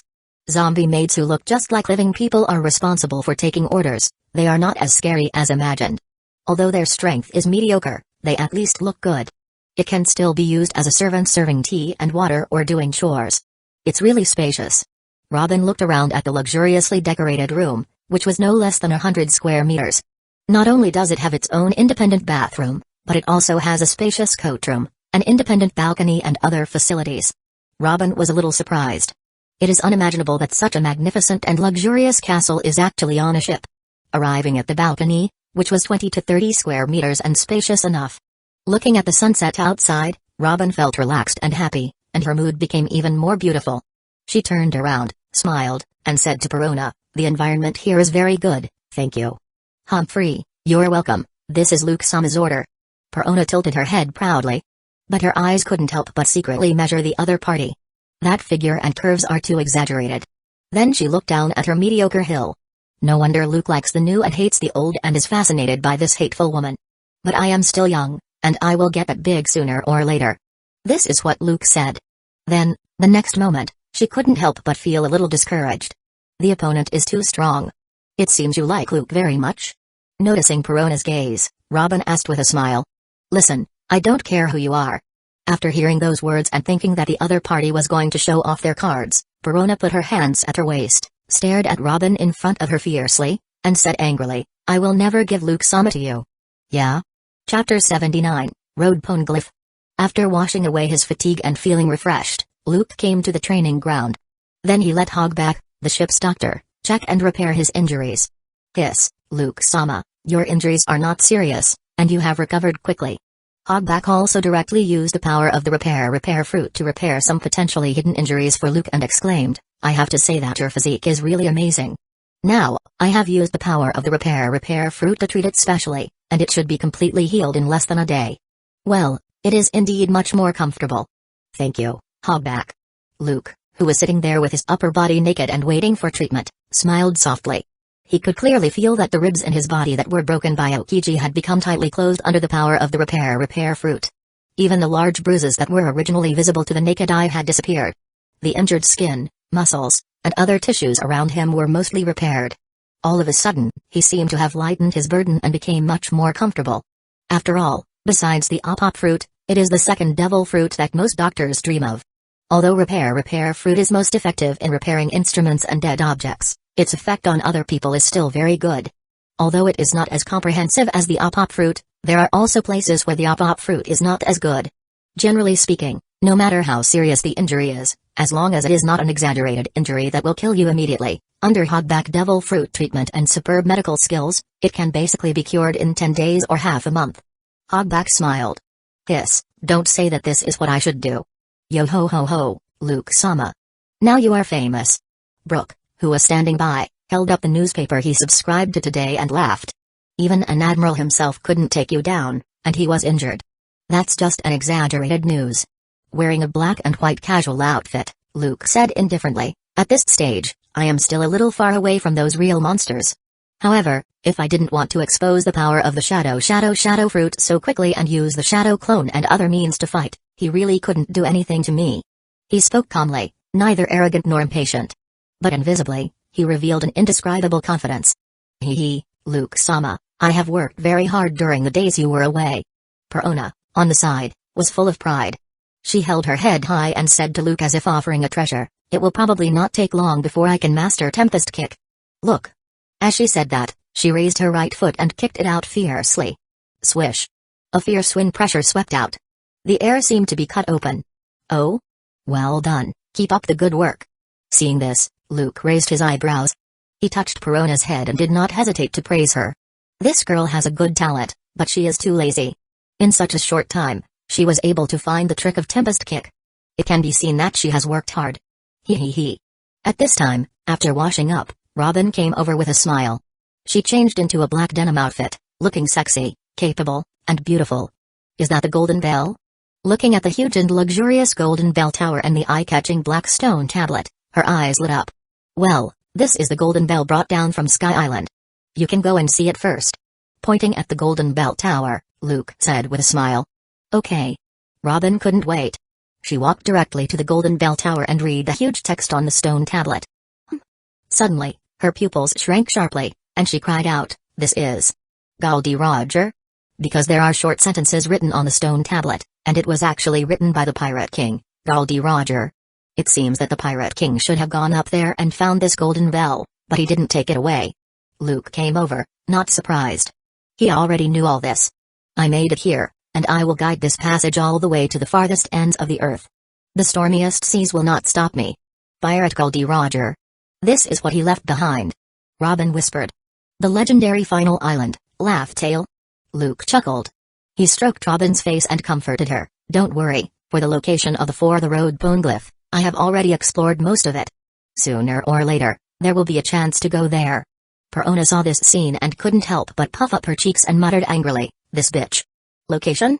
Road Poneglyph. Not only Robin herself. Brooke, Van Augur, Hogback, and others who followed were all a little surprised. I heard that in addition to the historical poneglyphs, there are 4 road poneglyphs, and the content on them mainly provides the coordinates of the final island. Luke introduced briefly. Big Mom has a piece in her hand, Kaido the Beasts has one, and the whereabouts of the other 2 are unknown. However, I have found the whereabouts of one of them. Hearing Luke say this, everyone present couldn't help but take a breath.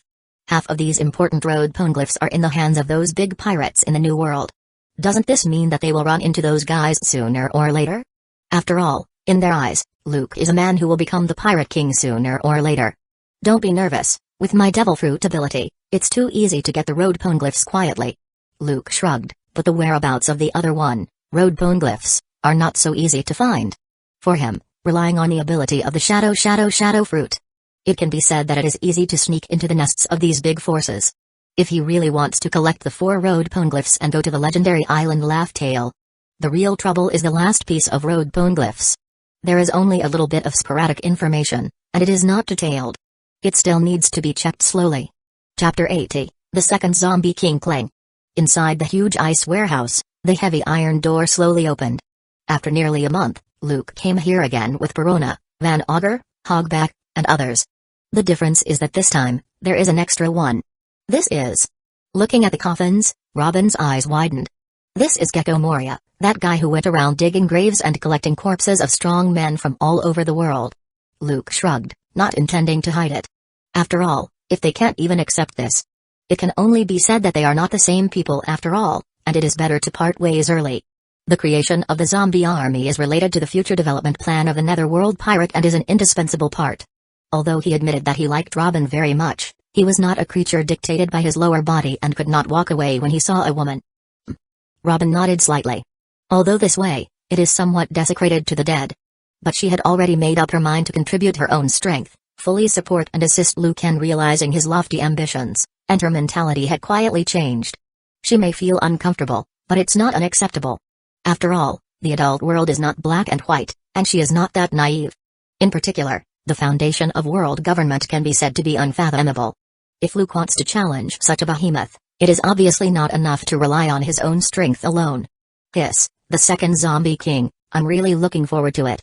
Hogback was full of excitement. He and Brooke stepped forward directly to open Rima's coffin. Then, they carefully carried the former Dragon Slayer samurai out and brought him to Luke. Who was he? Robin was a little surprised when she looked at this lifelike, majestic, but somewhat old corpse. He, the Dragon Slayer samurai from Wano, a world-famous swordsman in the past. Shimatsuki Rima. Perona placed the black sword Shushui that Luke had taken away next to Rima and introduced him with some pride. This black sword Shushui was left behind by him during his lifetime. Should we start? Wiper, Van Augur, Brooke, and others were watching intently from the sidelines. They are all curious and look forward to what level of combat power the legendary swordsman will have after being resurrected by Luke with his shadow. After all, they had seen Aura's exaggerated power with their own eyes. Special zombies that are also at the king level can't be too bad, right? But what shocked them was, Luke's eyes were calm, and he was not in a hurry to split his shadow directly. Instead, he directly pulled up Rama's shadow and cut it off. Eh? Perona was surprised. Luke, are you to ingest his shadow again? I want to do an experiment, Luke said with a smile. Holding Rima's lifeless shadow, without any sign of struggle. His eyes flashed, and his own shadow surged there and suddenly split. Shadow splits. Whoosh! A large human-shaped shadow burst out and was caught by Luke's hand. The next moment, he sent Rima's motionless and lifeless shadow directly in front of the shadow of his own. Click. In Robin, Perona, and others' shocked and incomprehensible eyes, Luke's shadow actually swallowed Rima's shadow. In my name, I grant you new life, give you an independent personality, and become a new entity. Immediately afterwards, a strange red light flashed in Luke's eyes, and he directly made a contract. You will devote all your loyalty, serve to the death, and never betray. In an instant, Luke's previous shadow, at a speed visible to the naked eye, sank into Rima's body. Thump, thump. Soon, Rima's chest trembled. A strong heartbeat begins to sound and gets louder. The body that was supposed to be frozen was thawing at a speed visible to the naked eye. The fierce momentum made Robin, Wiper, Perona, and others present feel a little frightened. The stiff fingers slowly began to move. The eyes that were supposed to be lifeless suddenly opened its eyes, and he sat up all of a sudden. Rima looked around blankly, then he looked at Luke and the others in front of him. From today on, you are the Dragon Slayer Samurai, Shimatsuki Ruma, and I am your master. Luke looked at Shimatsuki Ruma, who had been resurrected by him, and said calmly. Ruma nodded blankly, and then his eyes gradually became clear and sharp. He knelt on one knee in front of Luke and lowered his head. Master. Hiss, finally, there is another zombie king. Dr. Hobart bared his fangs. With so much powerful combat power, when Luke's strength reaches a higher level, even if they were to enter the new world and compete with the big pirates who had ruled this area like an emperor, they wouldn't be afraid at all, right? Luke-sama, you just let your shadow eat Ruma's shadow, what effect did it have? Wiper asked curiously. I'm as curious as you about this. Looking at the shadow cast by Ruma again under the light, Luke smiled. I'm also looking forward to what kind of changes there will be. This was an attempt he made on a whim. The shadow of the target's corpse is swallowed by the shadow and then implanted into the target's body. He split out a shadow with considerable combat power and learning ability and then superimposed the shadow that carried some of Ruma's own memories and instincts. Luke also looks forward to what kind of combat power he will have. Theoretically speaking, his own shadow is still on Ruma's body, so he should not be afraid of the sun. If his conjecture is correct, this experiment can be a complete success. He can take advantage of the situation and transform the zombie army, including Oars, and let their combat power reach a higher level. Chapter 81, Ruma's Strength at the Shore. Luke came here with Wiper, Robin, Perona, Van Augur, and others. Luke-sama. Has a new special zombie been born? That guy. Seems to be the legendary Dragon Slayer Samurai, right? TSK, I'm really looking forward to it. It's not just the zombie army led by zombie generals such as Wang Zhejian and Silver Axe. Even Oars, who was sleeping soundly in the forest, followed the news with some curiosity. He stared at Ruma with burning eyes while exuding a fighting spirit. Brush. A pair of shadow wings emerged at the shadow clone's back, and it flew directly over the sea. Go, Ruma. Let me see the true strength of a great swordsman. Luke crossed his arms and said to Ruma, who was following him. As you wish, Luke-sama. Ruma held the famous sword, Shushui, tightly and slowly pulled it out. Haha, it's been a long time. Shushui. A frightening cold light flashed, and the black sword Shushui, which had a zigzag pattern and was completely black, had already been unsheathed. Then, an extremely fierce aura emanated from Ruma. Moonwalk. He pressed his foot down, then rushed up directly. He continuously stepped into the air, creating a burst of white smoke at the end of his feet. Tempest kick, line. Without any hesitation, the shadow clone took action directly. His right foot was like lightning, kicked out violently. A loud explosion broke through the air.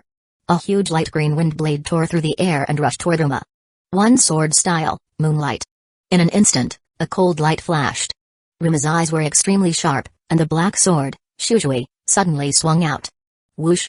A huge crescent-shaped flying slash shot through the air like lightning. Boom! It directly crushed the light green wind blade that came suddenly. Although the power was greatly reduced, it still blasted hard at the shadow clone in front. Boom! Boom! Boom!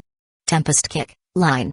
In response, the shadow clone narrowly dodged the violent flying slash, but it did not retreat. Its feet were like lightning, and it continuously kicked out. The piercing sound broke through the air continuously. One shocking wind slash came after another.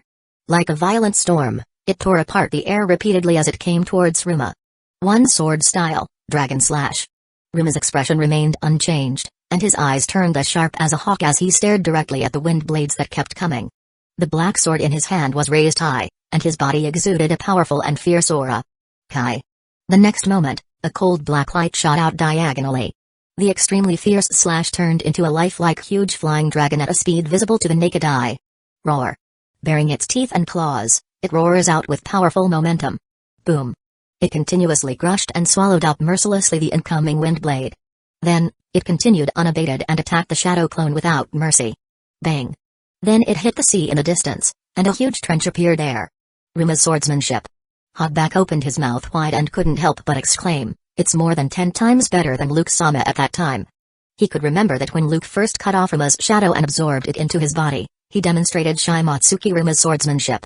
However, the power is completely different and not on the same level at all. Of course, Luke-sama's swordsmanship is even a little bit better than before. His shadow is naturally stronger. Perona said proudly on the side. No, it's not just this reason. After seeing this scene in full view, Luke shook his head directly. Under my shadow, Ruma's shadow cooperated with the instinct of the body, exerting a power infinitely close to that when he was alive. This undoubtedly shows that his guess was correct, and the experiment was successful. Fusing the shadow of the strong man's corpse with shadow and then using it to resurrect the body can exert a combat power that is infinitely close to that when they are alive. Moreover, Ruma not only possesses swordsmanship and combat experience during his lifetime. He also has physical skills and haki that are infinitely close to those of Obaskluk himself. The strength is far beyond that of ordinary zombies. Wow! Robin was amazed. She really didn't expect that the zombies created by Luke, who implanted his shadow into the corpses of those strong men, would be so powerful.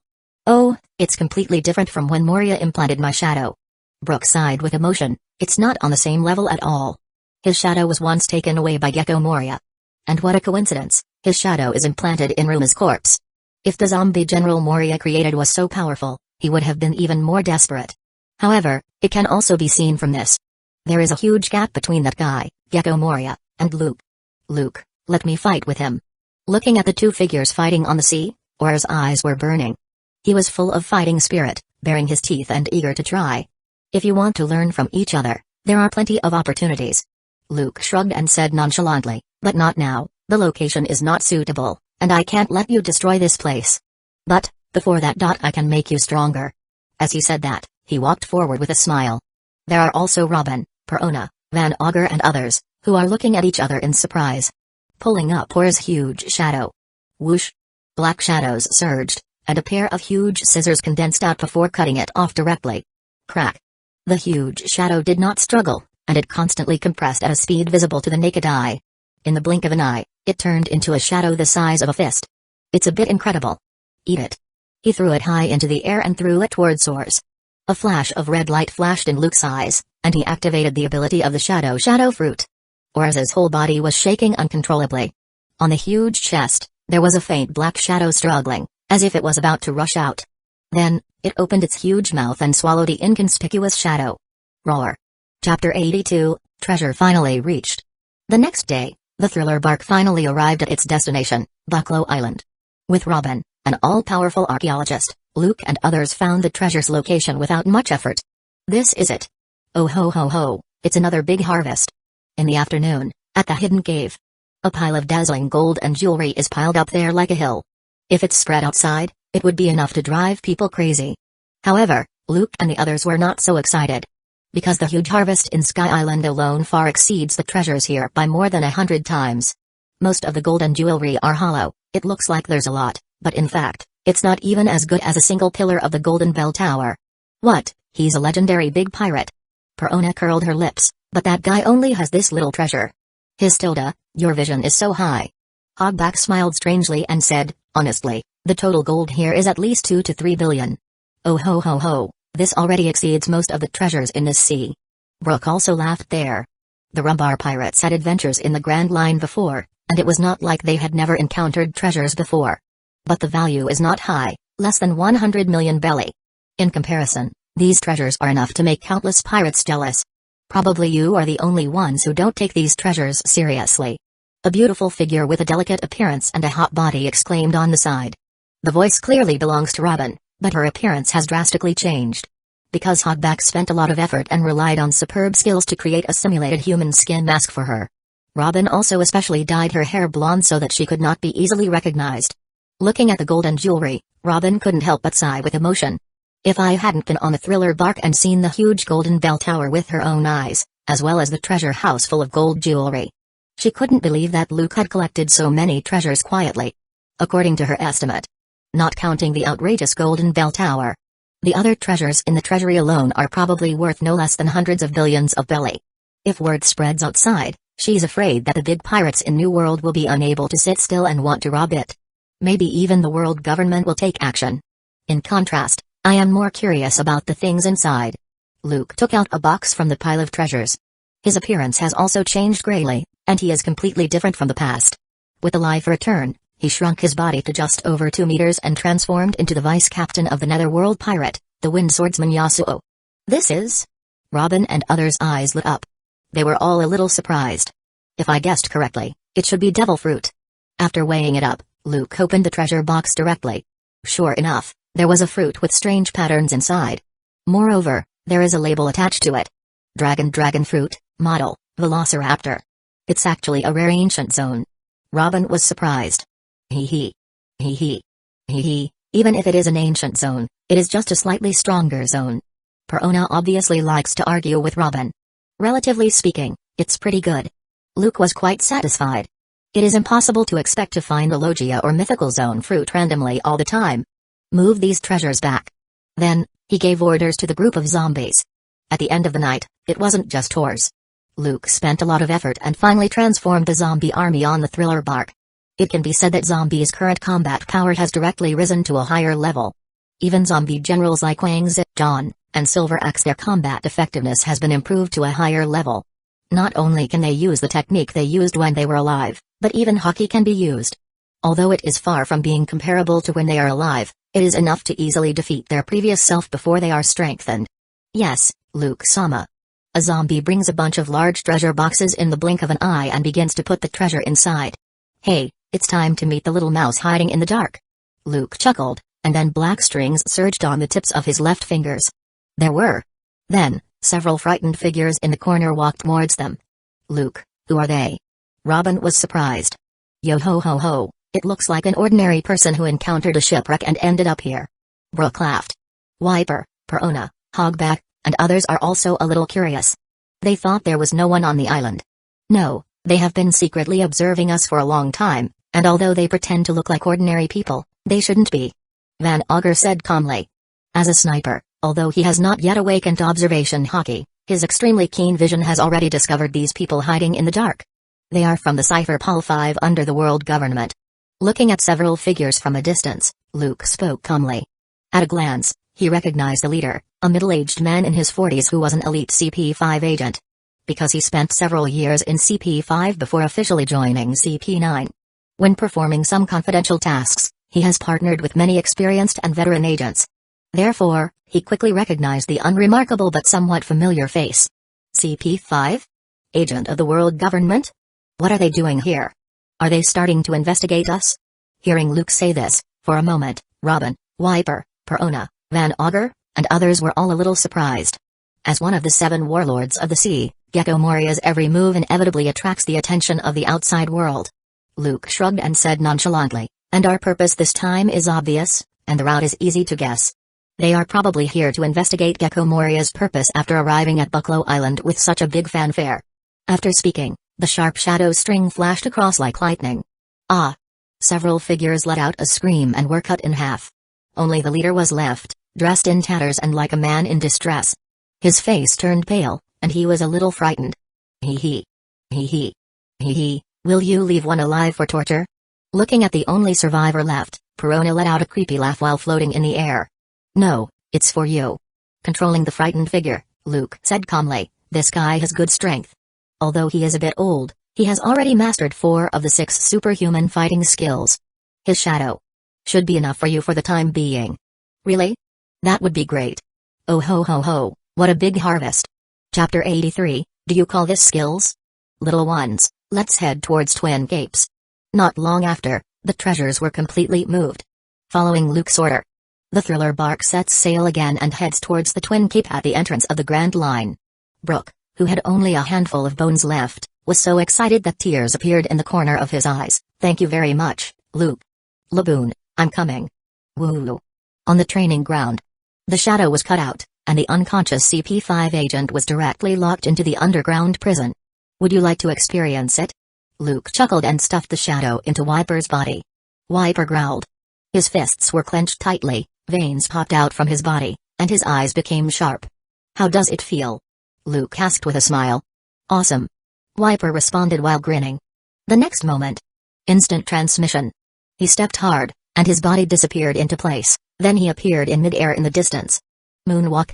Accompanied by puffs of smoke, his body stays in the air. Tempest kick. Immediately afterwards, his right foot was like lightning, and he kicked out violently. Whoosh. A crescent-shaped wind blade shot through the air. It hit the training field ahead, leaving a deep mark.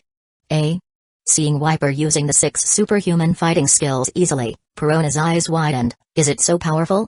Hiss. Hiss. Hiss, the effect is remarkable. Hogback was filled with excitement. He knew very well that his talent was inadequate, and he didn't know how long it would take if he wanted to practice step by step to master all the 6 superhuman fighting skills by himself. However, with Luke's plug-in ability, He believes that time can definitely be saved greatly. Not only him but also Brook, Van Augur, and others were all eager to try and looking forward to it. If there was a chance to become stronger quickly, who wouldn't want to? This is only temporary. Luke shook his head and said directly, it depends on him how much he can understand after the shadow escapes. Of course, such a thing has a limited effect. But at least it allows them to practice with twice the result with half the effort. TSK, only Luke can think of this method. At this time, after landing steadily, Wiper rushed out again and came to the wooden golem that he often hit during training. Finger pistol. Then, the index finger of his right hand penetrated the wooden golem like a bullet, leaving a dark hole in it. Brook. Iron body. Wiper turned around and said towards Brook. He took a direct step forward and clenched his fists. His eyes flashed, the blood in his body accelerated, and his muscles tensed up. In an instant, his whole body was as hard as steel. Yo ho ho ho, let me give it a try. Brook rushed over. The sword was unsheathed like lightning and stabbed violently. Of course, he deliberately withdrew his strength. After all, Wiper was just borrowing the power of shadow. It hasn't been tested yet, so he doesn't know how strong it is. King. The sound of metal clashing together sounded, and the extremely sharp sword was unable to penetrate Wiper's skin. Oh? Iron body? Luke was slightly surprised. It seems that the guy has made some progress in the past few years. That is to say, he has mastered 5 superhuman fighting skills, including shave, moonwalk, tempest kick, finger pistol, and iron body. Perona was full of surprise. I only need iron body. Just right. Robin chuckled. She also heard Luke mention the special effect of the shadow fruit's ability. The shadow of the plundered strong man, after being implanted into the body of others, can enhance their strength in a short period of time. Although it can't last too long, it can also allow oneself to possess the fighting instinct and corresponding experience that the other party has trained for a long time and has been integrated into the physical memory in a short period of time. They just need to persevere for 2 or 3 minutes, keep working hard to train and understand, and try again and again day after day. Maybe they can gain something. In addition, there is Luke, who mastered the 6 superhuman fighting skills, who will personally guide them. She believes that it won't be long before she can perfectly master all 6 superhuman fighting skills. 3 minutes passed in the blink of an eye, and a shadow escaped directly from Wiper's body. Perona, who was quick-witted, grabbed it and said, "It's my turn." Luke asked with a smile. "How is it?" Wiper said with a smile, "It feels good, but I'm a little tired. It's a shadow of an elite CP5 agent, after all. Even if it's just a single shadow, it's comparable to the shadows of 20 or 30 ordinary pirates. But it won't make him lose his fighting power directly. Moreover, relying on his previous experience, he couldn't wait and ran to the side to repeatedly try using instant transmission. He was concentrating on training instant transmission there, hoping to master it as soon as possible. At this time, Perona, who was full of expectations, directly absorbed the shadow into her body. The next moment, her eyes became sharp, and her feet kicked out, tempest kick. Swish, a small crescent-shaped wind blade flew out like lightning. It smoothly cut straight through the wooden stake that Wiper had penetrated before. The shadow can only stay in the body of a living person for a limited time, and it takes more than half an hour to be implanted again. You don't have to rush to try other abilities. Luke stopped her, who was excited and wanted to try moonwalk directly. He said, "Grasp the limited time, concentrate on training one skill first, and use your body to remember and adapt to it." "Yes, Luke-sama." Tempest kick. Time passes quickly. The sun sets and dusk falls. Due to the load brought by the shadow implanted in their body, Wiper, Perona, Brook, Van Augur, and other people who took turns using shadow for training were already exhausted. And Robin, although she has not mastered all 6 superhuman fighting skills, her own power level has already exceeded 900. After several attempts, she felt that she had made great progress. In addition, with Luke's guidance, she has gained some understanding of the iron body. She wanted to continue using the shadow for training but was stopped by Luke. There should be a limit to everything, too much is as bad as too little. After enjoying a delicious dinner, the crowd dispersed. Robin, who had just opened the door and was about to say goodnight to Luke, felt that she was hugged by someone. She didn't panic but just smiled at Luke, her watery eyes a little seductive. "Ah, my Luke-sama, are you going to take advantage of the newly joined subordinate?" "No, I'm not that kind of person." Luke grabbed her human skin mask, which was still beautiful but not as good as her own. Looking at Robin's beautiful face, Luke embraced her soft waist and said righteously, "I just think, Robin, you are gifted and promising talent. I just want to discuss the 6 superhuman fighting skills with you and pass on some experience." In the past few days, this devilish, charming woman has been teasing him to death. It was not easy for her relatives to leave. How could he let her go again? Robin, whose body was a little soft, looked at someone speechlessly. She looked at the claws that came uninvited and had already started to climb mountains and ridges. You call this discussing 6 superhuman fighting skills? Then please teach me more. Her heartbeat accelerated, and her pretty face blushed. But Robin obviously didn't mean to refuse. Every day, facing this young and handsome man with incredible strength, a walking hormone that makes people unable to extricate themselves. How could she not want to indulge herself completely? You're welcome, just a competition. Chapter 84, A Bold Idea, damn it. In Luke's room, Perona, who was used to being the exclusive pillow every day, rolled around on the bed. At one point, she couldn't help but quietly leave her body and watch the fight, but soon she ran back to her room with a red face. Holding the kumashi, her brand pillow, she tossed and turned there, and couldn't help but clench her fists, while staring at Robin's room with eyes full of unwillingness. It's been an hour. How about taking another look? She convinced herself. She couldn't help but leave her body again and quietly passed through the wall. However, this time, she couldn't hold on for 10 seconds. She ran back with a red face again. That woman is really shameless. Holding the pillow, her face turns completely red. Thinking back to the visually impactful scene, she couldn't help blushing and muttered softly, the ability of the flower fruit can actually be used like that. She felt that her eyes were opened and she had learned a lot. It turns out that the devil fruit ability can be used in that way. It's over, I'm not clean anymore, woo. Perona wanted to cry but had no tears. When she thought of the ability of the flower fruit, she couldn't help but think of the scene she just saw. It's been 2 hours. Isn't it over yet? Her eyes were dull. She was counting sheep there. Without the familiar and warm embrace, she always felt that she couldn't sleep. She don't know how long it took. Finally, she couldn't stand the sleepiness that came over her and fell into a deep sleep.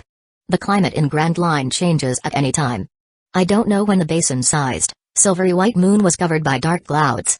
Outside, a strong wind began to blow, and heavy rain began to fall. It lasted until the next morning. The gloomy sky cleared up again. A fiery red sun rose slowly from the sea level. It was so gorgeous that it was fascinating. Well, you are such a beast. In front of the huge window, early in the morning, Luke pulled Robin up for morning exercises and guided her to practice. With good physical fitness, Robin barely recovered. Looking at the beautiful sunrise with a blushing face, she turned her head back with a scolding. What are you talking about? Admiring the beautiful scenery on the sea with Robin, Luke smiled and said, since I was a child, my teacher told me that life lies in exercise and a day's plan lies in the morning. Is this also your teacher's teaching? Robin snorted and rolled her eyes. Don't you like it? Luke asked with a smile. Robin's face turns rosy. She had to admit that it was quite comfortable. Luke, the instructor, was very patient and gave her a good experience. Although she was scolded by the other party for not learning well during the short special training, she still gritted her teeth and refused to give up. She even fainted because she was too devoted to the practice. But she finally gained and learned a lot. At the moment of harvesting the rich results, the taste was indescribable. She will never forget it in her life. That's right. Luke chuckled and said, I am guiding you to practice, and I am the one who is really working hard. Well, it's almost done, time to change the equipment to train. With a swish sound, the black shadow surged and condensed into a railing at a speed visible to the naked eye. Lying there, Robin, who was picked up, looked at Luke speechlessly. Robin, next is pull-ups, see how long you can hold on. Luke said with a smile. I will try hard, Mr. Luke. The sun was high in the sky. Luke finished his morning exercise. He ordered the maid on standby to deliver breakfast to the room. After enjoying the rich breakfast, he walked out of the castle alone and refreshed.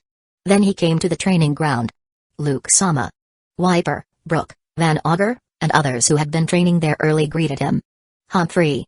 Perona, who had a pair of dark circles under her eyes, puffed her cheeks as she looked at Luke, who was full of energy. Who bullied you, little girl? Seeing this, Luke's eyes were full of smiles.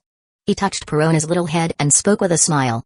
This girl relied on the power of the hollow fruit to run through the wall to Robin's room to peek. How could he not notice it? You have fallen. Perona turned her head and snorted. But thinking back to the scene she accidentally saw last night, and early this morning, her pretty face couldn't help but blush. At the same time, she felt a little unfair in her heart. Obviously, she came first, and she was the exclusive pillow chosen by Luke. Why did that woman get to go first? Damn it. Don't think too much. Focus on training. He gave Perona a slap and scolded her unhappily. Luke ignored the jealous girl and gave some pointers to Wiper, Brook, Van Augur, and others. Then he put on a pair of sea prism stone handcuffs and started warming up. Although this moment is quite peaceful, it also requires strong strength to ensure that it can last for a long time. He is still very clear about this. The basic ability of the shadow fruit has been almost developed completely. Holding a heavy dumbbell while doing squats. Luke's eyes flickered, and his thoughts were flying, and it can also easily simulate the abilities of string fruit and gum fruit and develop a series of moves. The next development can only be in other directions. The ghost shadow core in my memory is one direction. I can try to use the ability of the shadow fruit to further transform the plundered shadows, so that it can be visualized like a shadow clone, without a body, and still exist independently. Also, try to reverse the relationship between the shadow and the body. By causing damage to the target shadow, thereby affecting the target itself. For a while, ideas in his mind kept pouring out. Some were bold and wild ideas. For example, let your own shadow and yourself be able to freely shuttle in the shadows in every corner of the world. But he estimated that it would be possible only when the ability of the fruit is awakened. Chapter 85, Everyone's Progress. That's. Hiss. A ship as big as an island? Gulu. This is too big. No, it's a thriller bark. They are the netherworld pirate led by the 7 warlords of the sea, Gecko Moria. Damn it, why is such a big pirate here? 2 days later, at Whiskey Peak. Looking at the approaching ship. The large number of bounty hunters gathered there fled in terror. To this day, the thriller bark really represents terror in the eyes of pirates and bounty hunters. Because according to reports in recent days, basically no ship that encounters a thriller bark can escape. Luke-sama, do you want to catch them? Hogback asked with a smile. I'll leave them to you. They're all unworthy guys. There's no need to capture them, the underground prison is almost full. Just leave some alive and serve as experimental subjects for me. On the bow of the thriller bark, Luke, dressed as the wind swordsman, Yasuo, crossed his arms. Looking at the fleeing figures on the Whiskey Peak, he said calmly, the zombie army will not participate for the time being. Except for Van Augur, who is a sniper, others are not allowed to use devil fruit abilities and can only use physical skills or swordsmanship. Although the current strength of the zombie army is already very impressive. But he must always leave some opportunities to exercise the cadres under his command. He had high hopes for the Wiper, who was known as the Berserker, not to mention Brook, Van Augur, Perona, and others, whose potential was big. At the very least, give them time to grow up. It is still possible to be a cadre with a bounty of hundreds of millions of belly. As for Robin, although her character doesn't like fighting, her potential can actually be said to be second only to Wiper. As long as she trains well, the upper limit in the future is still very high. Under his guidance, she continued to practice physical skills and hockey and further developed flower fruits abilities. Although she is not expected to compete head-on with a strong player like an admiral. But it is still no problem to grow comparable to the 3 disasters of beasts pirates or the 3 sweet commanders of Big Mom pirates. Understood. For a while, Wiper, Perona, Van Augur and others' eyes were burning, and they were a little eager to try. It's just what I want. Robin, wearing a human skin mask, also smiled. She can't wait to fully verify her skills through actual combat. In the past few years, relying on her considerable talents and based on the 6-style manual given to her by Luke and the relevant training experience, she has been constantly exploring and training on her own. At this moment, she was already on the verge of mastering the iron body. During these several days of training, she continued to use the shadow of the CP5 agent to assist her in her practice. Luke, a master of physical skills, was especially there to give guidance. Some of the problems in training were easily solved, and she quickly understood the secret of the iron body. It was a matter of course, and she initially mastered the iron body. At this point, she has finally mastered all 6 superhuman fighting skills perfectly. It's time to start hockey's training. If a trained marine soldier has a power value of 10, then a strong man with a power value of more than 500 can be considered a superhuman. Normally, as long as an average strong person masters all 6 skills, they can basically be regarded as superhuman. The power value will be at least 500. According to Luke's verification using the 6 superhuman fighting skills to detect the target's power level value, even without the bonus of devil fruit ability, Robin's power has currently exceeded 1000, which is much stronger than Khalifa, Blueno, and other CP9 members. It's not that Khalifa and other CP9 members didn't work hard enough. This is obviously a gap in talent. Just like Luke, as early as 11 years old. Although he did not master all 6 superhuman fighting skills, his power had broken through to more than 1000. He was able to easily defeat those who had already mastered the 6 superhuman fighting skills at that time, but whose power was far inferior to that of Blueno, Fukaru, Komodori and others a few years later. Let's see who kills more people. Yo, I won't give up easily. Soon, as the thriller bark approached the shore, Wiper, Perona, Brook, Van Auger, and others, who had been impatient for a long time, rushed out like wolves and started killing the fleeing bounty hunters. Has Moria targeted us? Bastard, fight them. The Whiskey Peak, which was originally very peaceful, suddenly became bloody and chaotic, with swords clashing, gunfire, and curses. Van Auger shoots from behind, and he never misses. Robin, Wiper, and Brook perform the best. Although Wiper only got the Logia Rumble fruit not long ago and has not used Devil Fruit ability at this moment. However, as a Shandia warrior, he has been fighting with the Angel Island's God Guard since he was a child, and has experienced cruel training. His own combat effectiveness is very good, even without Sky Island's unique gadgets. He has pretty good talent and is under Luke's guidance these days. With his indomitable will, he practices hard day after day without giving up, and his strength has improved by leaps and bounds, and so have his physical skills. Moreover, he even receives help from the shadow of the CP5 agent. He has benefited a lot in the past few days and has mastered instant transmission. Although he has not mastered all 6 superhuman fighting skills, even if he does not use his Devil Fruit ability, his current power level value is at least more than 500, which can barely be regarded as superhuman. For these bounty hunters with mediocre strength, he can easily crush them. And Brook is needless to say. There is only a handful of bones left. Now, after the enhancement of the Munch fruit ability, he can be said to be invulnerable to swords and guns. Under Luke's guidance, his swordsmanship has also reached a higher level. In terms of strength alone, he is not much weaker than Robin. Well, Perona did a good job. Sitting on the bow of the thriller bark, Luke, who was watching the battle there, looked at everyone's performance. Nodding slightly, he was quite satisfied. Even Hogback didn't disappoint me too much. Even Hogback, who was the weakest. After several months of continuous training, he has laid a solid foundation. In the past few days, with the help of the CP5 agent Shadow, a training cheat, although he was limited by his own talent and had not yet mastered any of the 6 superhuman fighting skills, his overall strength has also improved slightly. His pair of scalpels flashed weirdly, making it hard to guard against. The performance is remarkable. Next, we can add some difficulty in their training. Watching the battle on the island, Luke touched his chin and smiled. Let Wangs and other zombie generals practice with them. Although life and death are battle important. But letting those zombie generals as their usual sparring partners is also quite a good choice. He believes it will help them grow up quickly. Chapter 86, Luke's Experiment. Luke-sama. These people are all still alive, about 200 of them. Less than 2 hours. The fierce battle came to an end. Robin, Wiper, Perona, Hogback, and others returned. Apart from being a little embarrassed, they didn't suffer much damage, just some superficial injuries. Zombie soldiers, led by zombie generals such as Wang Zi, John, and Silver Axe, climbed onto the Whiskey Peak one after another to check for survivors.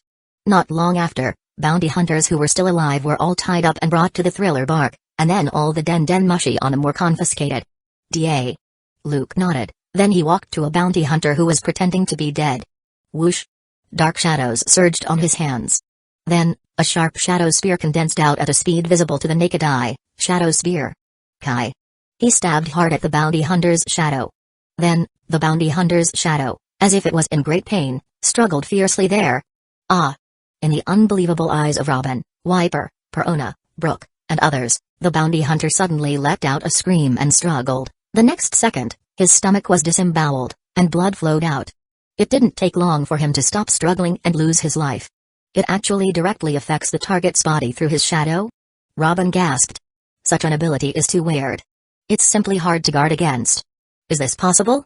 Oh ho ho ho, as expected of Luke-sama. Wiper, Brook, Van Auger, and others couldn't help but be shocked. If you don't know what Luke is capable of, generally speaking, who would care if their shadow is attacked? This is incredible and beyond their imagination.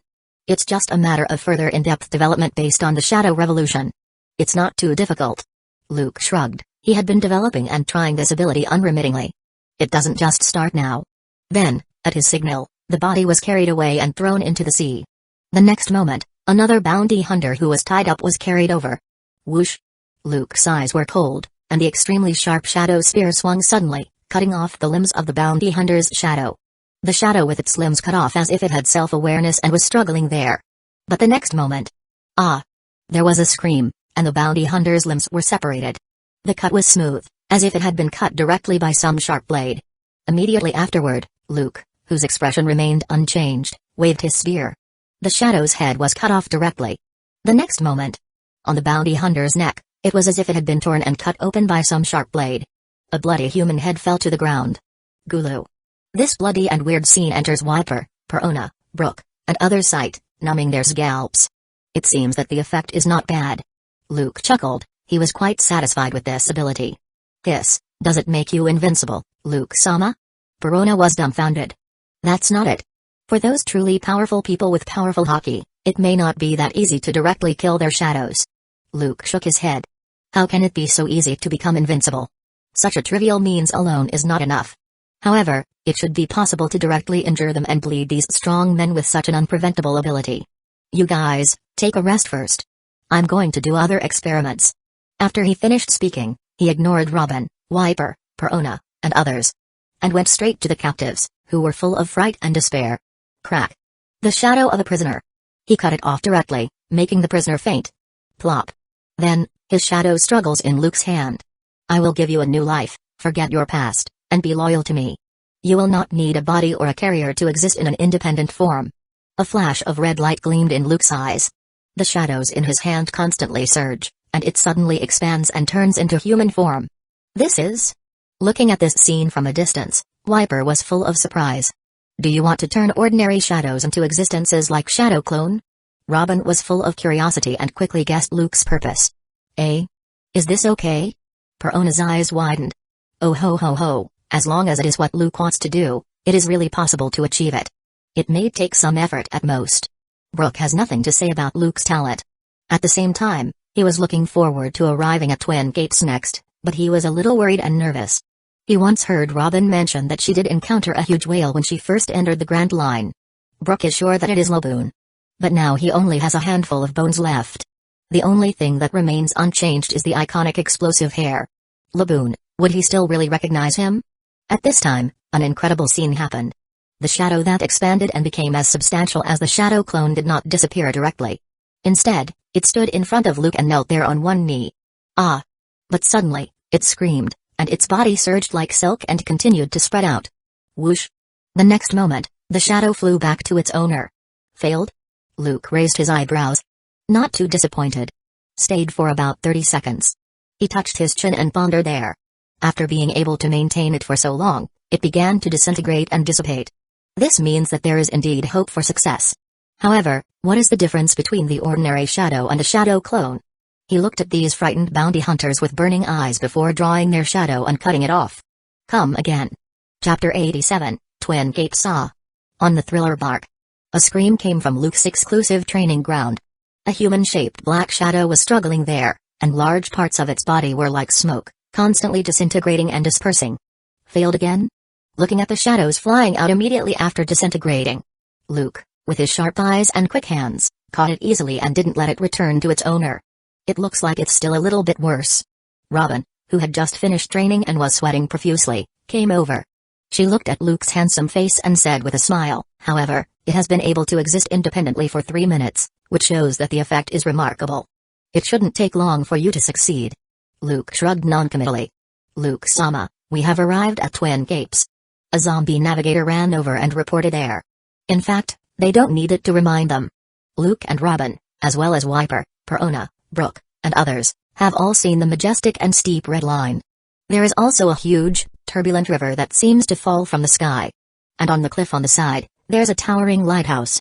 In the distance, they can still see a parasol standing beside the coast. A figure wearing a floral shirt was lying leisurely on a beach chair. He covered his head with a newspaper and seemed to be asleep. 45 years later, I finally came back here. Brook burst into tears, then he shouted excitedly, Laboon. The next second, the figure on the shore was awakened. As a lighthouse keeper, Crocus looked at the giant ship coming slowly and was a little shocked. What a huge ship. But did someone just call Laboon just now? With surprise, Crocus scratched his head and stood up, looking at the thriller bark in front of him. Moreover, the voice is a bit familiar. Could it be that I'm too old and started hallucinating? At this time, Brook jumped into the sea. With his light body, he ran wildly on the sea surface, splashing a large amount of water. Yo ho ho ho, are you Mr. Crocus? He shouted towards Crocus, full of surprise. Is not this guy a little too excited? On the thriller bark. Perona, who was a little disapproving, couldn't help but complain. After all, it is a wish that has lasted for decades, and the entrustment given by his companion before their death. Luke walked over, folded his arms, and said calmly, anyone will inevitably be a little excited. Wiper nodded, he felt the same way about this. This is similar to when Luke directly returns to the Island of Gods, Upper Yard, and asks him to ring the Golden Bell to fulfill the agreement between the ancestors, the great warrior Kalga'ura and Noland. Were he not like this at that time? Skeleton? You. On Twin Cape. Watching the skeletons running at the sea surface, Crocus was startled at first, then stunned.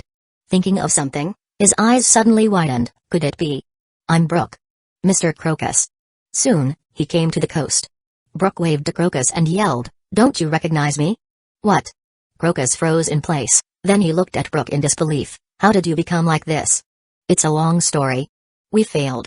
The Rumbar pirates encountered an enemy who used poison and were completely wiped out.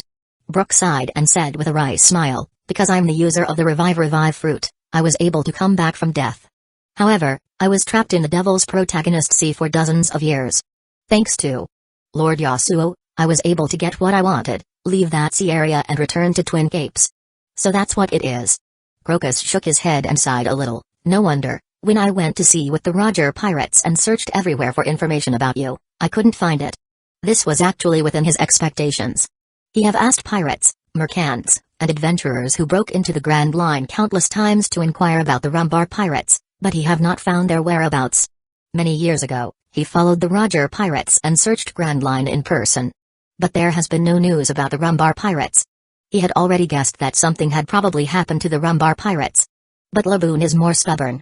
He just doesn't want to believe it. I just don't know if Laboon can still recognize you. Seeing Brook's appearance, Crocus said helplessly. He didn't expect Brook to be resurrected in such a posture. Devil fruit, these secret treasures of the sea, are indeed the most magical things in the world. Ang. And at this time, on the sea, waves surged. A huge whale emerged from the bottom of the sea. But its head was covered with shocking and ugly scars that made people's scalp numb. Then, it opened its mouth wide and let out a deafening roar. Laboon. Brook cried with tears streaming down his face. The skull was also opened directly, and a sound shell was taken out. I'm Brook, I'm back, don't you recognize me? He was full of excitement and sobbed, I'm very sorry to keep you waiting for so long. I will complete the agreement with you on behalf of everyone. Ang. Ang yo ho ho, gather up all of the crew. It's time to ship out Binks Brew. The wind blows to where, who knows? The waves will be our guide. As Brook pressed the play button on the shell. After decades, the chorus of the Rumbar pirates echoed in the sea area again. Ang. And Laboon's cry echo. But inexplicably, people can feel it is both happy and sad. Obviously, it really recognized Brook even after he turned into a skeleton. Laboon, do you really recognize me? Brook yelled loudly. Ang. And the sea surges as Laboon responds. The huge whale eyes seemed to shed tears. Luke, Robin, Wiper, and others who stayed on the thriller bark and watched this scene from a distance without disturbing them couldn't help but feel a little incomprehensible. Woo, I'm so happy, I thought you couldn't recognize me. Brook fell to his knees and cried bitterly there, I'm sorry. You have been waiting for us to come back for so long, but we failed to fulfill our agreement. Ang. And Chapter 88, Devil Fruit User delivered to the door. 3 days passed by in a flash. Brook and Laboon's emotions finally stabilized. Luke also generously invited Crocus to board the ship, held a banquet, and entertained him warmly. Of course, if it weren't for Brook's relationship. The way he entertains the other party is not necessarily a banquet. Maybe it was a dark cell. After Dr. Hogback learned that Crocus turned out to be the ship's doctor of the Roger pirates, he was so excited and couldn't wait to talk to him about his medical skills. Due to the warm hospitality received by Luke and others, and his relationship with Brook, Crocus was quite generous. He gave the notes that he had sorted out and no longer needed to Hogback. Letting this guy be ecstatic and immersed in research all day long. Mr. Crocus, goodbye. Have a nice trip, everyone. Ang. And this day, after bidding farewell to Crocus and Laboon, the thriller bark slowly sailed away from the Twin Capes and headed toward the depths of the sea. Hee hee. Hee hee. Hee hee, Brook, you guy, you actually left with us so simply? Perona was floating in the air, looking back and forth at Brook. She just felt a little unbelievable. I thought you would cry and beg Luke to let you get off the ship and stay at Twin Capes. Staring at the whale laboon's gradually shrinking figure, which was almost invisible, Brooke looked at Perona in midair and said helplessly, "So, in your mind, Miss Perona, I am just such a person." "That's really disappointing, it makes me sad." In his mind, he couldn't help but think back to yesterday's conversation with Crocus. "Brooke, do you really want to go on this adventure?" "I'm very sorry. I once promised that as long as they can take me out of the Florian Triangle and help me fulfill my wish, I will work for them." "What about Laboon?" "I have made an agreement with Laboon. I'll come back every once in a while. In fact, it has been following you, Mr. Crocus, for decades, and it can be said that Laboon's relationship with you is much deeper than mine. Now that our agreement has been fulfilled, letting Laboon stay with you is the best choice. Mr. Crocus, what do you think?" "I really can't refuse. I've been with this guy for too long, and I really can't bear to let him go." "Then, I'll leave Laboon to you. Do not worry." Oh, I can't be someone who breaks my word. Luke is my benefactor, and I am willing to serve him." After a while, his thoughts returned. Brooke smiled there and said, "Besides, I also want to witness how high Luke can lead the Netherworld pirate in the future. It's nothing to do with ambition. He is also a person who is unwilling to be mediocre. Otherwise, he would not have given up his position as the leader of a Kingdom's Guard team and went on an adventure with the Rumbar pirates." Hee hee. Hee hee. Hee hee, you know what I mean." Perona hummed, and then she raised her chin proudly. After a few months, she had been completely impressed by Luke's personality, and she has forgotten the slightest thought of revenge for her adoptive father, Gecko Moria. She has completely become Luke's little fan and will never allow anyone to betray him. After boarding this ship, if anyone wanted to get off halfway, she would make them get off as a corpse. "Perona, don't make it sound like I'm a tyrant. As long as your strength increases, I won't restrict your freedom too much." Luke, who was sitting aside, knocked Perona's head angrily and said with a smile, "As long as it doesn't delay the business, you can go wherever. And do whatever you want." These days, he forced Perona and the others to practice. Mainly because these guys are too weak at this stage. He really never thought about having them on standby at all times. When they have enough strength, even if they want to travel all over the world, he wouldn't have any objections. After all, as long as he is not preparing to launch large-scale operations. Under normal circumstances, it is enough to have the zombie army on standby. "Luke, are we going to East Blue now?" Robin asked with a smile. She originally wanted to ask Crocus about the Void Century. But then she thought about it and gave up. Some answers need to be found by yourself to be more meaningful. She believed that sooner or later, Luke would be able to lead her to the legendary final island and reveal everything's truth. "Well, let's first cross the Combelt and go to East Blue to find some potential seeds," Luke said with a smile. Even though he is very clear that it won't be long before the red hair pirates led by Shanks may reach the top and keep pace with big pirates such as Whitebeard, Big Mom, and Kaido of the Beasts, forming the Four Emperors pattern in the New World. But he has no intention of breaking into the New World and competing with those pirates for supremacy. He is still prepared to develop step by step in a low-key manner according to the original plan. He will accumulate strength and expand steadily. Bang. Bang. Bang. At this time, the flying troops responsible for patrolling high in the sky suddenly began to give warnings.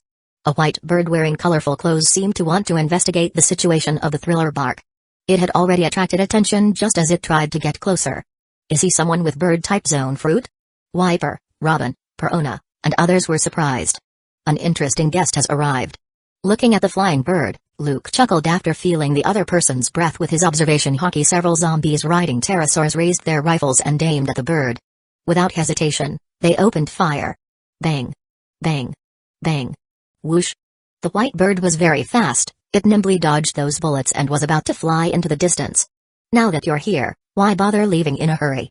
Wiper sneered, and his whole body turned into lightning. Boom. His figure instantly appeared hundreds of meters away in the sky and stopped in front of the flying bird.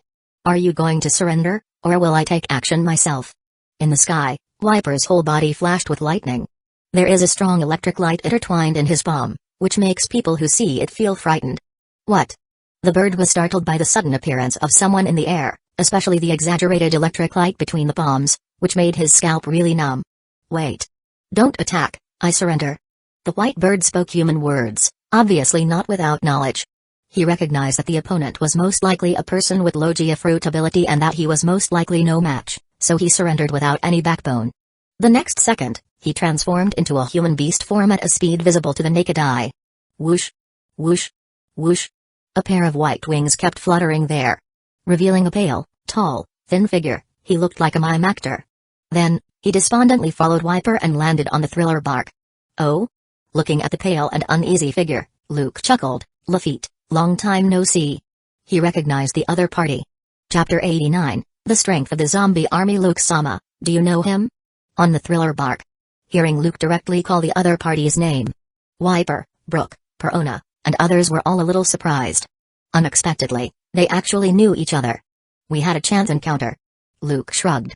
A few years ago, when he was on a mission in a certain country in West Blue, he met this guy who was known as the Demon Sheriff. Lafitte? I have some impression of him. And Robin, who often pays attention to news about current affairs, remembered something. She suddenly looked at the man in front of her, who was dressed as a mime and looked a bit like a clown. It seems that he is a sheriff who was expelled from a certain kingdom because of excessive cruelty and violence, right? We've met before? Looking at Luke in astonishment, Lafitte was a little confused. Unexpectedly, the other party actually knew him. But he was convinced that he had no impression of the person in front of him. It seems you don't recognize me. Luke smiled. So, what about now? The next moment, Luke's body suddenly made bursts of explosions. The body that was about 2 meters tall suddenly grew to about 3 meters tall. Even his face changes, and he turns into a completely different person. What? Looking blankly at the figure in front of him, Lafitte's pupils shrank sharply. He couldn't help but swallow his saliva and cry out, "You are Obask Luke." A few years ago, he did meet the other party. He once witnessed with his own eyes that Luke, who was only 13 years old, easily destroyed a pirate group at an exaggerated speed.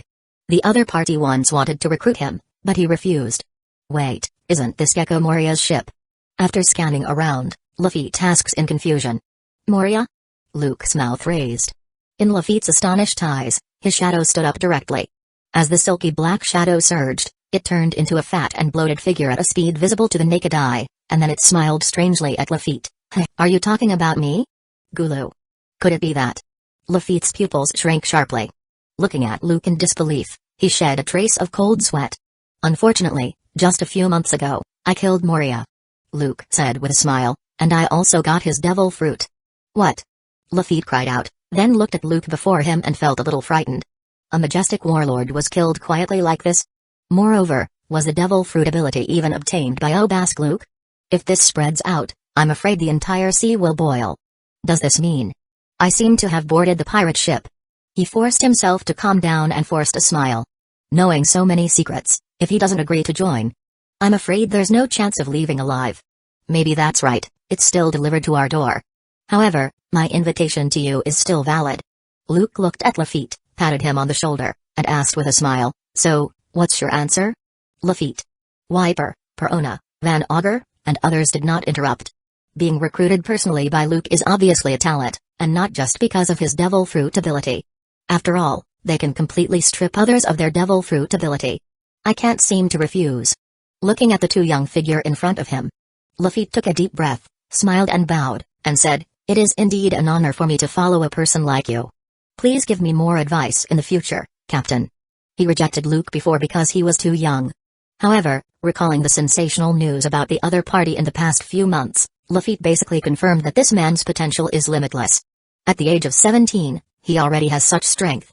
Being the other party's subordinate is indeed a good choice. After all, only the strong can survive in this sea. He is self-aware and does not expect to be able to do it alone. Welcome. Luke nodded with satisfaction. He likes someone who knows about current affairs. Because those who are ignorant of current affairs will usually be killed directly by him. Just like Enel. This may be fate. After joining, Lafitte felt relaxed. Recalling the scene when he first met Luke, he couldn't help but feel a little inexplicable. Looking at Wiper, Robin, Van Augur, and others present, he smiled and introduced himself. Hello, everyone, I am Lafitte. I used to be a sheriff and a navigator. I'm good at swordsmanship. Please give me more advice. Yo ho ho ho, hello, I'm Brooke, I'm a musician, and I'm also good at swordsmanship. From now on, we are all on our own. Hiss, my name is Hogback, and I am the ship's doctor of the Netherworld pirate. Hee hee. Hee hee. Hee hee, I am Perona, a combatant of the Netherworld pirate. I am Van Augur, from East Blue, a sniper of the Netherworld pirate. I am Wiper, a Shandia warrior from the Sky Island. Haha, I'm Nico Robin, And I'm an archaeologist. Everyone introduced themselves.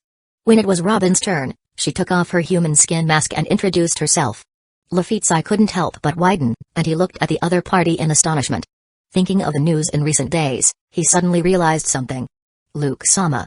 What about it? Then he stared in a daze at the figure that suddenly stood up from the forest. Lafitte couldn't help but swallow his saliva after seeing that huge figure, which was quite intimidating. Its name is Ors. It is a special zombie created by me using the power of the shadow fruit.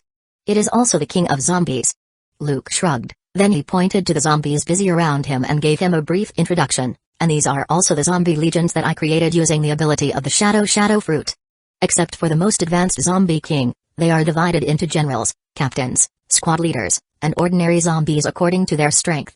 This is the level of classification Luke made for the zombies. The sources of corpses are basically selected from the zombie generals left behind by Moria. Others with less strength were classified as zombie captains. If we say that zombie kings such as Ors and Rima currently have the strength of 3 sweet commanders or 3 disasters, then zombie generals generally have a strength of more than 200 million belly and less than 500 million, and there are 9 in total. The zombie captains generally have a strength of hundreds of millions, and there are 18 of them in total. The zombie squad leader has a strength of between 30 million and 100 million belly, and there are 36 of them in total. As for ordinary zombies, those with a value of less than 30 million are all classified into this column. At present, the number of zombie legions is limited and has not yet been expanded on a large scale. Counting those beasts and flying troops, the current number is about 1,500. There are hundreds of zombie servants responsible for chores and logistics. Most of them have little combat ability and are not included in the classification.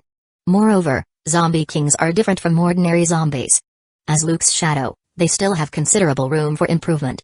Haha, I forgot to tell you, if you just refuse to join us, there is a high probability that you will become one of them. Putting on the human skin mask again, Robin smiled brightly and added kindly, at this level, you can only serve as a zombie squad leader. Hee hee. Hee hee. Hee hee, even though you are a zone fruit user, apart from the fact that you can fly, I don't think you can be any zombie general. Perona, who was floating in the air and said with pride, don't believe it. Every one of those zombie generals was a famous pirate when they were alive. Hiss. Hiss. Hiss, do you want to compete with them? Hogbak asked with a smirk there. What? Hearing this, Lafitte took a cold breath of air. He felt his whole body turn cold, and a cold sweat broke out on his forehead. Wiping his sweat, he said, then I really made a very right choice. Originally, he didn't believe it, and he was still a little unconvinced. He wanted to prove his strength until he recognized the once notorious Captain John. Such a great pirate who was so famous in life was actually just a zombie general. Chapter 90, Crossing the Calm Belt 3 days later, on the Calm Belt. A large sea king, hundreds of meters long, had just emerged from the sea. Then, it was directly struck by a flying slash, and its head was cut off mercilessly. Boom. The sea surface became turbulent, and blood dyed the sea red. The bloody, exaggeratedly large corpse of sea kings lay across the sea. It's really shocking. Ors, it's up to you, pull it up. Rima put away his sword and stood up, then he turned around and left. I still have to teach others swordsmanship and physical skills. Adhering to the principle of free labor, and don't let it be in vain. These days, this special zombie, who is as powerful as Ors, is thrown into the training field by Luke to serve as a coach. He's responsible for teaching physical skills and swordsmanship to Wiper, Robin, Brooke, Lafitte, and others. From time to time, he has to act as a sparring partner. Hey, you guy, don't order me. On the side, Ors said unhappily. But the movements of his hands were very fast. He threw out 2 huge iron ropes with hooks. Clang. It accurately hooked the body of the large sea kings. Showing quite exaggerated strength, he pulled it up easily. Don't be stunned. Quick, take care of it. Then, those zombies who were already on standby started handling the sea kings. They cut it into pieces and sent it to cold storage as a food reserve. Roar. At this moment, the strong smell of blood quickly attracted other sea kings. An even larger sea king, no less than a kilometer in length, opened its huge bloody mouth and was about to bite the body of the sea king. Want to seize food from the tiger's mouth? Ors looked sharply. His right foot was like lightning, and he swept out, tempest kick, line. Whoosh. Accompanied by fierce wind pressure. A huge wind blade shot out of the air in an instant and directly cut this huge and ferocious sea king in half. A huge bloody head rolled down, creating a big splash. Hey, today's mission is almost completed. TSK, what a monster. On the number 1 training ground, Lafitte, who was training hard, couldn't help feeling a little inexplicable when he witnessed this scene. This is not the first time he has seen it, but he still feels shocked every time he sees it. In the past, he still felt that he was strong. But after boarding this ship, his proud heart was quickly hit. Needless to say, the two great zombie kings, Ors and Ruma. But forget about those zombie generals. He couldn't even defeat a zombie captain. But he feels more and more that he made the right choice. Whether it's the 6 superhuman fighting skills, swordsmanship, or hockey's training methods. Luke opened it to all cadres. There is also Roma, who personally taught him. It was an eye-opener for Lafitte, and he benefited a lot. He has to say that Luke's courage is indeed not comparable to that of ordinary people. It's true that when you doubt people, you don't use them, and when you employ people, you don't doubt them. Even though he was a newcomer who had just joined, Luke had no intention of setting up a defense. It seems that he is not afraid that he will leave after learning. Of course. Following Luke's example, Wiper wears a sea prism stone, lifts a heavy dumbbell while gritting his teeth, and says in a deep voice, after all, they are monsters created by Luke Sama's own shadow, and before they were reborn, they were famous and powerful men on the sea. This is also a test for us. What we have to do is to keep working hard, catch up, and surpass them. His eyes were full of determination. This is the goal Wiper has set for himself. He must surpass these zombie kings as soon as possible. After all, if these zombies created by Luke cannot be surpassed by him, how can he become Luke's right-hand man in the future? You have said so, then I can't give in easily. Looking blankly at Wiper, whose face was resolute, unswerving, and completely unwavering, Lafitte couldn't help but laugh. Then he kept waving his sword and practicing the swordsmanship taught him by Ruma for the past 3 days. Although it is a bit difficult to directly surpass Ruma, a special zombie with the strength of a great swordsman. But he can't be too far behind. Yo ho ho ho, Lafitte. Brooke came over and said with a smile, want to spar together? As a swordsman who also uses a Kane's sword, he couldn't help but feel a little bit happy and wanted to compete with Lafitte. Luke walked too fast if they didn't try to keep up. Sooner or later, they will be left behind. Haha, I couldn't have wished for it. Lafitte's eyes lit up, and he readily agreed. In fact, he has long wanted to compete with Brooke. But because he just joined the Netherworld Pirate, he's not familiar with others yet, so it's too presumptuous. The sun was shining brightly. The sea breeze blows gently. With this announcement, the thriller bark passed through the comm belt and officially entered the East Blue.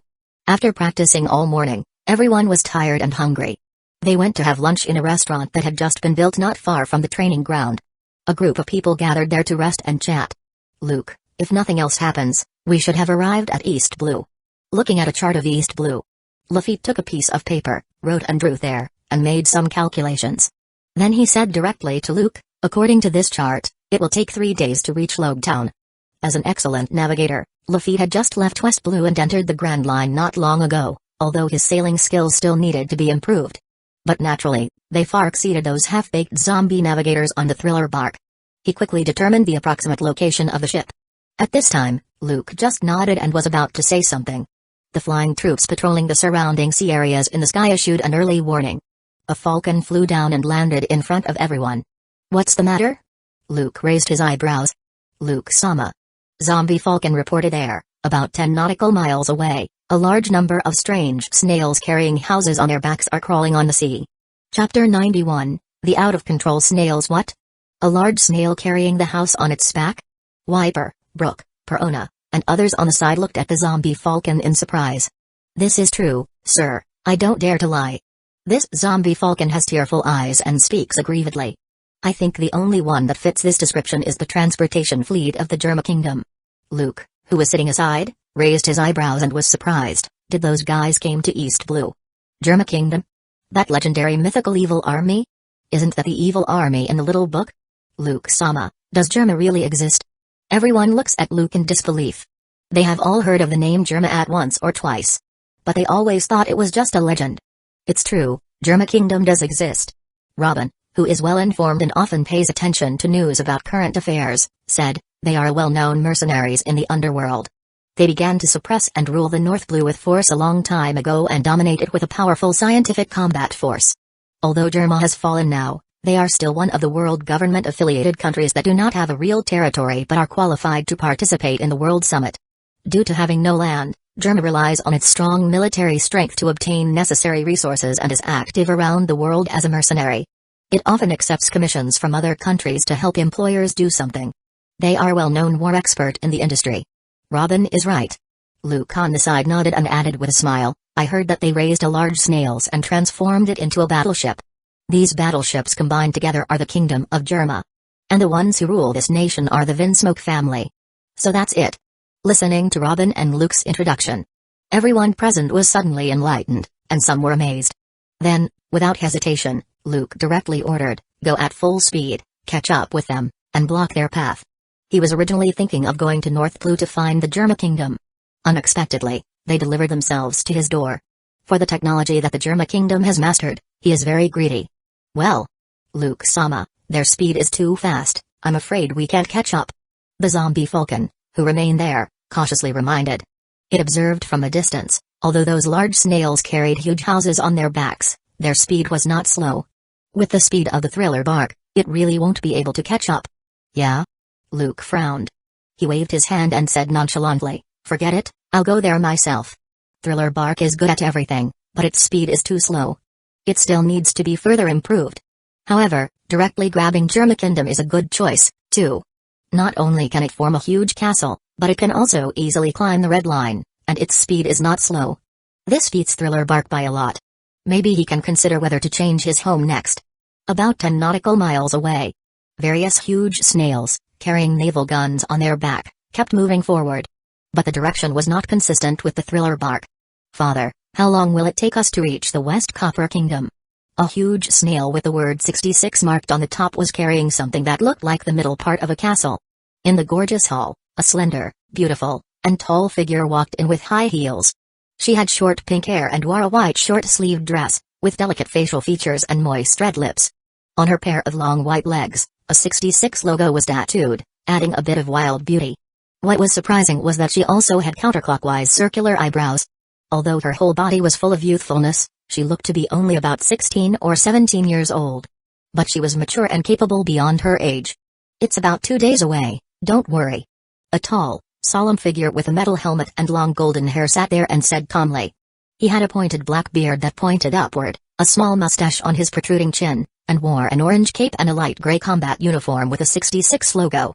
No one could have imagined that he was the supreme commander of the Germa 66 and the king of the Germa Kingdom, Vinsmoke Judge. 2 days? Reiju nodded gently, and then she stared into the distance.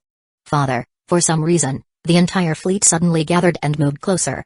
A boy with a red coxcomb, a cold face, and a red combat uniform, but who looked only 13 or 14 years old, hurried in.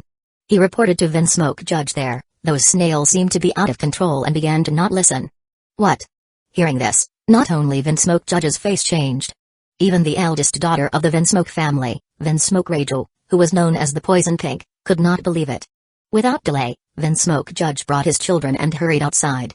Looking at the situation on the sea, Reiju's pupils could not help shrinking.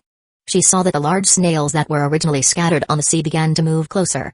If someone looked down from a high altitude, they would be shocked to find that if these snails were completely fitted together, the buildings on their backs could be perfectly combined into a large castle. Damn, what's going on? Vinsmoke Judge was in doubt. He never thought that such a strange thing would happen out of the blue.